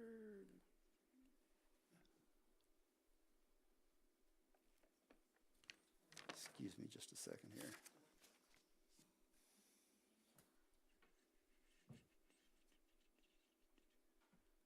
All right. All in favor signify by saying aye. Aye. Opposed, same sign. Motion carries.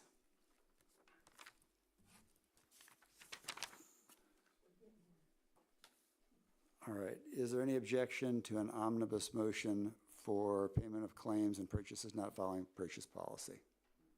All right. All right. Can I get a motion to approve resolution number 2024-124, payment of claims, and adoption of resolution number 2024-125, approving purchases not following purchase policy? Mr. Sexton and Ms. Locke. Is there discussion? All in favor signify by saying aye. Aye. Opposed, same sign. Motion carries. All right.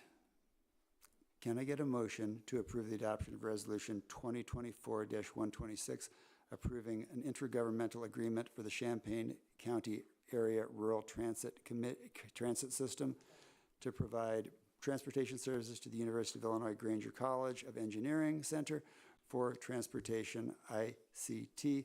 And we have some very long-suffering RPC members here that would love to come forward to address this. A motion is from Samantha, second from Diane. We have a motion and a second. Is there discussion? I think you should at least ask them one question. Oh, I think so, yeah. They've been here for literally like 6 hours. All right. Yeah, there's a question.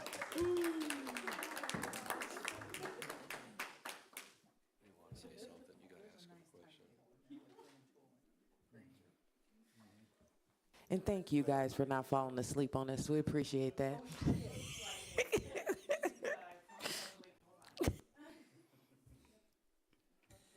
Well, I'm going to ask a question just as a courtesy, because you've waited here so long, and I applaud you for doing that.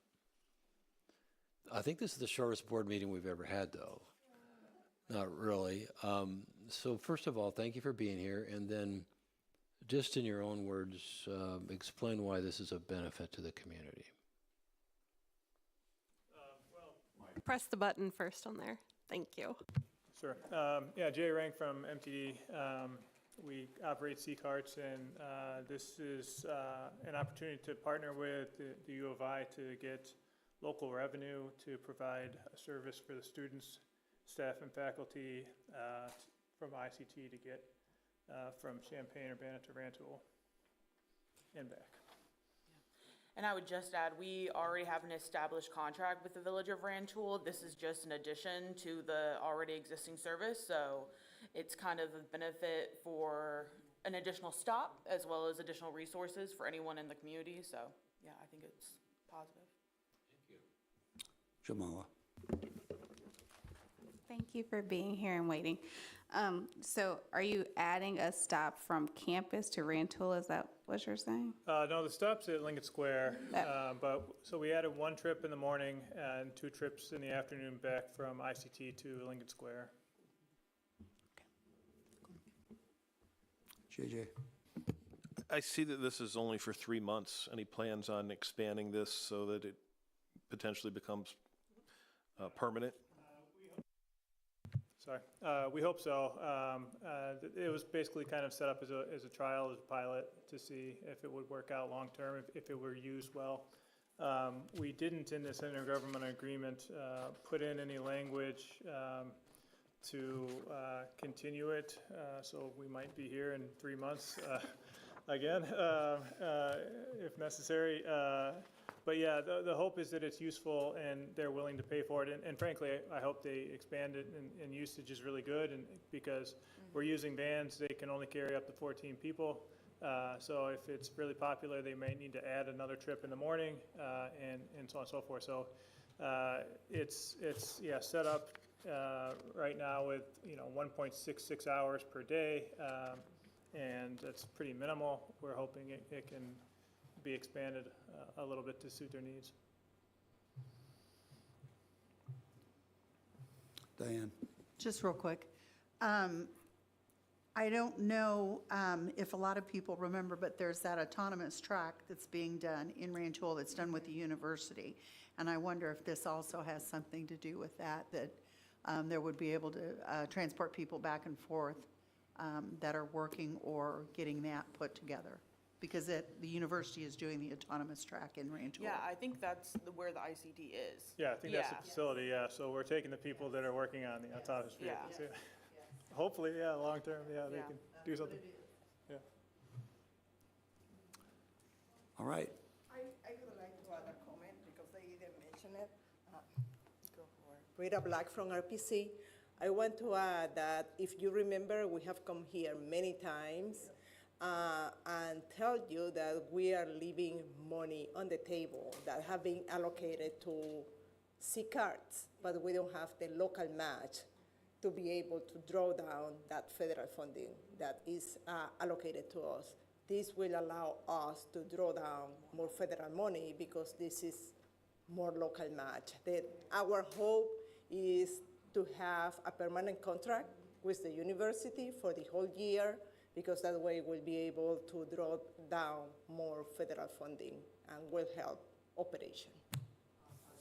I remember when you came and spoke with me about this, and Samantha and I discussed it and agreed that it was just a win-win for the county, so thank you so much. Yeah, one thing is that we already started providing the service because the university needed to start the service last week on Monday to take the students. Then I talked to the county executive and then talked to Samantha, and then we went to a Rural Transit Advisory Group, which is the group from the county board that oversees C cards, and they approved the contract already. Then we are operating already, but we need to have your approval and the resolution in place. Thank you. And it's going to MTD's board meeting on Wednesday. Yeah. Jenny? Well, when this is a success and you're back in 3 months, I promise to do what I can to move you forward in the agenda. Thank you so much. Now that we know that we can do that a little bit. If you show up in May, you get shorter meetings. Yeah. Thank you very much. All in favor, signify by saying aye. Aye. Opposed, same sign, motion carries. Moving on, the next agenda item was placed in anticipation that we would have a deal from the bank with regard to the sale of the nursing home. We have not received that information. So I really don't think any action needs to be taken on this item at this time. I mean, unless I'm missing on a procedural Roberts bit here, but I'd say just we don't need to take action on this item. I'm sorry. All right. Can I get a motion to approve the adoption of Resolution 2024-123, approving the placement of a plaque by the African American Heritage Trail honoring James R. Burgess? Point of clarification is 128. Oh, excuse me. And that is an error on my part. That's correct here. So moved.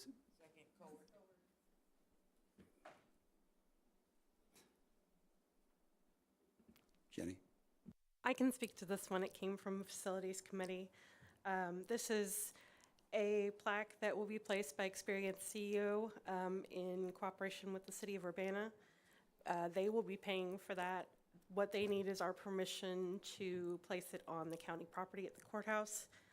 I do have wording from the signage if anybody would like me to read that. I know it's been a long meeting, but I would like to take a moment just to honor Mr. Burgess and read this through. This is what is proposed that the sign will say. Countless African Americans in Champaign County have dedicated themselves to public service as volunteers, government employees, members of civic organizations, and elected representatives of individual communities. However, until 1972, no African American had been elected to a countywide office in Champaign County. James R. Burgess Jr. was born in Tennessee on December 19, 1915, to James R. Burgess Sr. and Ida B. Burgess. In 1941, he was drafted into the U.S. Army and became a leader of the 761st Tank Battalion, the first African-American armored unit to see combat in the European Theater of Operations, and served for 10 years in the Counterintelligence Corps. He married Doris A. Murray in 1946, and they had 2 sons, Robert and Stephen. After 20 years' duty, Burgess left the Army to attend law school at the University of Illinois in 1962. He first worked as an attorney in Cook County before joining the Champaign County State's Attorney's Office in 1969.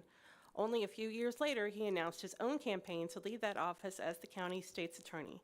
History was made on November 7, 1972, when he won the election, becoming the first African American in Champaign County elected to a countywide office and the first African American state's attorney anywhere in Illinois.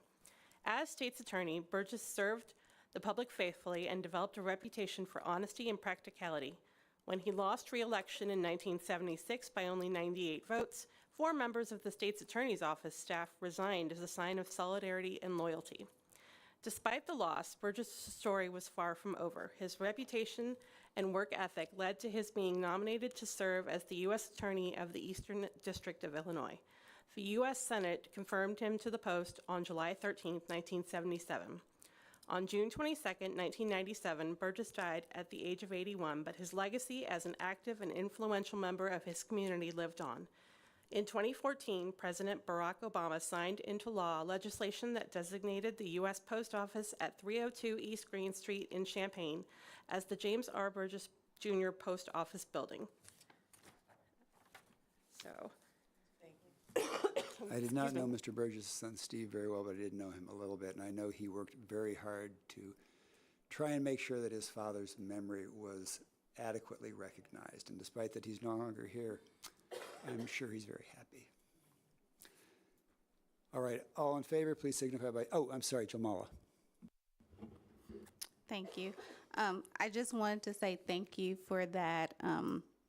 I didn't know anything about him, and I worked in that office. So the fact that there will be a sign that shows homage to him, I'm really excited about it, and I'm excited that I'm proud to have followed in his footsteps. So.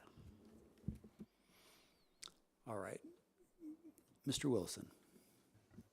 Thank you. I was intrigued by this individual, so I looked at his background, and I appreciate what's going to be said on the plaque, but I wanted to add just one vignette to it, as it is Memorial Day weekend. Mr. Burgess entered the armed services in 1941.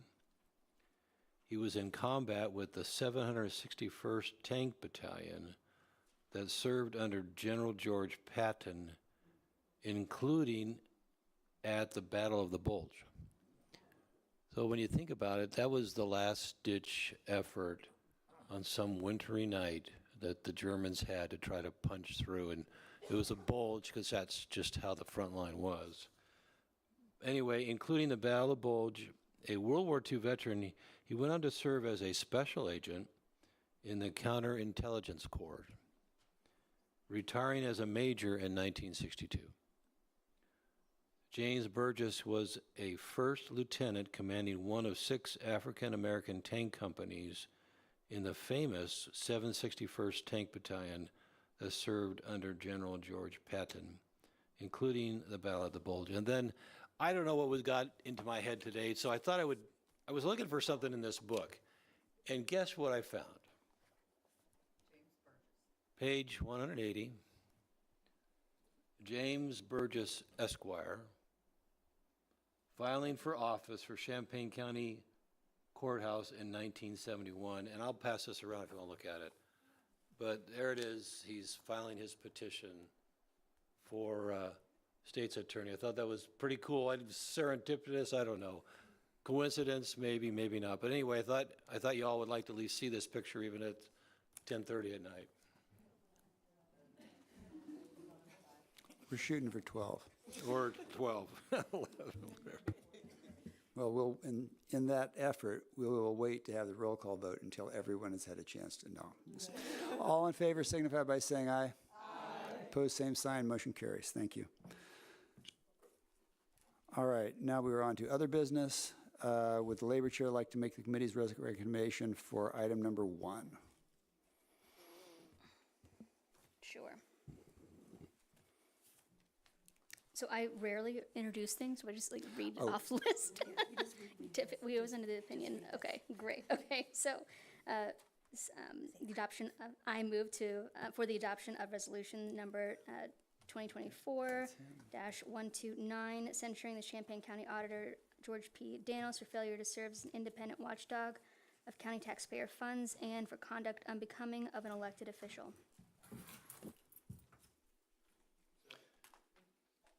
Mr. Farney and Leah Taylor. Motion and a second. Oh, you've made the motion, excuse me. The second would be go to Mr. Farney then. I think I saw him first, so my apologies. No, you did not. You did not. We have a motion and a second. It's open to discussion. I realize the hour, it is 11 o'clock, and this is a subject matter that nobody enjoys, so I promise to wring my own neck if I go too long. But this is a serious matter, and I feel like we have to mark it. I want to mark why we are here and why we're addressing this to begin with. We are taking this seriously because employees of the auditor's office are not a part of a bargaining unit, and we are not able to hold an elected official, we're not able to force them to accept any kind of HR policy. So it is falling to us to speak for employees and mark what kind of treatment that we believe our employees are deserving of.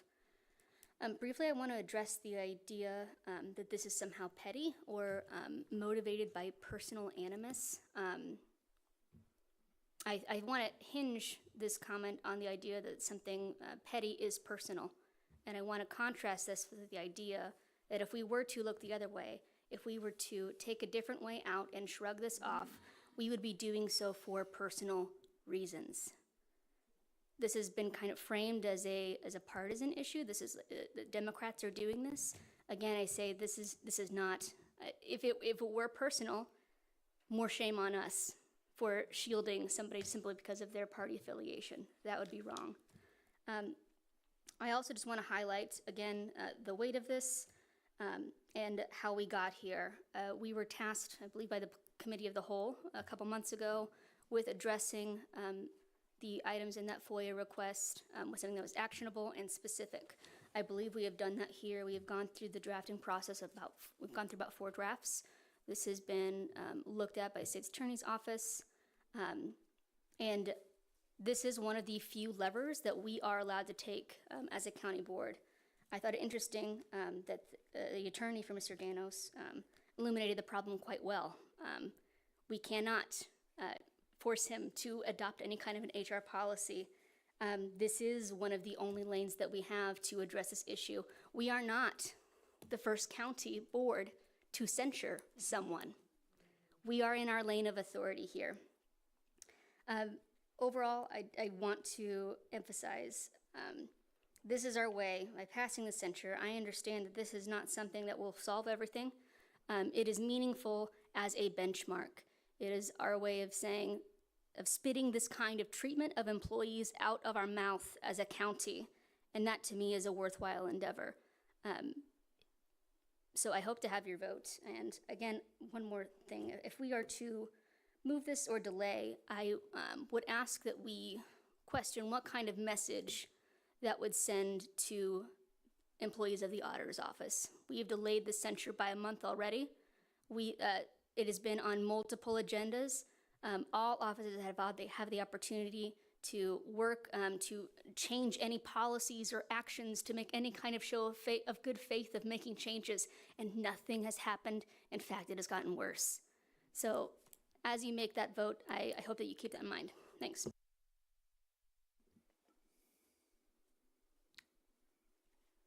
Dr. Storr?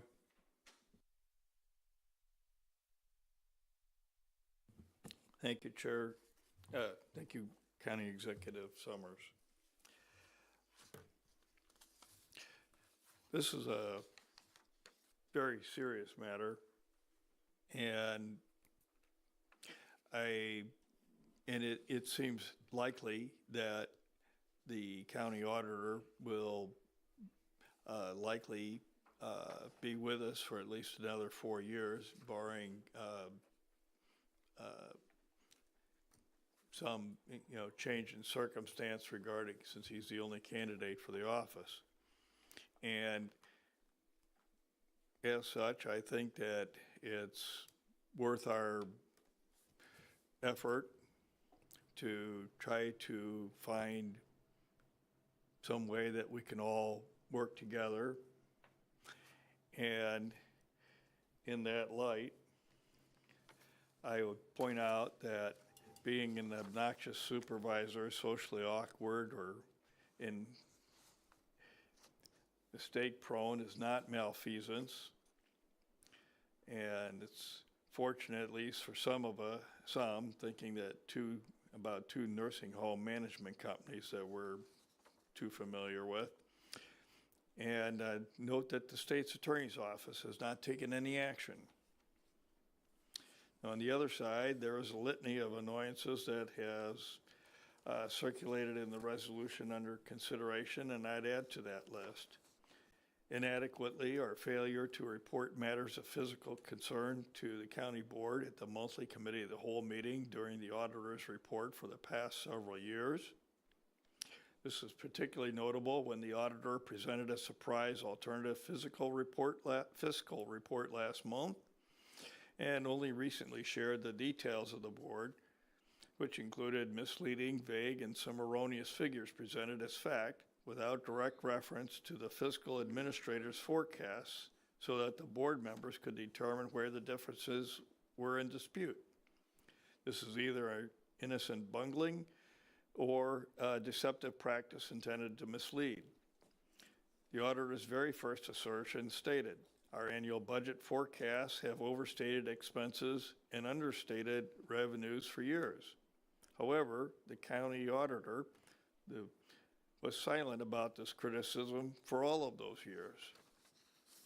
Furthermore, at least one notable conjecture about software purchase was not only without substantiation, it may have caused a future problem by asking for a quote from a potential vendor. Skipping along, the auditor's surprise claim of deceptive practices by the county executive, budget director, and finance chair without details is an accusation without supporting evidence. It leaves the county board members to determine which party is presenting a true fiscal forecast on which budgetary decisions are to be made by this body. I, for one, expect that the elected county officials and staff will work together, if not in harmony, at least in concurrence, and to arrive at an annual fiscal report that might allow a minority or alternative opinion with justification and rebuttal for the alternatives. This gives us a chance to fairly determine the fiscal condition of our county so that we can proceed with a budget. Therefore, I ask the auditor, executive, and staff to reconcile the differences between the two fiscal reports by the June 11th Committee of the Whole.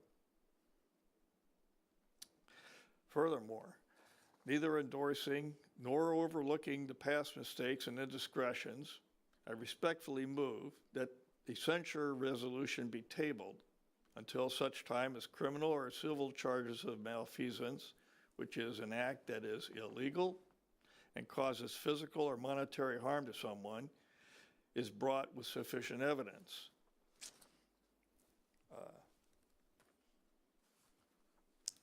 I think Ms. Cowart is a... Go ahead, Lorraine. Oh, turn your microphone. Sorry, I can't hear you. I want to offer a second. All right, so we have the motion from Chris, a second from Lorraine. Jenny?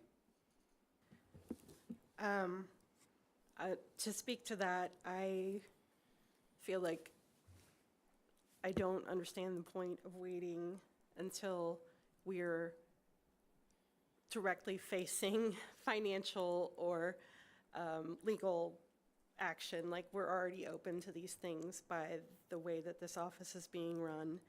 I don't think that Mr. Danos intends to act in good faith no matter what happens here.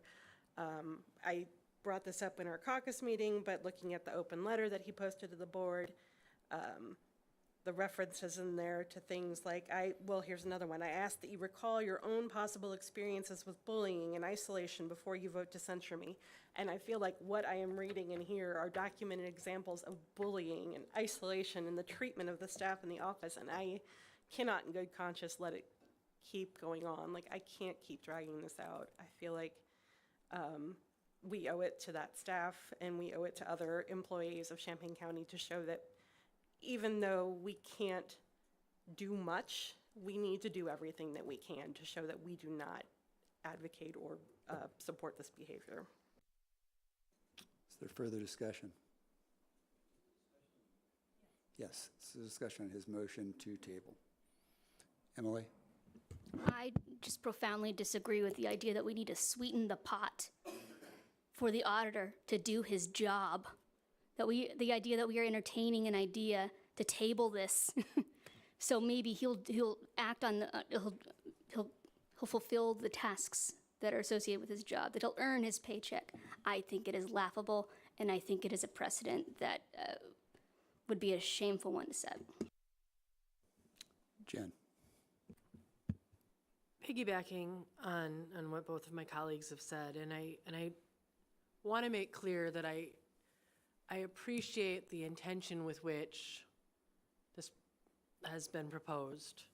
I know that it comes from a place of good and all of that.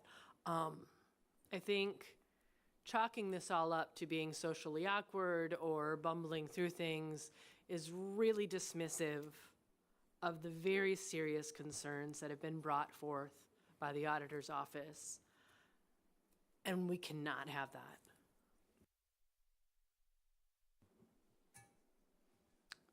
Mr. Wilson. Thank you. I'll just focus on this before we focus on the next one, but I understand Dr. Storr's point. And the why I'm asking it at this point is I'm not a legal beagle or whatever. Based on what the attorney, the representative for Mr. Danos said, are we in the right swim lane?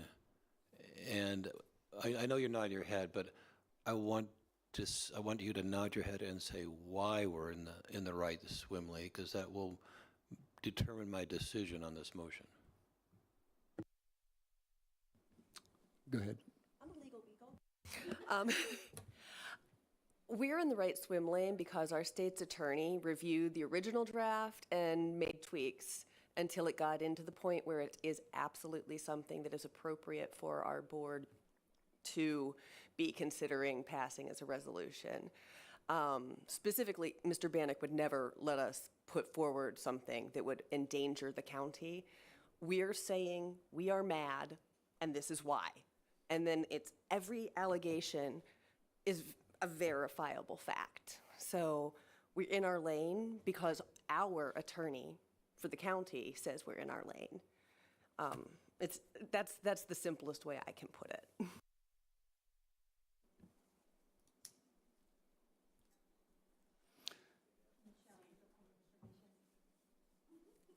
Go ahead.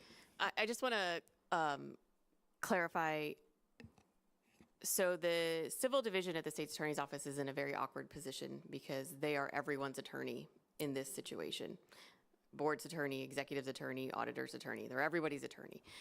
So what they have provided guidance on is that the board is in its authority to offer a censure and to pass a censure resolution. That is what they have signed off on. What that censure says, they feel is inappropriate for them to at that point weigh in on and give any official formal stamp of approval, because again, they're in a very awkward position of having to look forward and be in a potential place where they represent all parties in this dispute. So I just want to be very transparent that that is what I've understood from my conversations with the civil division is absolutely a censure is completely within the bounds of what the board can do. And they have provided some guidance on how to make it a censure that's reasonable, which we have incorporated. And that is the extent of their, again, official, final, not official seal stamp of approval on this process. Thank you. JJ. Just to add to that, in the last 3 months, Madison County issued a formal censure of their county board chairman. And in the last, I want to say, 3 to 4 years, Tazewell County issued a censure of, I believe, their county clerk. So other counties have done this. There is precedence.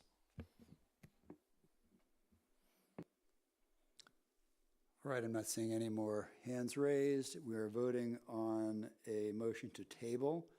All in favor signify by saying aye.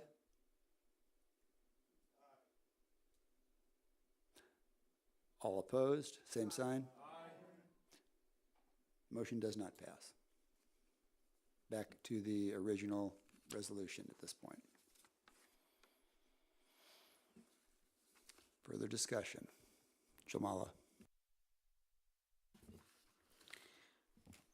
I'm not saying that I don't support this, but I did look up our rules, and it says that a part of our responsibility is to serve its final steps for hearing process and grievance procedures as provided in the Champaign County personnel policy.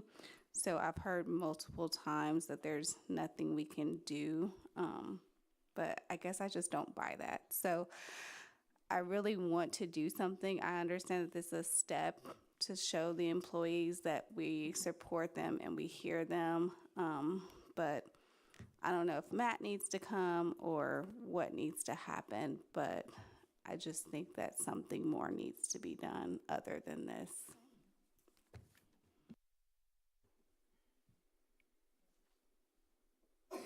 Mr. Wilson? All right, now I think we'll get down to the brass tacks, and I have a number of questions. And I'm going to ask you to bear with me. Even though it's late and it's 11:30 and I still got to pack my bags and I'm leaving at 6:30 in the morning, so I still have a long night ahead of me. So,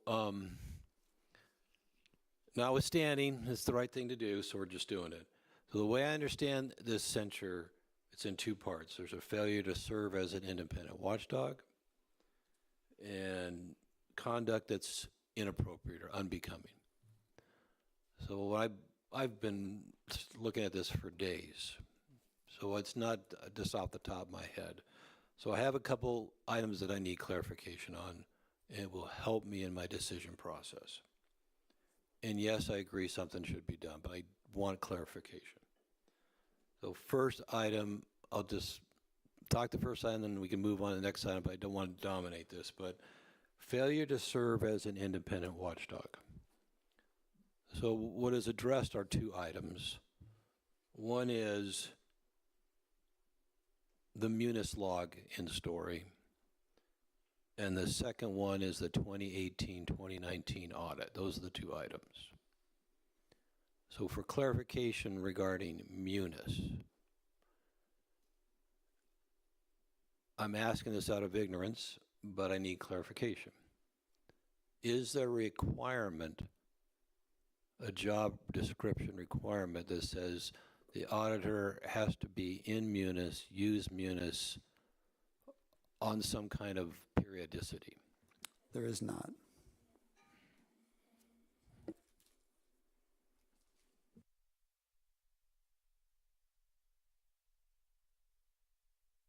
It's fine if both are former auditors. To Jeff's question, is there something in a job description? Well, we need to look deeper at that, because the job description that appears on the county website is something that was created by Champaign County. The auditor's job is described in statute. That's the only thing that really is enforceable. We can say we want the auditor to do this, this, and this here in Champaign County, and they can say, no, the statute says that I get elected. That's what an elected official's job by statute is, to get elected. What they want to do with it is up to them. An elected official is not an employee. They have no oversight other than an election every 4 years. So I can't say that there is a job description that says you need to log into your system. Common sense says you need to be in the system in order to know the data that should be presented to this board and to the people of Champaign County. But as far as an actual job description saying that the county auditor needs to do this, this, and this, we have to only rely on statute, and that would not be there. Go ahead, Diane. Well, pretty much coupling on what Mr. Farney said, not just common sense, but if your job is to be the watchdog, how can you watch something if you're not looking it up?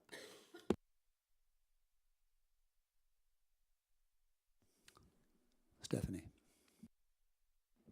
I actually am going to make the case that there's actually 3 items that have to do with the financial watchdog. So there's the 2 that you mentioned, but falsifying a reimbursement claim for $39 for something that did not occur, and then putting that into the financial system, which is what happened.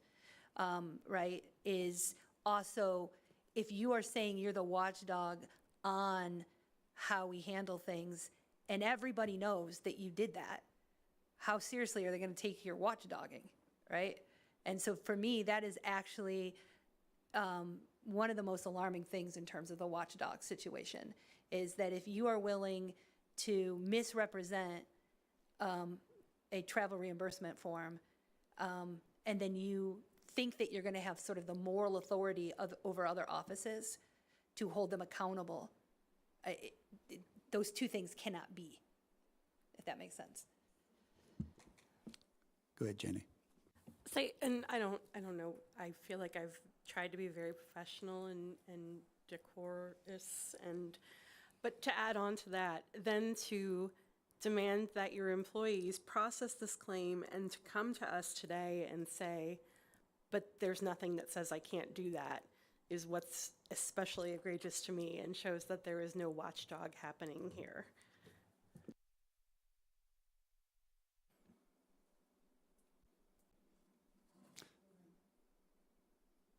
Lorraine? With all that said, only thing I can see is for us to press charges against Mr. Dano.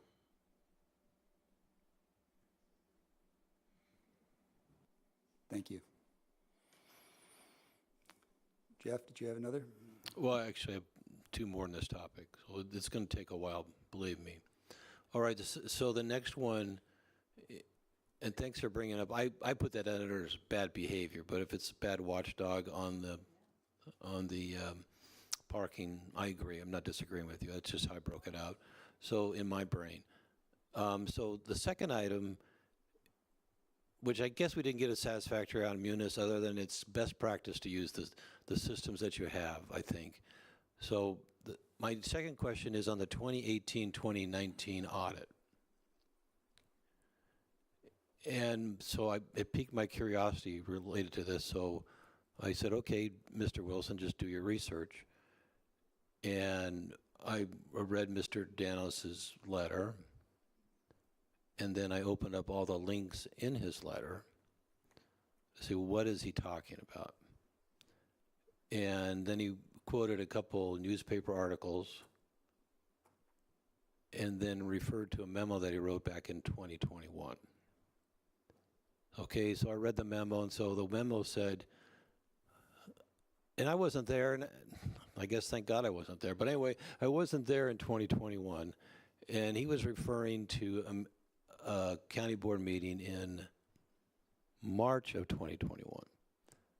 And I said, okay, I'll go there, and so I actually read the meeting minutes in the April 2021 county board meeting.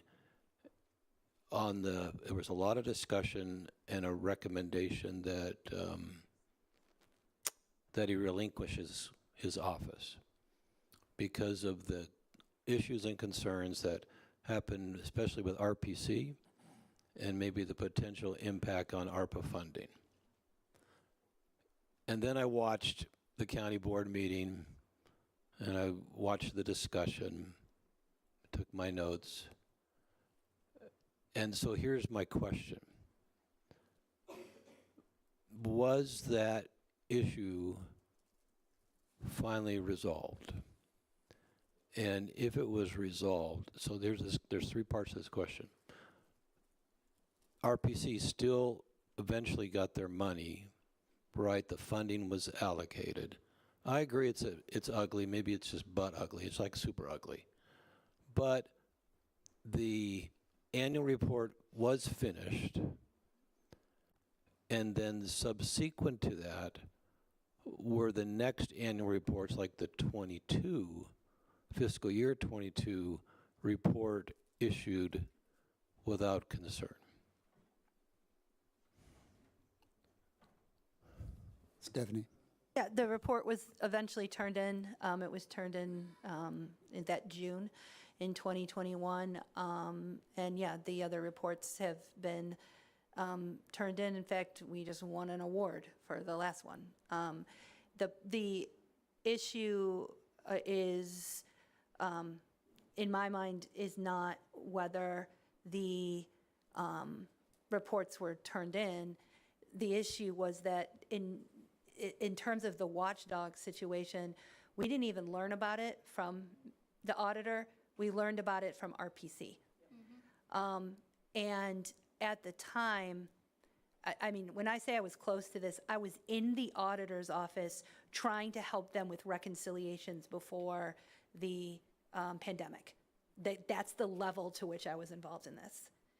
And at the time, and I'm just going to be perfectly blunt, I was like, I think we should give him the benefit of the doubt. He was dealt with a bad hand, and I was wrong. I should have supported the resolution then. It was the way he handled it, the way he talked to RPC, the way he dismissed their concerns and called them political and took absolutely no ownership or responsibility for what happened, that none of it was his fault. And the thing that was his fault was not that it was late. I totally agree. That was out of his hands. What was his fault was he didn't talk to the board about it, he didn't ask for resources to mitigate it, and he continues to misrepresent what happened. In that email that he sent to us, he said that we had to pay $10,000 in originating fees for a promissory note. That never happened because we didn't issue the promissory note. That is an easy fact that he could have looked up to find out whether that had happened. He could have picked up the phone. He could have gone back and looked at AS400 if he knows how to do that. He didn't. So even as he is justifying his bad behavior in the past, he is still making factually wrong statements that he's not just sending out to the board, that he's putting out into the press, right? So like, his level of watchdogging, even our criticism of his watchdogging, is factually inaccurate. And it is easily resolved by just doing his job. He could have looked up that information to know that that never occurred. And to me, that, I mean, I wasn't on the fence about this, but when I saw that email that went out, I was like, he's still misrepresenting things, even as he's defending himself. And that's just that lack of, like, we need an auditor that pays attention to detail, right? That to me is incredibly important in an auditing, and he's not.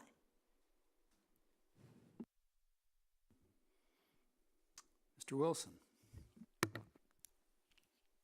Thank you for that response. And yes, I remember the 10,000. I read all this stuff, believe me. So what I'm going to read is there's one other item that we somehow absolutely missed.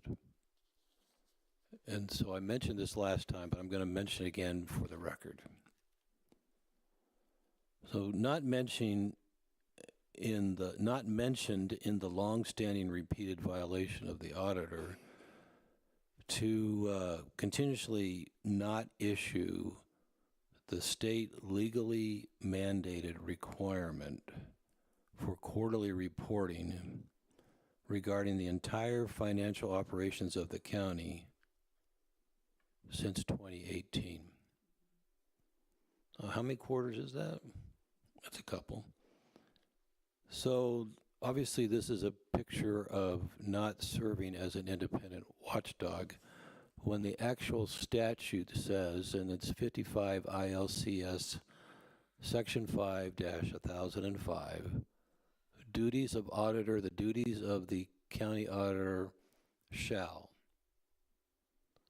be to report quarterly.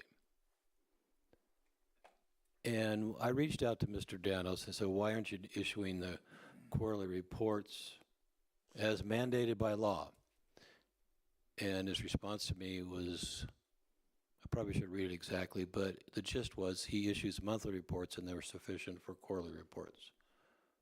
And my response to that is, if the law says you shall do it, I guess you should do it.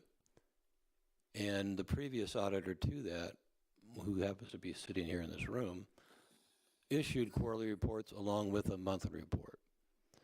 And a monthly report does not replace a quarterly report just like a quarterly report doesn't replace an annual report. I'm just saying that there's additional item that the oversight or watchdoggedness has not been captured, not just one time, not 2 times, but since 2018, quite a few times.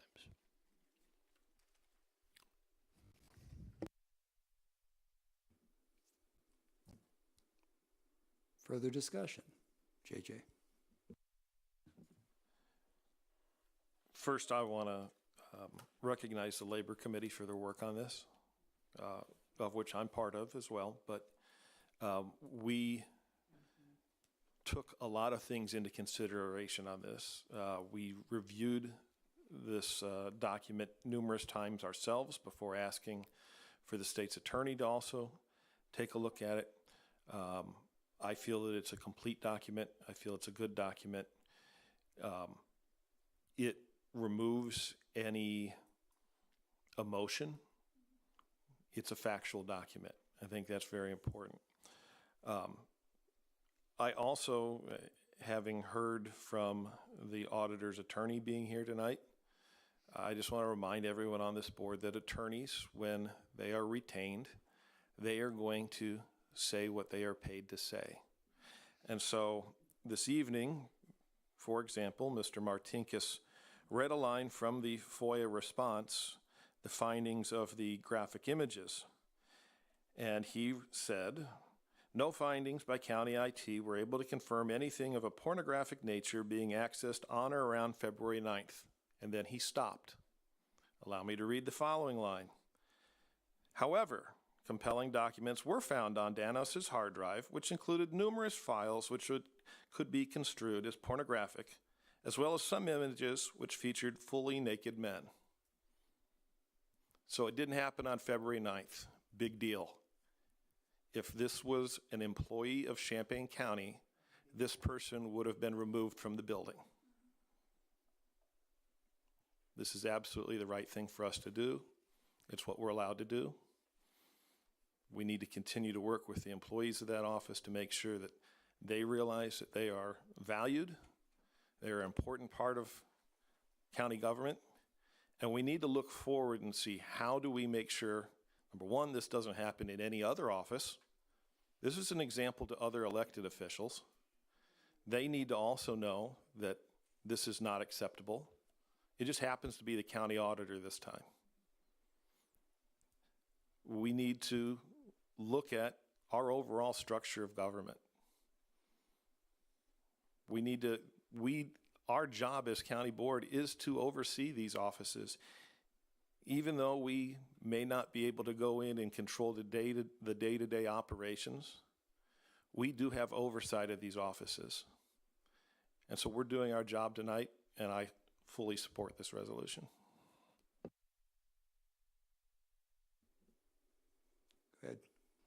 Just a minor note of clarity. There is a Champaign County job description dated April 2004 for the auditor position.